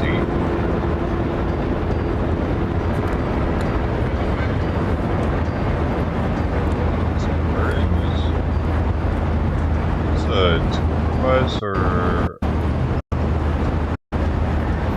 bus for traveling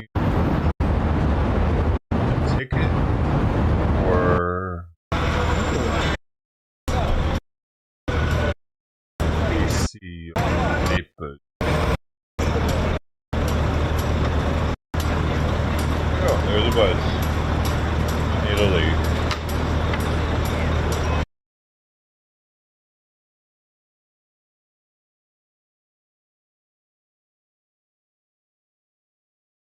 Oh, you just reminded me.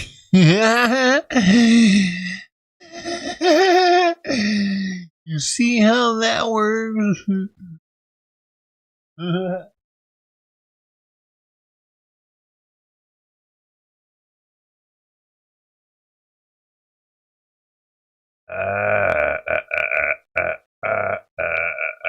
My problem is that my kid is getting worse and worse every time, and they are telling me that I can't be with him. They're not taking care of him here. But listen, if you let them do their thing, and he's still sick, then that rules you out. Oh, They said that dude, Brody, though, have you seen the trial? I don't know if it's evil or not, but it's not a trial, but it's the interrogation of the mother-daughter duo that was poisoning their family with antifreeze, I think. They were killing off their family with antifreeze. They already killed like 1 or 2 people, and they were going after a third one. At first it was the men that they were killing off, but then they ended up getting prison. They're in prison right now for it. That shit. So we watched it on stream. I don't remember how long ago. That was crazy though. Remove me so that when he gets better, they can accuse me of being the one that did it. And they were so believable in the interrogation, you know. And I'll find it. It's okay. Walk out of the hospital. It's okay. It's okay. It's okay.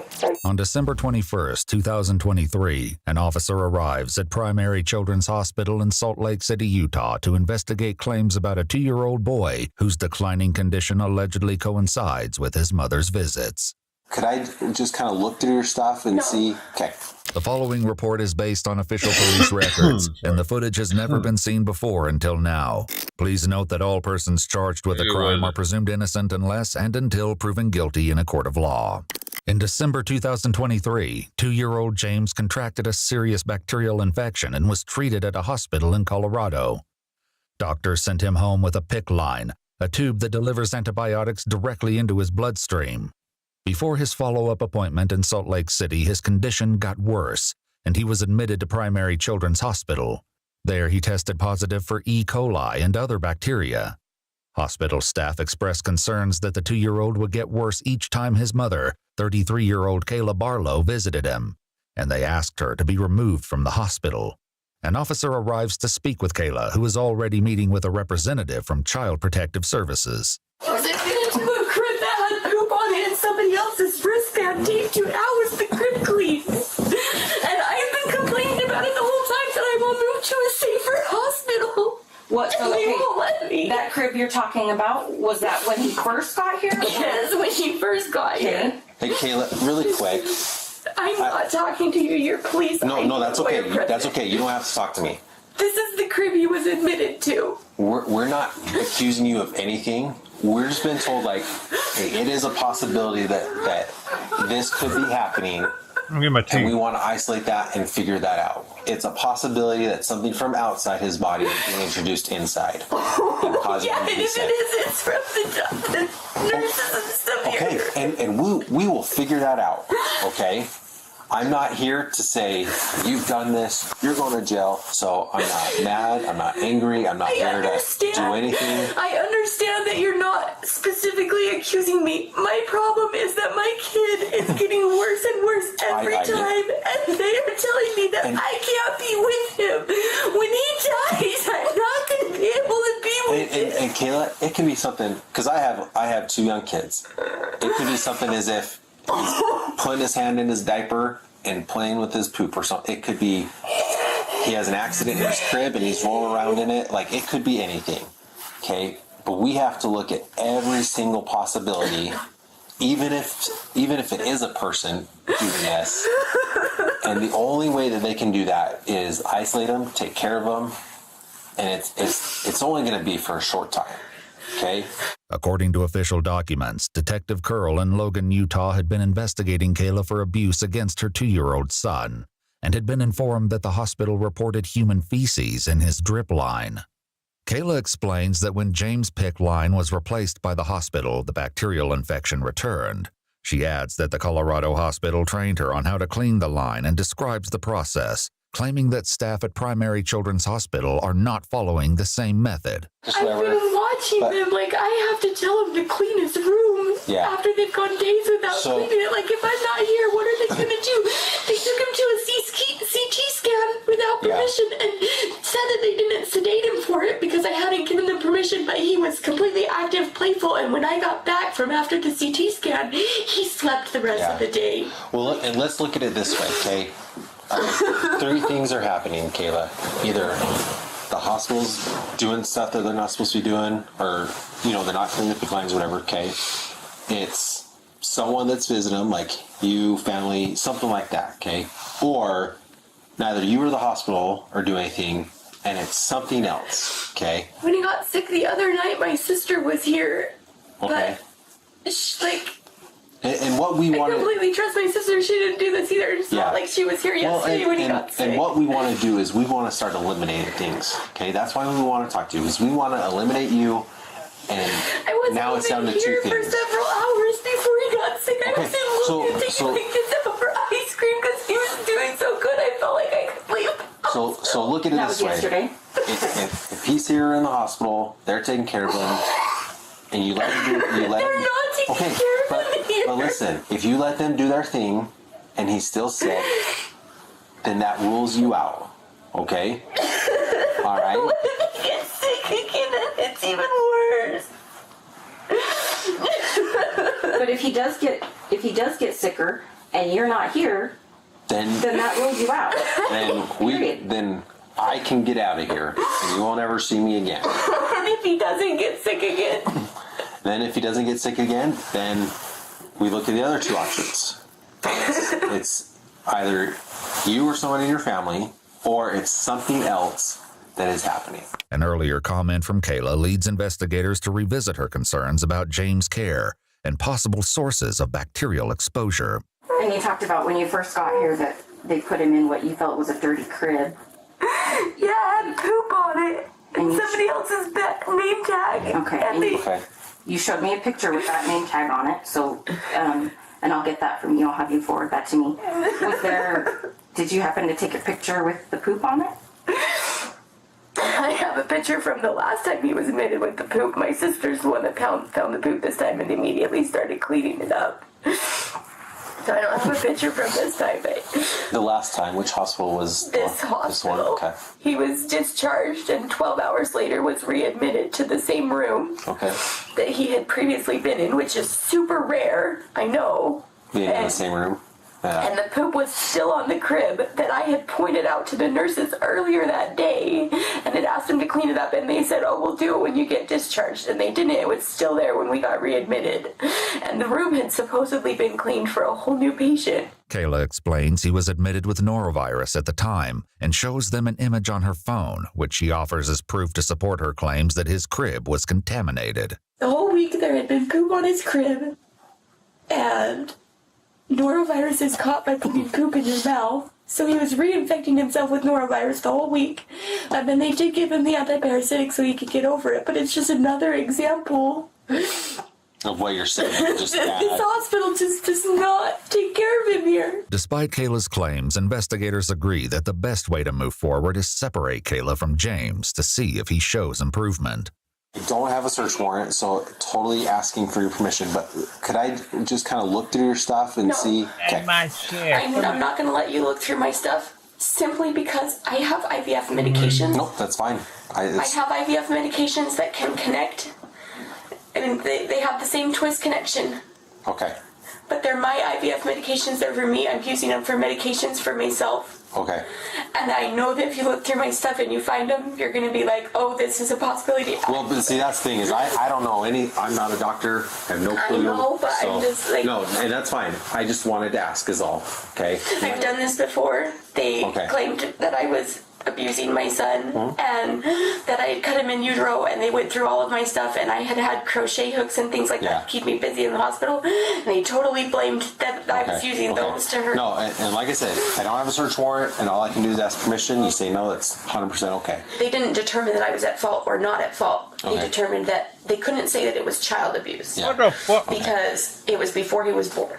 Official documents state that James was born prematurely at 28 weeks, and investigators noted concerns about the circumstances surrounding his birth.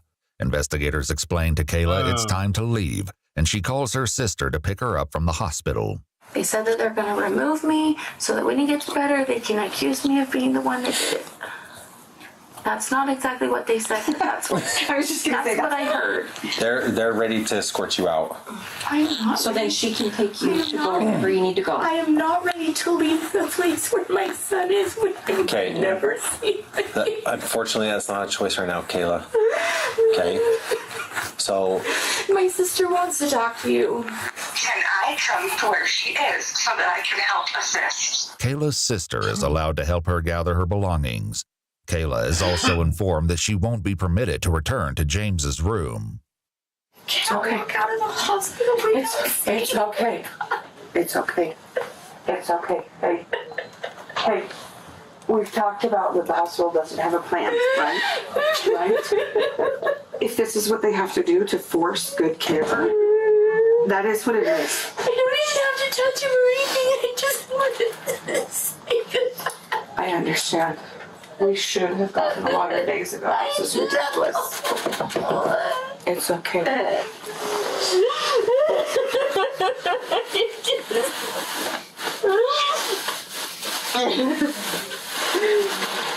I think this is all Christmas tree crap. Why do they have all this shit at the hospital? This is all diarrhea crap. Please ask them.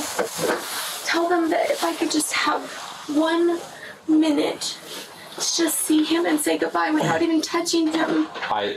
Just 1 minute. I will walk out of the hospital. I will not put up a scene or anything. They've already given that answer. I'm sorry.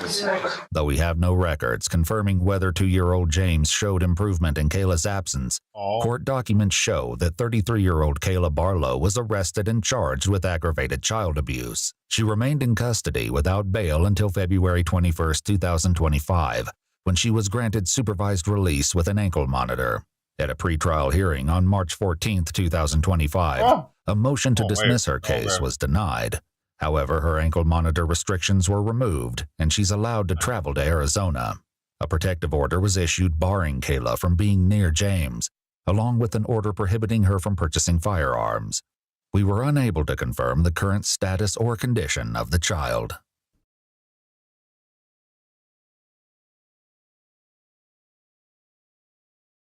A chilling whodunit, almost too sinister to comprehend. It started out with a seemingly ordinary family suffering 2 devastating blows. The father and adult son suddenly dead, supposedly of natural causes. But it wasn't until their daughter ended up near death in the emergency room that the pieces started falling into place. ABC's Deborah Roberts has our story. I'm horrible. I'm a horrible mother. With 24-year-old Sarah Stouty clinging to life in a Missouri hospital, instead of being by her side, her mom, Diane, is in interview room number 3 at the Springfield police station.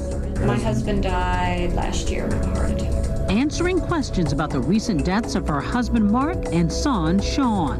Do you have a son as well? No, not anymore. He died. Both were found dead within months of each other. And now, with Sarah on the verge of death, investigators are wondering whether this church-going organist is the victim of unimaginable tragedy or a cold-blooded killer. It was the preacher that turned them in. It all began here in the heart of the Bible Belt, where Diane and Mark are raising 4 kids in a small house. Tight quarters for what looks like a tight family. Diane is a nurse and church organist down at Redeemer Lutheran. She's also the family breadwinner. Mark, the lead singer and guitarist of a local blues band. Did you get any sense of what their relationship was like? As far as I knew, Mark's life was great. Charles Alexander is Mark's close buddy and the drummer in the band. He loved him. He loved his family. And it was just a great family. It's a shock to both friends and family when he dies suddenly in his sleep. I was devastated. Did you have any inkling that anything was wrong? No. The medical examiner rules the death due to natural causes. Diane moves her 4 children into a new house. Then months later, that coroner is back at her house again, this time for son Sean. I said, we just saw the coroner's van was here. Are you okay? Is everything all right? And she said, oh yeah, my son died. Her neighbor says she's surprised by Diane's response when offering condolences. Was she distraught? No, she said it to me just like that. She said, my son died. Very matter-of-factly. I just was shocked. Now only the Stouty women are left. Diane, daughters Rachel, Sarah, and 12-year-old Brianna. I think they closed the doors even tighter because you didn't see them outside. I don't know how they even got their mail because we didn't see them at the mailbox. It's just the following June when tragedy seems to strike again. Diane rushes 24-year-old daughter Sarah to the ER. 911, where is your emergency? But this time, someone claiming to be close to the family calls in a tip to police, hinting that the pious church organist may harbor an unholy family secret. What did the caller say exactly? That Diane Stouty might be responsible for 2 or 3 homicides. Again, brought up Mark's death, Sean's death being very close proximity to each other. Also spoke about the potential that Sarah was going to die as well. The detective assigned to investigate, Neil McAmis, visits the hospital, where he gets troubling news from Sarah's doctor. He said that he was suspicious that it was a possible poisoning case. So your radar goes up? Definitely. McAmis figures it's about time for Diane Stouty to answer questions. She voluntarily comes to the station. Don't know what I can tell you. With cameras rolling, McAmis asks about her life and marriage, quickly revealing a reservoir of resentment. We were still married, but it was not what you call a good marriage. I wasn't happy. McAmis now shifts from questioner to sympathizer. I'm a believer myself, so I understand where you're coming from on that. And elicits a bombshell confession. Put it really short and sweet. I knew they were drinking antifreeze. And the chilling details pour out. Diane Stouty describing how she slipped antifreeze into her family's drinks. How much would you put in? A couple of teaspoons, maybe. I couldn't believe what I was hearing. There were times I didn't know what to say or how to react. Apparently, she'd had it with her husband, saying she considered him an abusive deadbeat. Because by then I hated his guts. He would throw things at me. He would throw things at the kids. And her children, Sean and Sarah, both burdens in her eyes, not living up to mom's expectations. Both Sean and Sarah would just basically, I don't know, trash the house and never helped support or even contribute. Sean would be interfering with whatever I would do. So if he was just a constant bother, wouldn't leave you alone? Oh, he was more than a bother. Would a pest, would that be a good word for it? No, it was more than that. I'm not a perpetual killer. I'm just stupid. I regret doing it. I really do. But it's too late. Diane's arrested. Case closed? Not by a long shot.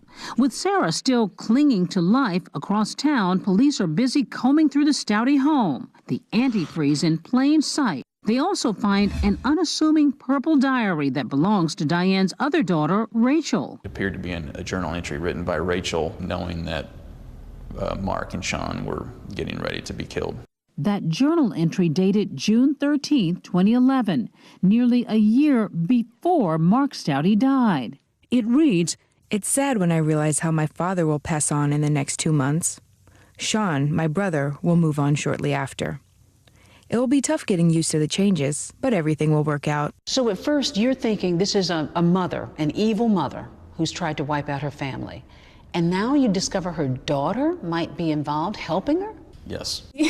Confronted with her diary, Rachel, always her mom's favorite, reveals the awful truth that she was also mother's little helper. When did you guys come up with this plan?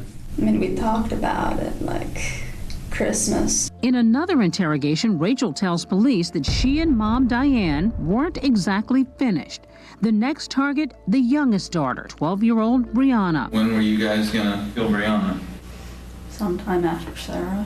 Springfield poisoning case. 2 people dead, 2 in jail, 1 in the hospital. The tale hits the news like an F3 twister. A mother and daughter, both arraigned for murder. The Springfield community is in shock. And when I heard that he was poisoned, then I just cried. I collapsed. I said, I can't believe this woman did this. But no one's more surprised than this young woman. I assumed that it wasn't true. They were innocent people being blamed.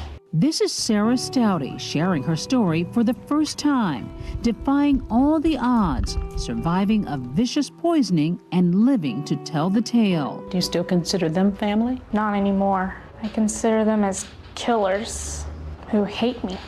She had to relearn to walk and talk. I'm right here. Her speech still stunted from the irreversible brain damage she suffered. They really planned this heinous crime. I was shocked. I just felt like I wanted to strangle my mom because of what she did. Did the police blow this thing? Could they have prevented Sarah's poisoning by connecting these dots? I think it's easy to go back now, and there was nothing at that point to indicate anything malicious. Neither one of them knew about the other deaths. As for the medical examiner, who critics say bungled the bodies of Mark and Sean, missing obvious signs of foul play, they defend their work on the case. And yet, for all the pain and loss, Sarah says she harbors no ill will against her mother, who in the end pleads guilty. Sarah was even brave enough to face her mom in court on the day she was sentenced to life in prison without parole. I forgive my mom. What changed? As time went by, I matured. Her sister Rachel pled guilty to lesser charges and will be eligible for parole when she turns 65. Sarah smiles fondly when sharing photographs of a life that seems like a distant memory. That little boy here is my brother, Sean. Deborah Roberts for Nightline in Springfield, Missouri.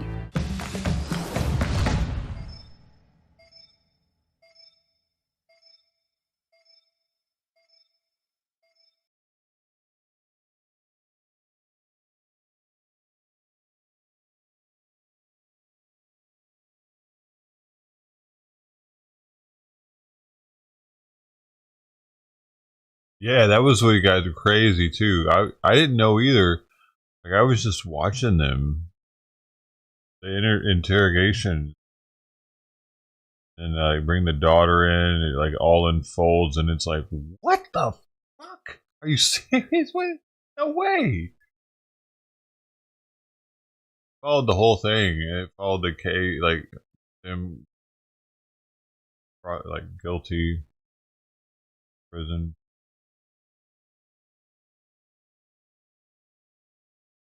Yeah, we on stream. I was like, I don't know, maybe 3 years ago. Because it lasted like all day long. Whole thing.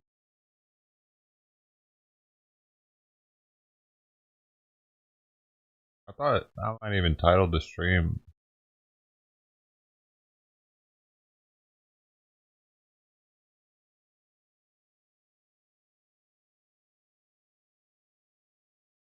Uh-oh.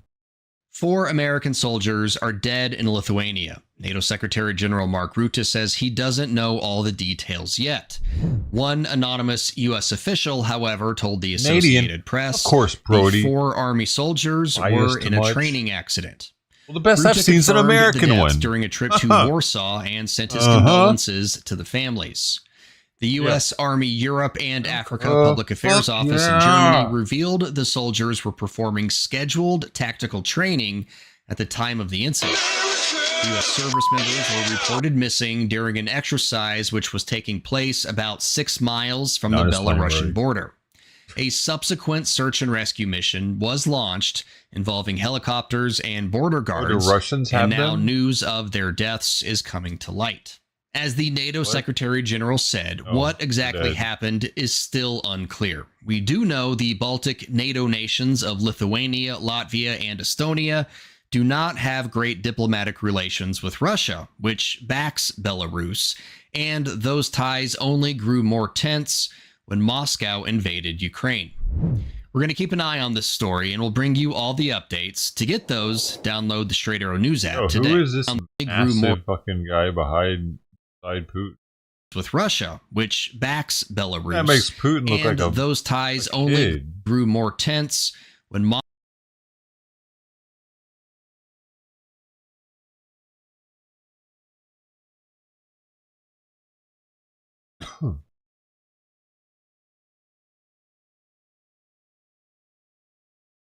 Trump delivers remarks on auto tariffs.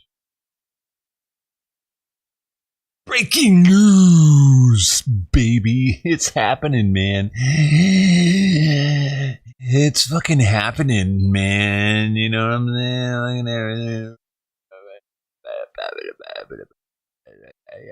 Dude. You know, one difference now, the dislike ratio is not nearly as wonky. Or not wonky, but not nearly like Dude, there used to be so many dislikes on the White House streams back in the day. I think people were enjoying not having to look at like a smaller screen, so that they, like, with the interpreter person in the corner. I wonder how much that was costing America to have that there. Thank you very much. It's an honor to be with you. I mean, don't they already have closed captioning? Why the fuck do they need a sign language person? Sign language people are for live events and shit where you don't have closed captioning. It was stupid. It was redundant. They saw it. It was they wanted to look like they were doing something that they really weren't doing shit. You know what I mean? It's the term everybody uses. Something. What is it? Term. Come on, man. 2 words, I think.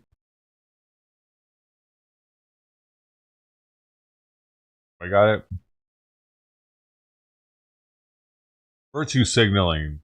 God, fuck, all y'all are fired. Today we just celebrated Women's Day at the White House. It was fantastic, attended by a lot of great women. All women are great. So this is the beginning of Liberation Day in America. We're going to take back just some of the money that has been taken from us by people sitting behind this desk or another desk that's not quite as nice, but they have their choice of 7, as you know.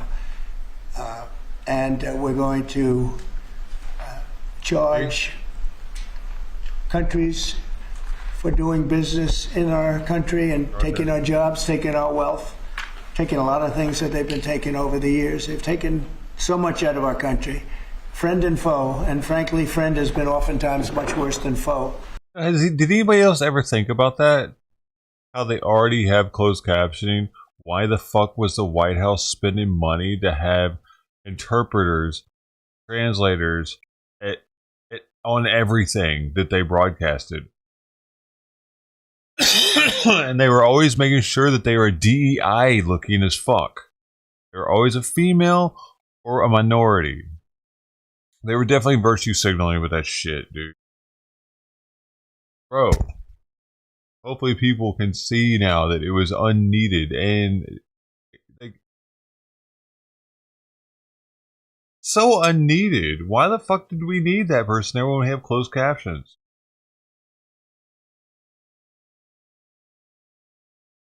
You heard about them doing away with it? I didn't even know they were doing that.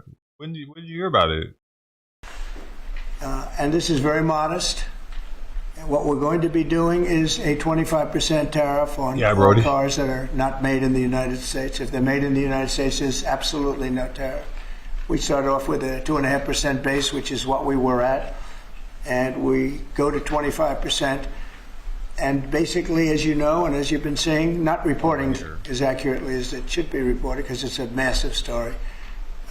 Business is coming back to... I don't think it's made the news that they've taken that off. I was like, damn, it was on the news? Like, they talked about this somewhere? I think they quietly just took the sign language person off of the thing. Like, but if they were to explain it, I don't think people would have a problem with it. They explained it just like I did. Like, we already have closed captioning. Hey, why do we need to make our broadcast smaller? Like, they're making their broadcast screen smaller for no reason. Why would you do that? And you got to pay that person to be there. And she was fucking annoying. Half the time she'd have like this grin on her face or some shit when it wasn't time. Like, it wasn't a good time to grin or whatever. You know what I mean? It's like they put their own spin on the translation, so to speak, with their mannerisms and their facial expressions and shit. And why? When we already have the president right here. He's got his own facial mannerisms and stuff. And you put closed captions on, boom, bada bing, we got it right. Don't, like, no, dude. And then they would have a female as a translator for Biden. Like, so why? So, I don't know, dude. It's just, this is better. You're getting the message from the person, and it's not being... there's no mediary involved to possibly even change the word to some other hand word that makes it a little different. The United States, so that they don't have to pay tariffs. They don't have hand words for every because word. Of November 5th, the election, they're very happy. AI is coming back to levels that nobody's ever seen before. It's sort of a new business, I guess, when you think about it. But it's plants are going up all over the United States, and many of them have already been started. We're getting early election. Real words are much more precise than hand words, is what I'm getting at. So it's like, why dumb down the language by having it translated into another language that's going to be more basic when they could simply read the actual language? Sign language people are only needed when you don't have closed captions.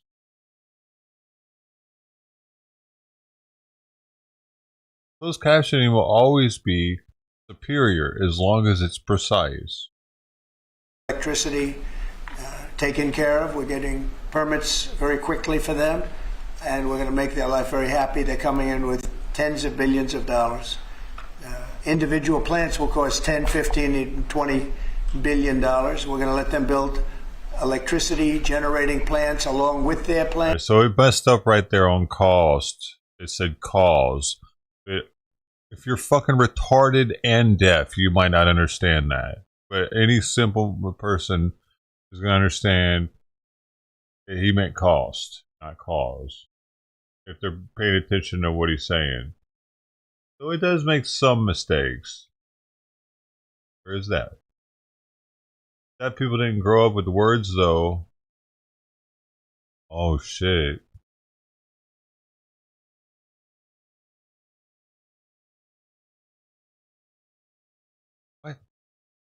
What? How many? I'm looking into that.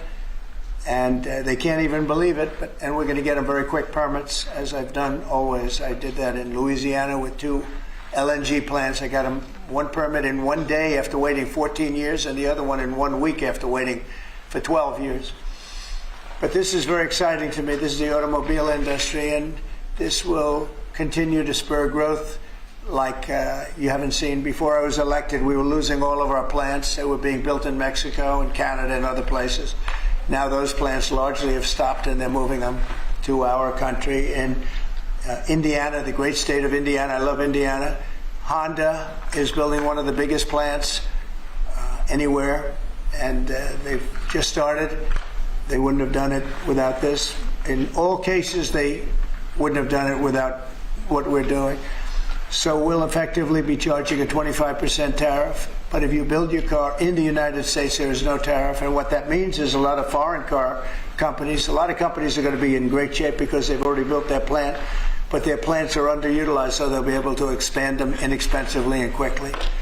But others will come into our country and build, and they're already looking for sites. They're looking for mostly sites. They don't want to take the old buildings that are empty and falling down. They want to build new, and there's tremendous action. There is likewise for other companies and countries, like the chip making process. Your chip bill was a disaster done by Biden. All he does is give tremendous amounts of billions of dollars to chip companies that will do nothing with the money. They're not going to use the money here. They're going to just keep it. They have plenty of money. The one thing they have is they have a lot of money. In our case, all we're doing is saying you can't come in unless you build here. And the largest chip company by far is manufacturer from Taiwan is building here, and it'll give us almost 40% of the chip market just with that. They're spending almost $200 billion in the United States to build a plant, and they've almost started. They'll be doing much of the work in Arizona. So we have a lot of exciting things, but to me this is one of the most exciting. Now, outside of one specific day, and that's Liberation Day. That's the real Liberation Day of America, and that's going to be in April 2nd, and I look forward to it. We'll have a little news conference. We'll talk about it, but this is very exciting. So we're signing a executive order today that's going to lead to tremendous growth in the automobile industry. As you know, the electric mandate that we did allows you to buy a car now with electric or gasoline powered or hybrid. You can buy any car you want. We had it so that within a short period of time you had to buy all electric, and the country could never provide the money necessary to build all of those power plants that you would need all over the country. As you know, in the Middle West, they built 8 power stations. That's like the size of this desk or smaller. And they ended up spending $9 billion on 8. And of the 8, 4 of them didn't work. And we're not doing that. So you can buy electric, or you can buy gasoline, or you can buy hybrid, or you can buy whatever you want to buy. And that's the way it should be. The market's going to determine that. And you're going to see prices going down, but it's going to go down specifically because they're going to buy what we're doing, incentivizing companies to, and even countries, but companies to come into America and build. And we're already setting records for new plants. I think the new plant number, the tally is just within a period of a few weeks. It's very large. I want to be accurate. It's very large. And I'd like to ask Will just to come and give some of the basics, and then I'll sign it, and it's off to the races. I think our automobile business will flourish like it's never flourished before. Yes, please, Will. Thank you, sir. As you stated, we've prepared for your attention a proclamation imposing a 25% tariff on foreign-made cars and light trucks. This is in addition to tariffs that are already in place on those goods. In addition to, as you said, spurring increased domestic manufacture of cars and trucks, we expect that these tariffs will result in over $100 billion of new annual revenue to the United States of America in tariff revenue. I think ultimately we could probably anywhere from $600 billion to $1 trillion will be taken in over the relatively short-term period, meaning a year from now, but starting right away. I think we'll go from 600 to $1 trillion within 2 years, and I think we'll be right from the beginning we're going to be at a very high number, right from the beginning. And right from the beginning you're going to have a lot of construction jobs, but you're also going to have a lot of automobile jobs. So this is very exciting, but it's also exciting because of what's happening with other aspects. We're going to be doing tariffs on pharmaceuticals in order to bring our pharmaceutical industry back. We don't make anything here in terms of drugs, medical drugs, different types of drugs that you need, medicines. It's in other countries, largely made in China, a lot of it made in Ireland. Ireland was very smart. We love Ireland. Okay, here's the thing. I'm sure that the Trump administration is willing to help a deaf person learn how to read and write if wants to. What do you think, Golden? I bet he is. I bet they are definitely willing to help that person do that, so that forward in life, instead of depending on the gang symbols forever, learn to read and write. Because I mean, from what there's not a statistic showing exactly how many of them. Worldwide, 80%, according to the World Foundation of the Deaf, 80% of deaf people are illiterate or semi-illiterate and lack education or are undereducated. So I imagine more so in the rest of the world outside of America, they're illiterate, and so now that the deaf people of the third world countries aren't going to be able to understand what's going on in America. I don't think that's a big deal. But America, they're probably all literate here, much, right? Most part, some of them.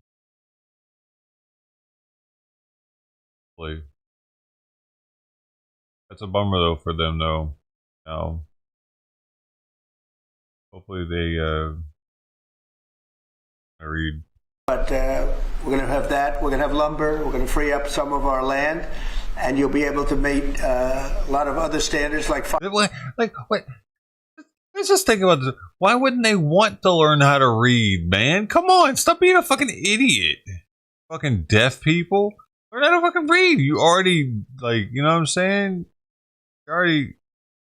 Why do you have to hear? You don't have to hear it to know how to figure it out. To call it, you don't. Like, look at Helen Keller. Some people think Helen Keller was a scam artist. I'm sorry.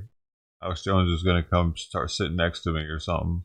Fire cuts. If Los Angeles had fire cuts, which they didn't have, that's a gap of. He can walk. I had a buddy in Nam that couldn't walk. Pull him out of the chair. Half a football field between areas. You wouldn't have had the fires. They would have been contained. But you have fire cuts. And by the way, you sell that wood for a lot of money, a lot of profit is made from that.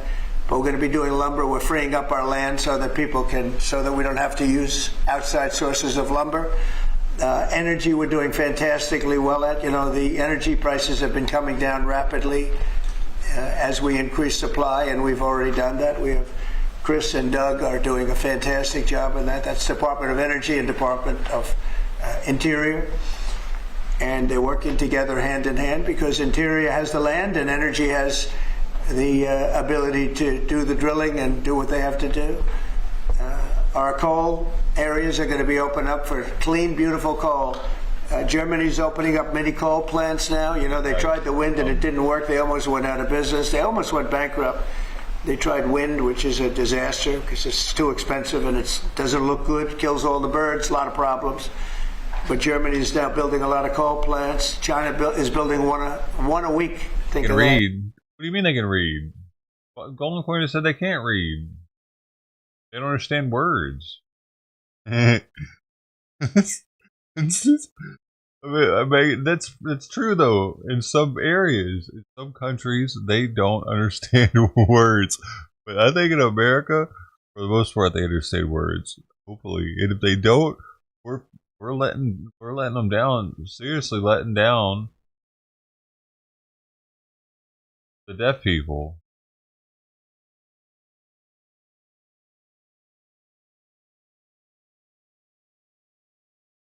They need to know the words, man, or what the fuck?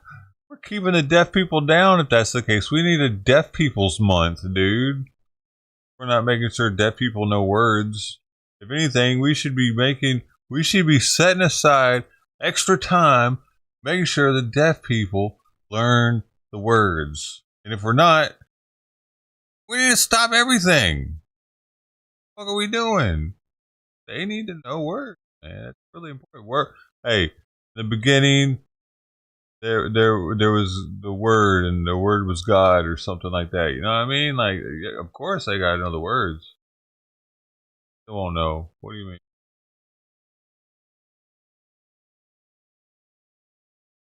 Kids they can hear, can't read until they're older.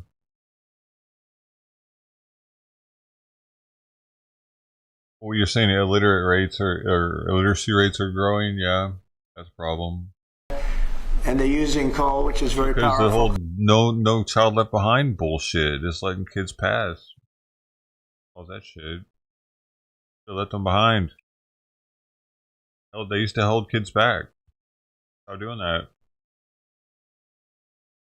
Deaf. Oh yeah, they let all the deaf kids through. Oh my God, what have we done? Future. Coal is a very powerful energy, and we're opening up our coal mines again, and we're going to do, I call it beautiful clean coal. The technology is so good now that coal can give you tremendous power at the same time. It can be very clean. But we're also obviously doing oil and gas and various other things. Bad neighborhoods, pretty much whatever you want. We don't like the wind because we think it ruins in the ghetto. The landscapes, the plains, ruins them, and it's got a lot of problems. It's also by far the most expensive healthy. Energy. It's dangerous. It looks horrible in the oceans. It's dangerous in the oceans in terms of navigation. And if you look at what's happening with whales, you know, in one area they lost 2 whales, like in 20 years, washed ashore, and this year they had 17 wash ashore. So there's something happened out there. There's something driving the whales a little bit loco, but they lost 2 in 20 years. and now they lost 17 in a short period of time. So it's something wrong out there. So this is very exciting. This is going to lead to the construction of a lot of plants, in this case, auto plants. And you're going to see numbers like you haven't seen, both in terms of employment. It takes a little while. You're going to have great construction numbers initially, and then ultimately you're going to have a lot of people making a lot of cars. And one other thing, we have the Speaker of the House with us, who's doing a fantastic job. And where's Mike? And we're trying to get approved. Mike, thank you very much for being here. We're trying to get approved, if we can. If you borrow money to buy a car, you're allowed to deduct interest payments for purposes of income tax, but only if the car is made in America. So if the car is made in America, you get a loan, you can deduct the interest. That's a big saving. A lot of people in that part of the world, in terms of buying cars, a lot of them don't think in terms of deductions. People that think in terms of deductions are very wealthy people. But people are going to start understanding what a good deduction is all about. So when you get a loan to buy a car, and I think it's going to pay for itself. I don't think there's any cost. I think you're going to have so many cars built. But you're only going to get that deduction of interest if the car is made in the United States of America. So I'm going to sign this, and Mike, I hope you can get that, because I think it's going to be amazing in terms of the number of cars that will be made because of it. And I want to thank Howard Lutnick, our fabulous commerce chairman. That's what he is. He's a chairman. He's a very successful guy, a great guy. And we have a big day, Howard, coming up next week. Liberation Day. That's Liberation Day. That's going to be on the 2nd, and that's going to be reciprocal. And I think people will be impressed. We're going to be very fair. We're going to be very nice, actually. We have not been treated nicely by other countries, but we're going to be nice.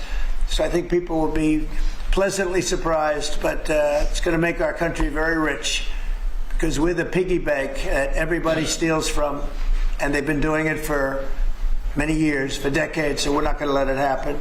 So, but we're going to treat people very nicely. We're going to treat other countries very, very nicely, and I think it's going to have a very positive effect on everybody, including those other countries. So I'll sign this, and we will see you again on April the 2nd. In terms of this, it's going to be another round, and it's about making America great again, making it strong and prosperous again. Thank you very much. So, Mr. President, on tariffs, can I ask you about tariffs, Mr. President? On the car tariffs, how do you assure that a car coming into the country is fully built? Could an automaker in Germany say, leave the tires off? Policing, and it's pretty easy to do. If parts are made in America and a car isn't, those parts are not going to be taxed or tariffed. And we'll have very strong policing as far as that's concerned. For the most part, I think it's going to lead cars to be made in one location. Right now, a car would be made here, sent to Canada, sent to Mexico, sent all over the place. It's ridiculous. So this is a very simple system. And the beauty of the 25, it's one number. It's not up or down depending on the cost of the car. It's one number. And that number is going to be used to reduce debt greatly in the United States and to build things, reduce taxes. I mean, basically, I view it as reducing taxes and also reducing debt. And within a fairly short period of time, I think we're going to have a balance sheet that's going to be outstanding. Yeah. How do you assure Americans then that this will not cause a long-term increase in prices? Well, look, I think we're going to have a market the likes of which nobody's ever seen before, not in this country. You know, we had the best market ever in my first term. It was the strongest market ever, the best economy ever. And I think I think this blows it away. But this is something that people have wanted to do, presidents have wanted to do for a long time. A lot of them didn't understand it. It wasn't a priority for them. But foreign countries understood it very well. And they've really ripped us off at levels that nobody's seen before. But that's not going to happen. Mr. President, is this for today or on April 2nd, the auto tariffs? Say it? Are these auto tariffs going to affect today or on April 2nd? They go to effect on April 2nd. We're signing today. It goes into effect April 2nd. We start collecting on April 3rd. I suppose, do you have any more sectoral tariffs that are coming in on April 2nd? What does that mean? Any more tariffs on any other sectors on April 2nd, for example, chips or pharmaceuticals? Not then, but we will be putting a tariff on lumber. We, as you know, have a tariff already on steel and on aluminum of 25%, and we're taking in tremendous amounts of dollars. More importantly, our steel factories and aluminum factories are roaring. They're starting to roar. They're building new ones. I just heard from Nucor, which is a big company, a very big steel company, and they're building a massive plant for steel that they wouldn't build without this. So you're going to see things that are going to be actually amazing. And I think you already have. You know, we've had some news conferences where I can't have enough. They want to do news conferences where they announce they're going to spend $20, $30, $40 billion. But Apple, as an example, is spending $500 billion. Okay. So, on the Signal chat, Senator Roger Wicker. Hold on one second. Yes. Mr. Go ahead. Reciprocal tariffs next week. Will those be immediately effective April 2nd on all countries, or will you focus on the worst offenders? No, we're going to make it all countries, and we're going to make it very lenient. I think people are going to be very surprised. It'll be, in many cases, less than the tariff that they've been charging us for decades. So I think people are going to be very, very surprised. Why is that? On these auto tariffs, I think they'll be pleasantly surprised. I don't know. I think we're trying to keep it somewhat conservative. And on these auto tariffs, we saw obviously the NASDAQ 100 go down 2% at close, S&P 500 down 1%. What are you concerned Is that today? Today? Yes, sir. I didn't say that. I want to see the jobs. I want to see that'll all take care of itself. That could take care of itself in 1 day, 2 days, or 1 week. Are there any conditions under which you remove these auto tariffs, sir, or is this permanent for the rest of your term in office? Oh, this is permanent. Yeah, 100%. Yeah. Are you on the auto tariffs? Did Elon Musk advise you at all on these auto tariffs? No, because he may have a conflict, so we don't talk. I've never talked to him. Elon's amazing. He's never asked me for a favor in business whatsoever. I'm actually a little surprised by it. I might do it, I might not do it. I do what's right, and he'd want me to do what's right. No, he's a patriot. He has never, you know, these are big deals we're talking about. This is probably nothing like this. And I've never had Elon come and say, would you do me a favor with the mandate or the electric mandate or anything. He's never asked me for anything. So what's the response? The administration should take more accountability and not downplay today. Well, I don't know about downplaying. The press upplays it. I think it's all a witch hunt, that's all. I think it's a witch hunt. I wasn't involved with it. I wasn't there, but I can tell you the result is unbelievable because the Houthis are looking to do something. They want to know, how do we stop? Can we have peace? The Houthis want peace because they're getting the hell knocked out of them. It's been very, very strong. The Houthis are dying for peace. They don't want this. And they're bad. Look, they were knocking ships out of the ocean. You know, we had in the Suez Canal, they only have about 20% of the ships going through. They have to go through a different way.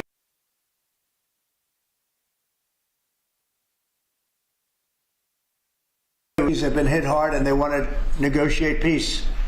But I don't think they're quite.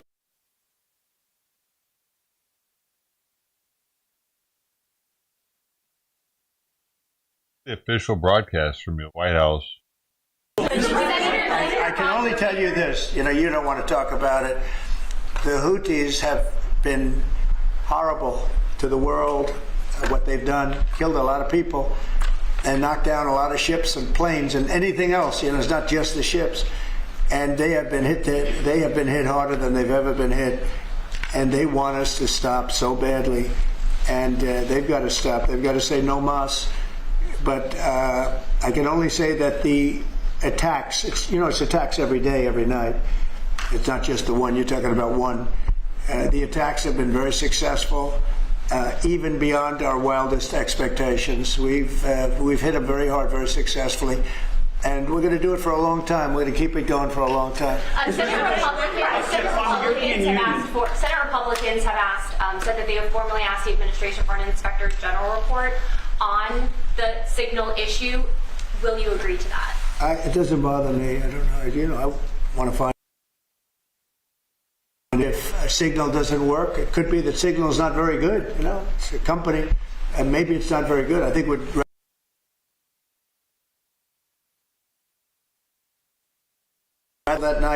and it has been unbelievably successful every single night for the last 4 or 5 nights. So, and that's the thing that you should be talking about. This is something that should have been done by sleepy Joe Biden, but he was asleep at the wheel, other than when it came to stealing money, of course. Joe Biden should have done this attack on Yemen, which is basically a certain group within Yemen, the Houthis, dude. and this should have been done by Joe Biden, and it wasn't.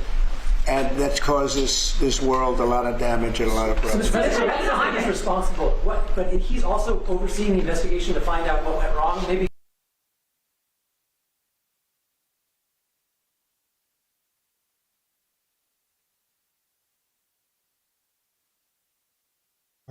She put her ears back, so I got him to stop. Now he wants to leave.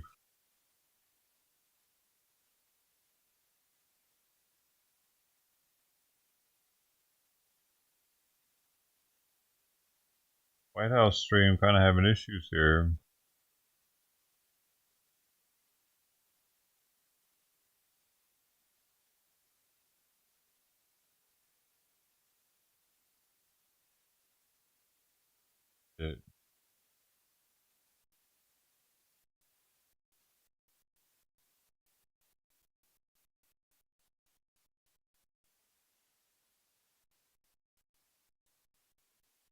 Maybe I'll, in the form of, have to play a role in that, possibly, in the form of an approval, maybe. And I think they'll do that. Maybe I'll give them a little reduction in tariffs or something to get it done. You know, because every point in tariff is worth more money than TikTok.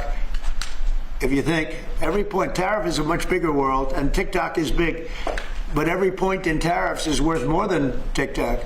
So in order to get China to do, maybe I'd give them a reduction in tariffs as an example. Sounds like something I did. So tariffs are going to be good for Tesla, sir?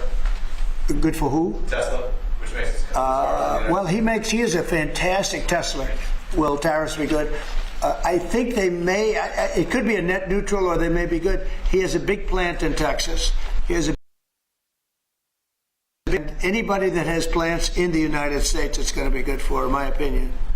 Mr. President, the European Union has return education control to the states. How would you handle it if a state like California were to put in place education policy? You know, I haven't seen a mask in so long. You're wearing a mask. So nice of you.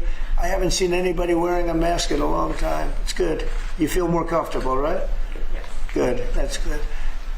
So go ahead. You said you want to return education control to the states. How would you handle it if a state like California were to put in place education policies you disagree?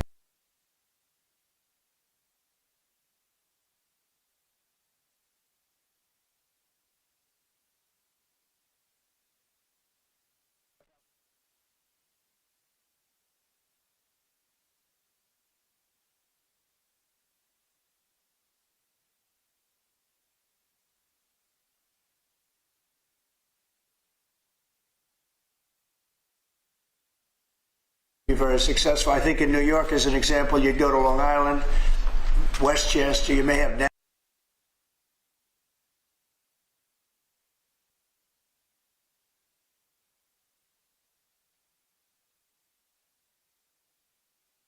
and I mean, they're just chomping at the bit to get going. So many states are chomping at the bit to get education, and it's going to happen fast. And I mean, I tell you what, you have 40 states, in my opinion, that will be as good as Norway, Sweden, Denmark. You take a look at those 3 are top, among the top, and they've been there for a long time. But I think you'll have a lot. Finland is very strong. China's the top 10, and that's something considering the size, you know. So it's not only a size thing, but Norway, Sweden have been very good. Denmark has been very good. I think you have Iowa and Indiana, and a lot of our states will be equal to them. But they can't be equal if it's going to be run in Washington. We don't want that. Yeah. Today, Director Gabbard testified that any information that would indicate that the U.S. or its allies are going to make an attack should be classified. The Secretary of Defense has said that the information in those messages was not classified. Are you going to ask him to review whether it should have been, should flight time? I would. You can view that two ways, frankly. There's a lot of ways to answer that question, but I'd certainly ask him to take a look at it. So, Mr. President, when they did this in hindsight, should they have well, there may be a problem with the platform, and if there's a problem with the platform, nobody should use it. You know, they could have a basic problem, but you know, I say it again. Not that I'm looking for lethality. I wish we didn't have to do it at all, but they're shooting down our ship, and we can't allow that to happen. And again, this time ago, or one or two more. So, the Vice President's comments that he doesn't.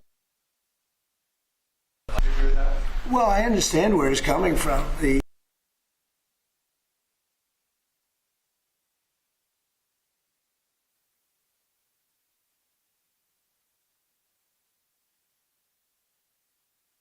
Our agriculture in Europe, they don't let us do very much. They treat us very badly. One of the reasons I'm putting tariffs on is that reason. We take millions of their cars, BMW, Volkswagen, Mercedes-Benz. We take millions and millions of their cars, and they have non-monetary tariffs where it's impossible for us to sell a car, almost, in Europe. And so I understand what he's saying. Same thing with NATO. When I got involved, these mostly European countries, as you know, we had 28 at the time, and only 7 were paid. And most of them were not paid. 20 some odd countries were not paid, or they were substantially less than they're supposed to be. And the United States was literally making up the difference in Europe, and it's very unfair. So I understand. I didn't know he made that statement, but if he did, I mean, I'm okay with it. It's I complain about it all the time. The European Union treats us horribly on trade, and NATO has treated now. I raised a lot of money for NATO, hundreds of billions of dollars. You were here last week when the Secretary General said, because I got them to pay money. It was unfair. The United States was paying 80, 90, 100%, okay? You said you're going to be more lenient than reciprocal. I think if I did to them what they did,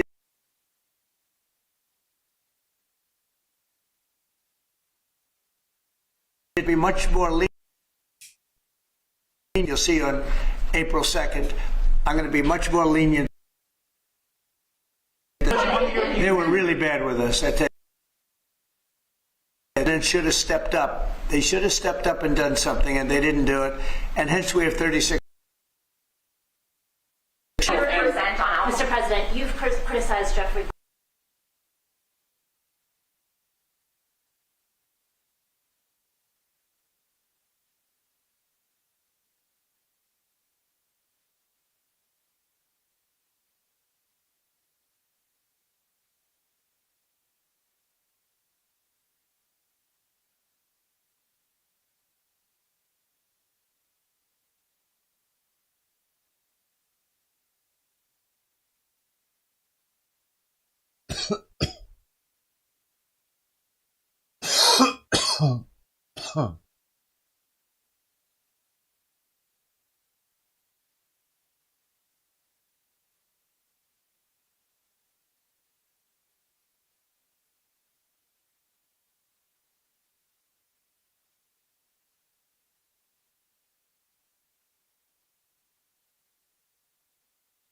I am the Long Beach Lopper. No, I'm not.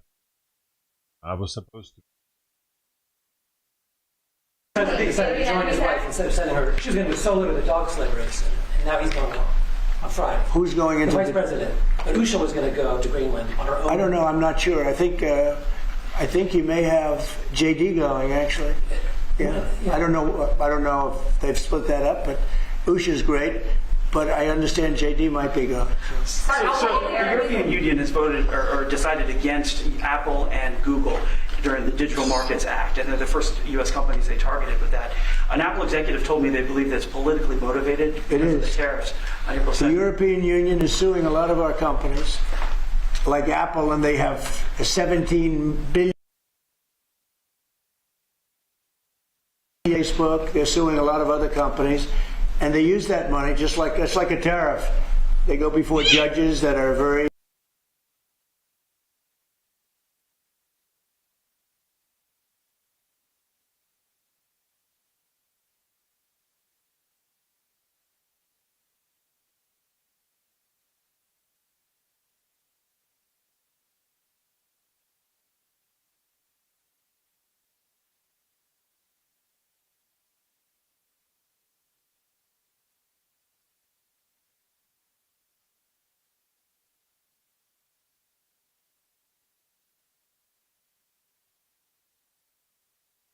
Here, bro. I don't know if he's what's going on right now because she's making all kinds of. Y'all probably can't hear her. Makes all kinds of noise when he's attacking her. But then she doesn't like run away and hide. Well, that's all, folks.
Oh, yeah. Is that?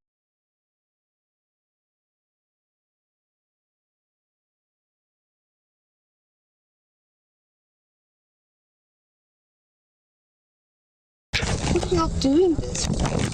You've got the knife, not us. Get it! Each year, approximately 80,000 people gather at an annual festival held in the Black Rock Desert in Nevada.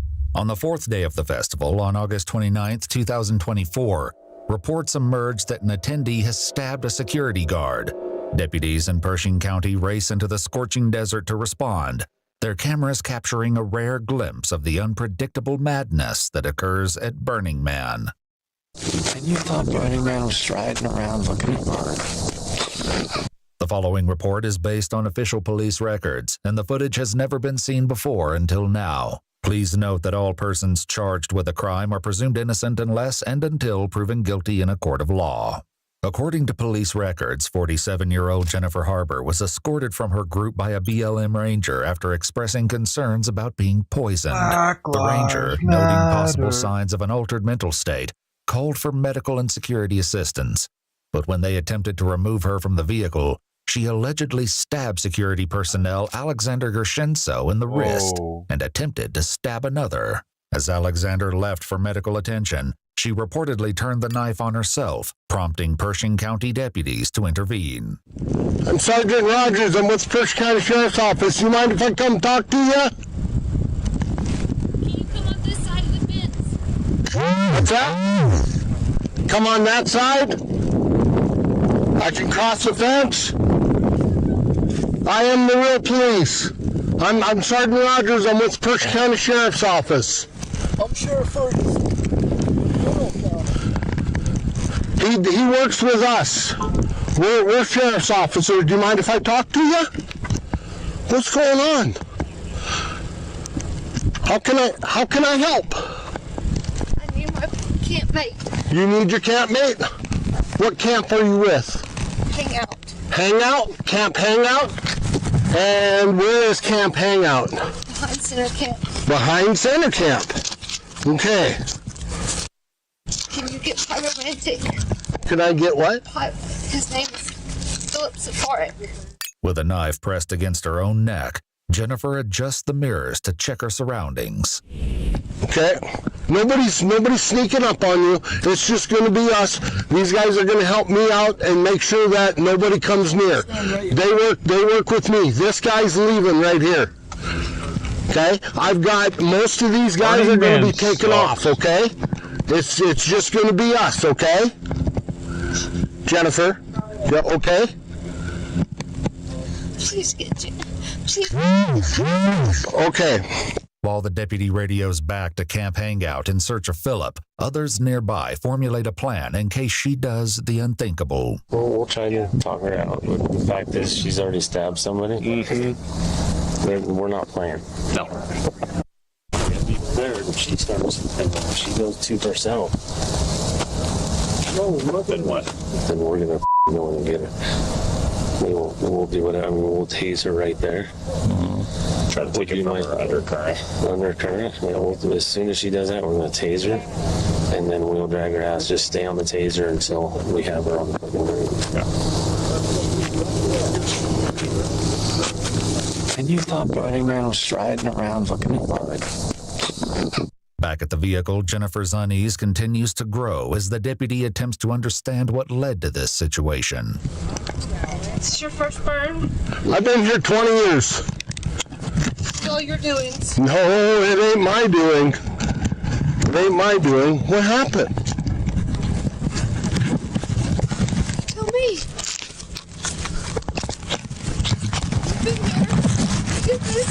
No, I did not do this. I worked out here trying to help for 20 years. I'm with the sheriff's office. We try to prevent crime. Or organize it. No, absolutely not, ma'am. Absolutely not. What happened? You wanted pizza from Gerlach? Okay. And what happened? These fine gentlemen are detaining me. Okay. If you want pizza, I can take you to get pizza. Philip.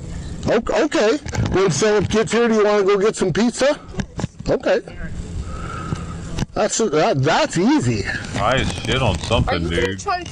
Absolutely not. I am just trying to move so I can hear you. That's all. That's all. I'm not gonna. He also probably does have an underlying mental health condition. Be acting like this, whatever she's on. Come any closer. Look. I've never acted like this on anything I've been on. I've been on some shit. I don't want to be here. Okay, we can get you out of here. We can get you out of here. Absolutely. If you want to get out of here, drop the knife and I'll get you out of here right now. Different kind of mental illness. Finding Philip at the campsite is going to take time. For now, those on scene try their best to keep Jennifer distracted. What do you do? Astrologer. First licensed astrologer in Oh no, she's from Memphis. This is a perfect place to see stars, at least. Astrologer. Did you see a bunch? I was born here. Oh really? Where at? Las Vegas. Oh, at least she was born in Vegas. We're not claiming her. Pisces are so dark. I'm not dark, believe me. Bad little fish. The other one is so bad. No, ma'am. I'm here to help. I promise. Where's Philip? Philip's on his way. They're out looking for him right now. Why are you trying to shoot me? But, no, nobody's... What are y'all doing this?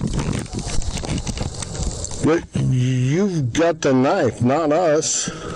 That's what we're here to figure out. What's going on? The standoff has dragged on for nearly 13 minutes, and the deputies are about to take decisive action to bring it to an end. Philip! He's not. Gotta be on. She's got the mirror. Somebody probably slipped something in whatever something she was drinking, something, dude. Because it would be so easy, and everyone that's at Burning Man doesn't have the best interest at heart. I mean, which is why the cops have to be there. So, and it wouldn't take much, dude. Like some 2CB or something like that's not acid. That's a little not as friendly as acid is, possibly.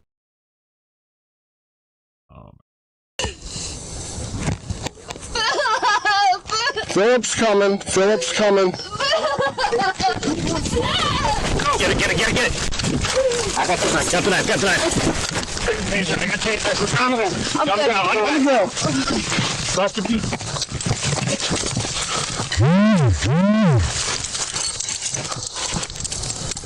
Is there any injuries on her? I haven't seen anything yet. All right, Jennifer. Jennifer, are you hurt anywhere? Yes. My heart. Your heart? Okay. She did cut herself? Yep. Charlie 118. Let's get the medic. Yep. As the ambulance Plus, and it's medical hot team out begin there, their too. approach, deputies back at the This is in hangout camp radio August. in to let them know they found End Philip. of August, so Let's it's go ahead and probably take like him to she could be Rampart. like I'm heat sure she's gonna be exhausted, headed there. maybe. Also, Ready? 1-3, we're gonna stand up. maybe she wasn't hydrating. She was dehydrated. On top of because she's in party attire, like she's been dancing and partying the night away. With a cut on her neck, a decision is made to take Jennifer to Rampart, a series of air-conditioned tents where volunteer doctors and nurses provide medical care during the week-long festival. So, all we're gonna do on the way over to the hospital is I'm just gonna take some vitals, okay? Is that all right with you? Scroll it down with the fight. God, that too lack of sleep. Are you okay if I take your vitals? If you insist. Well, I'd like to, just to make sure that you're doing okay. Is that all right? Please take the vitals. Take them all. Okay. You have to be glad to see women fighting back. They don't do that very often. You know what? I'm just more glad that you're okay. That's all that matters to me. I'm here to take care of everybody that's on this desert right now. That includes you. After answering basic questions about her family health history, Jennifer shares an intriguing story that prompts further questions to determine her current mental state. My grandparents on my Here we go. mother's side were a nun and a priest. My grandmother was the first female mayor in Mississippi. Oh, wow. To escape Las Vegas, running from the mafia. Then I had to escape the Jehovah's Witness. Well, it's like it gets harder and harder to run. Nowhere to run. Who are you running from?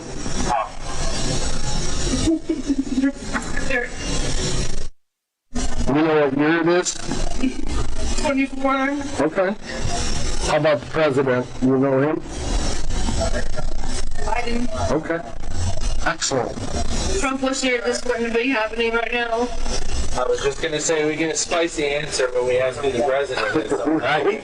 They finally arrive at the medical facility, where the deputy meets with a nurse and Alexander. What did that mean, his knife though? wound treated by the same staff. Is your guy okay? I wish they would have. I'm the guy. Dude, I wish they would have said, "What do you mean?" or something somehow to figure out what.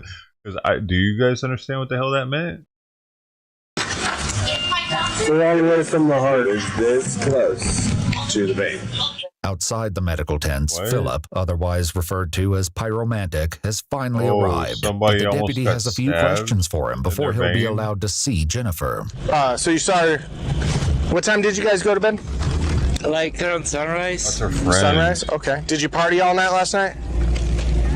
No, we stayed up, but yeah, I mean, we partied more or less, but too much. I mean, we just a little, but we went to a bunch of different places. Okay.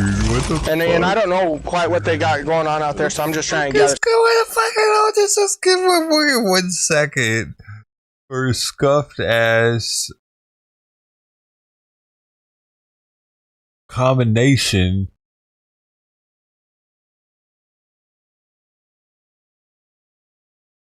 Dude, he's two. He's Kid Rock mixed with the pirate guy, Johnny Depp. Johnny Depp and Kid Rock mixed into one dude. Got we need more shit hanging off of him.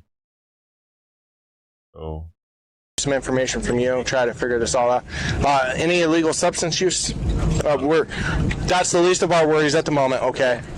Philip confirms they took no illegal substances. that shit's definitely too small for his head, though, isn't it? Is that her hat? Whose hat is that, sir? Isn't the hat supposed to go closer to the ears?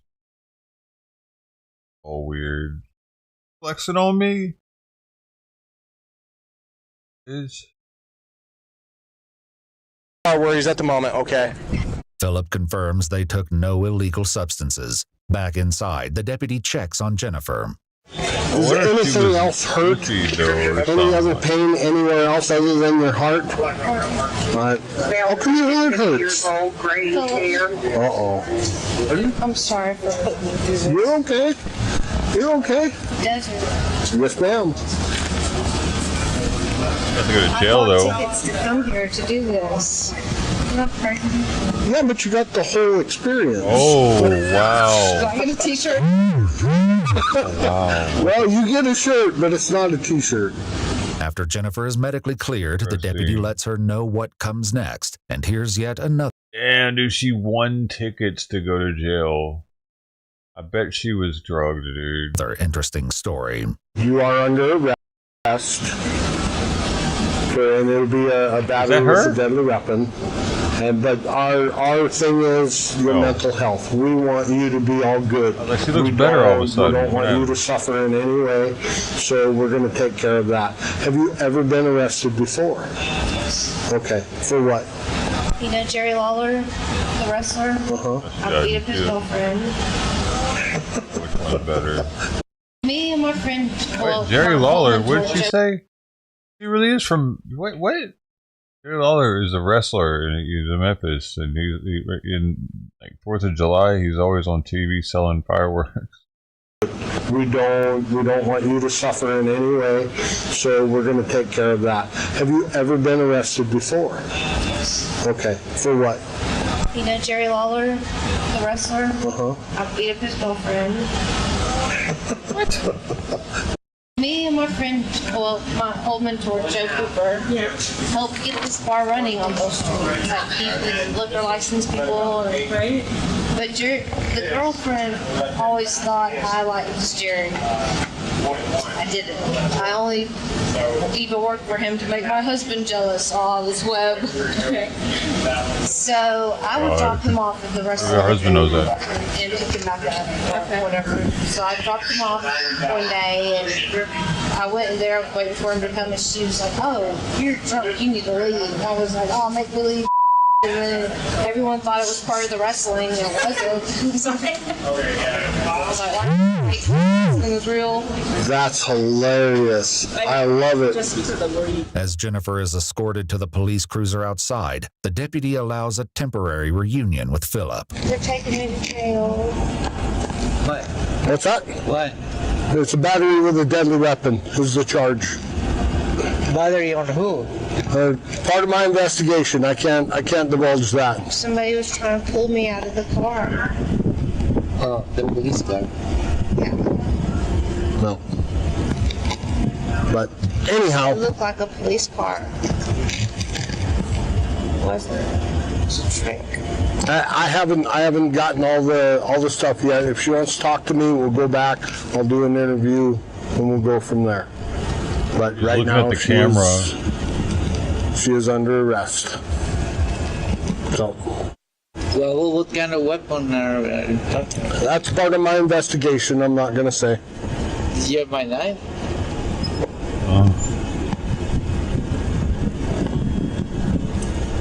Anyhow, go ahead and say goodbye. We need to go. So. Yeah. Before Jennifer is taken to jail, there's one last thing to address. Watch your step getting up. There's a handle right here if you need. Watch your head. Okay.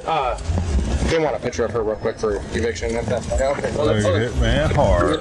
Let's go over this one. Best part ever. Yeah. You need to get your bike. Oh, careful. You okay? Hurt myself worse than these chains could ever hurt me. Okay. Just slow down. Jennifer is transported to the Pershing County Temporary Holding Facility, where a request for food brings their eventful encounter full circle. I will go get you some food, Miss Jennifer. Please. What would you like? Pizza from Carlock.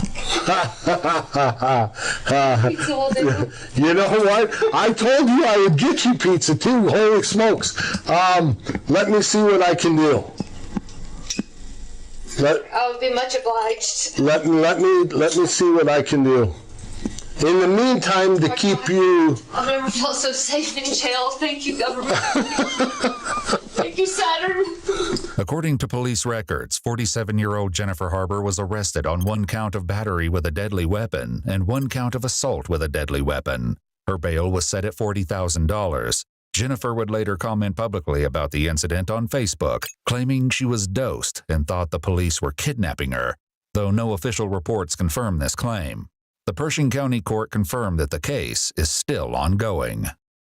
I bet she gets out of it, dude, because like the chances of her being dosed are pretty high there, and if she doesn't have a criminal record, then the judge is gonna think she probably was. She's gonna get a little off as like probation or something, probably. She could probably get dismissed if she has a really good lawyer, though. If she has like a public defender, she'll probably get.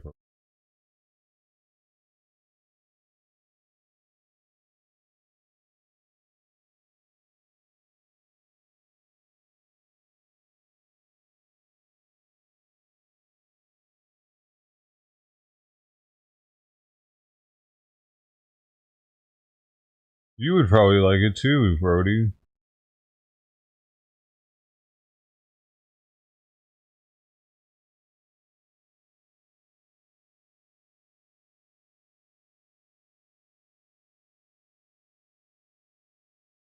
Ain't nobody got time for that.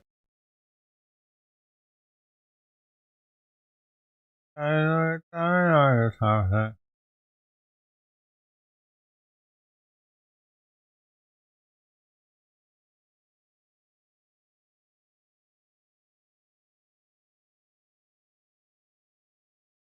Hey, Bunky, I don't know how much longer I can make it in this heat. I'm gonna make a Twix McFlurry when we get in from yard, bro. You think you're gonna want one? Hell yeah, Peasy. It's hot as hell out here.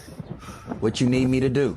All right, just get some ice from the trustee. Let me hit him up. All right, for sure, then. I got you.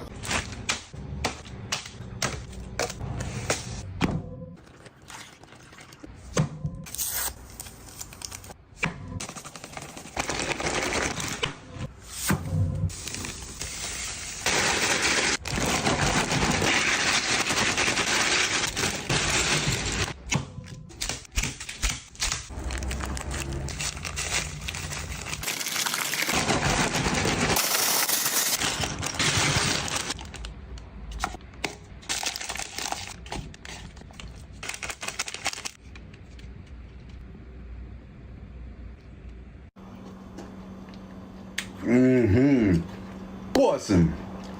Hey, Bunky, I don't know how much That can't be good for you.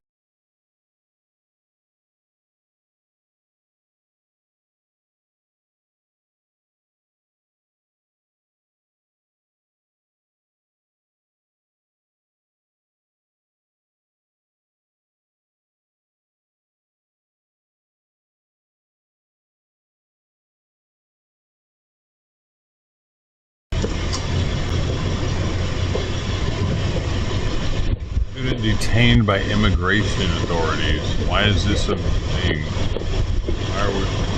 Why does the New York Post feel the need to post this?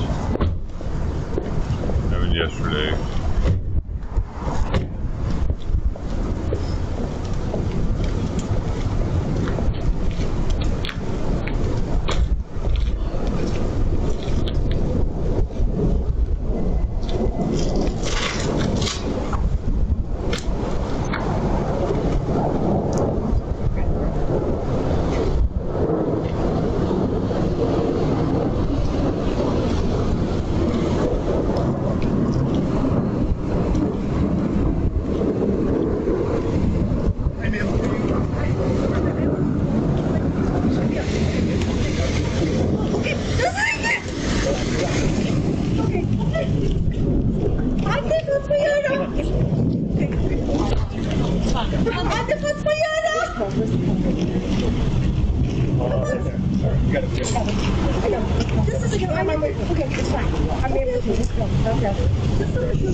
I'll show you everything. Okay, sure. Yep. We're fine. Are you just getting scary? Where the police? Where the police? Where the police? Yeah, you don't look like it. Why are you hiding your faces? Why are you hiding your faces? Yep. Can I take everything? Yep, I'm back. Yeah, we're going to take a I see some faces here. How do I know this is the police? It's like, It is interesting how they hide their faces. Make her take her mask off.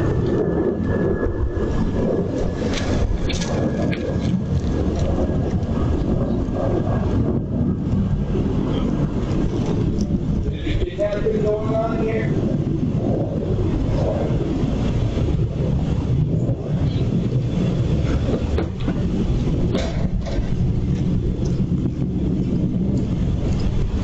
Between them and police that are on the streets busting gang members, they don't have their faces covered.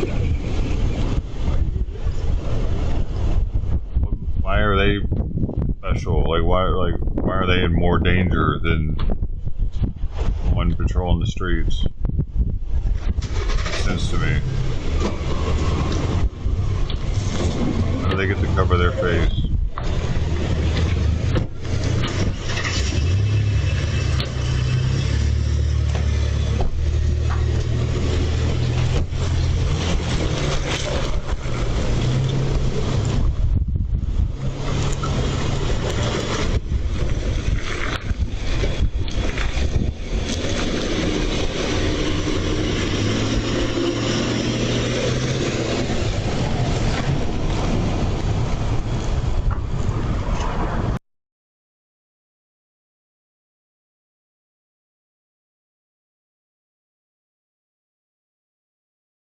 Covering is usually something that was done by the bank robbers.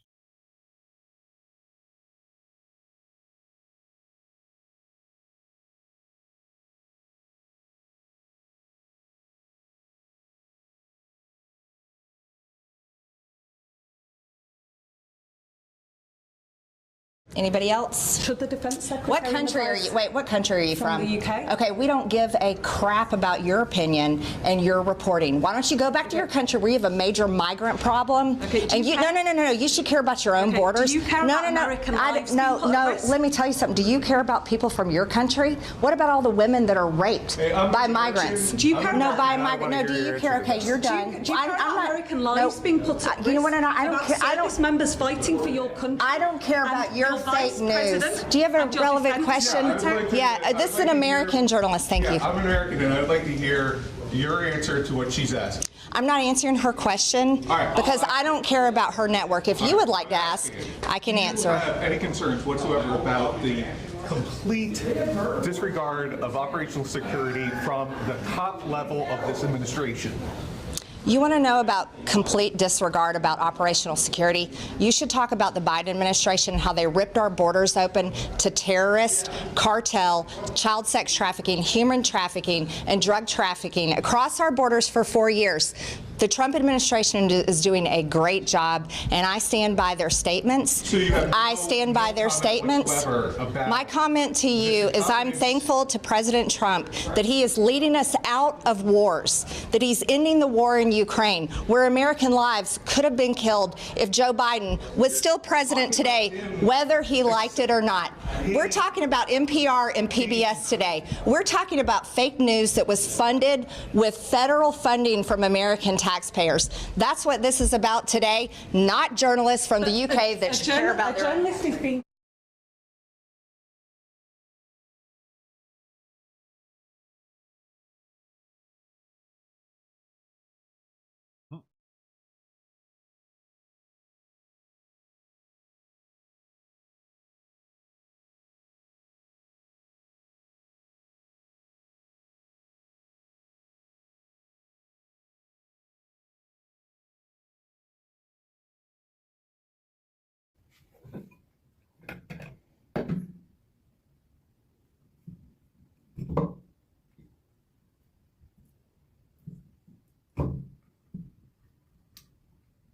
Yeah, get it in there, boy.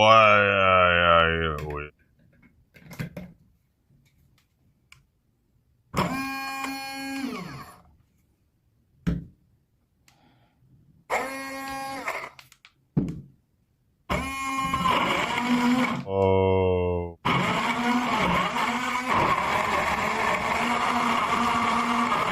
How's it done?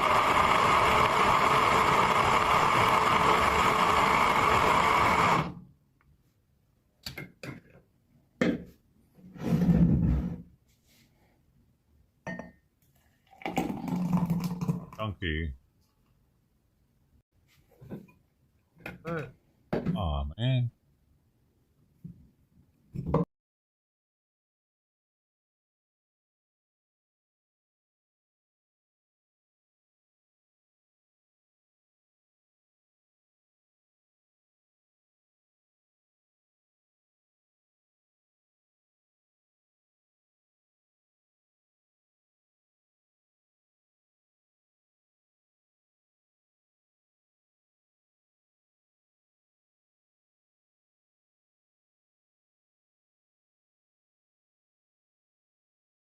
Good if you're walking through my neighborhood.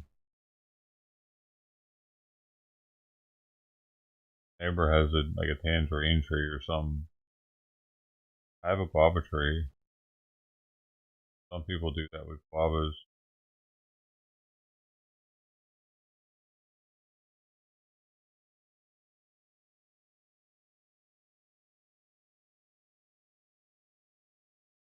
Maybe for Huel, having Huel at work.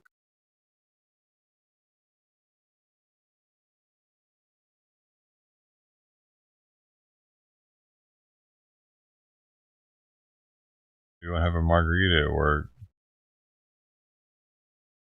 Your ice a little crunchier. You get the ice and you crunch it up. Maybe you're an alcoholic. You got to drink margaritas all day. The ice is perfect, like the slushy style.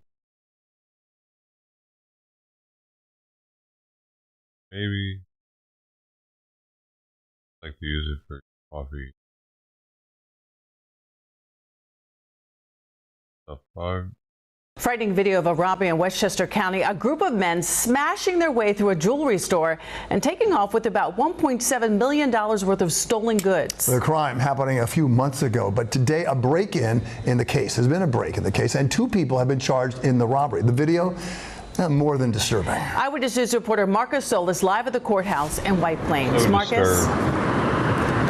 Can't take it. Shade and Bill, today the owner of that jewelry store declined comment, but that video shows just the moments of sheer terror as that smash and grab robbery was taking place. Today, 2 of the 4 suspects arrested. They appeared a short time ago in federal court here in White Plains. It's named Tarrytown Jewelers, but it sits in a strip mall in Hartsdale. Business as usual today. But this was the terrifying scene last year. 4 masked suspects breaking through the front window in a smash and grab robbery. The violence leaves a customer cowering in fear, briefly moved out of the way so that one of the intruders can get to the jewelry and display counters. The loot carried out in bags to a waiting vehicle. Court documents contain surveillance images that show the suspects in New Jersey on December 16th, the morning a Jeep was reported stolen. A couple of hours later, the suspects are seen exiting the vehicle with sledgehammers. Within seconds, they're inside the store. According to the federal complaint, the thieves made off with $1.7 million in jewelry, rings, necklaces, and earrings. The bulk of the haul, 70 Rolex watches worth over $1 million alone. An FBI task force arrested 26-year-old Kevin Williams and 24-year-old Byron Wilson, who prosecutors say posed for pictures with stacks of cash after allegedly selling some of the jewelry in Manhattan's Diamond District. The acting U.S. attorney for the Southern District stating, today's arrest should make clear that if you commit such brazen and dangerous crimes in this district, we will find you and hold you responsible. Both suspects from Irvington, New Jersey, they're being held without bail, charged with conspiracy to commit robbery and robbery. They're also under investigation for possible connection to similar robberies in Nassau County. We're live in White Plains. Marcus Solis, Channel 7, Eyewitness News. The reason that bad things happen to you is because you're a dumbass.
Well, I guess that's it for old kitty for the day.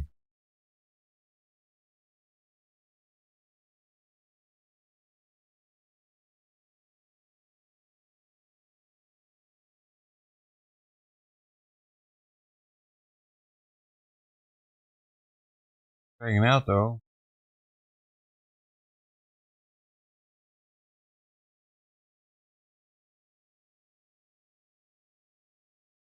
Thank you.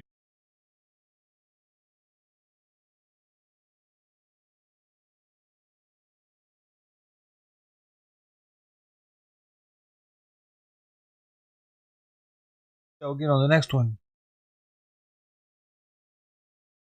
Hey, we had Brody YYC, Mark Dope, on a coin 100, Mark, Hardwell, Mark Hopper, Miss Bungle, Northwest Media, Ted Thomas, and Irene US. The Polish guy was here. Yo. Everybody for coming through. See you again tomorrow. Or on the maybe I have to get down on some PUBG. I might get a little itchy.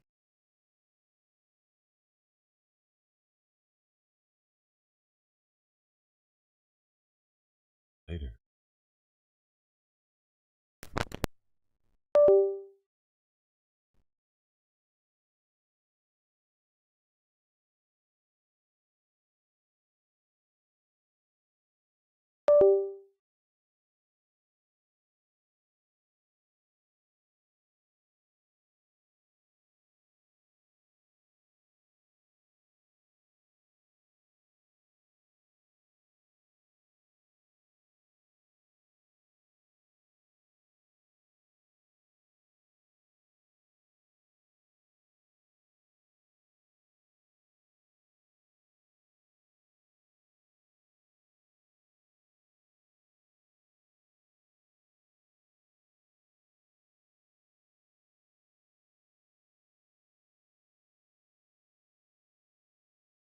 Meow, meow, meow, meow, meow, meow.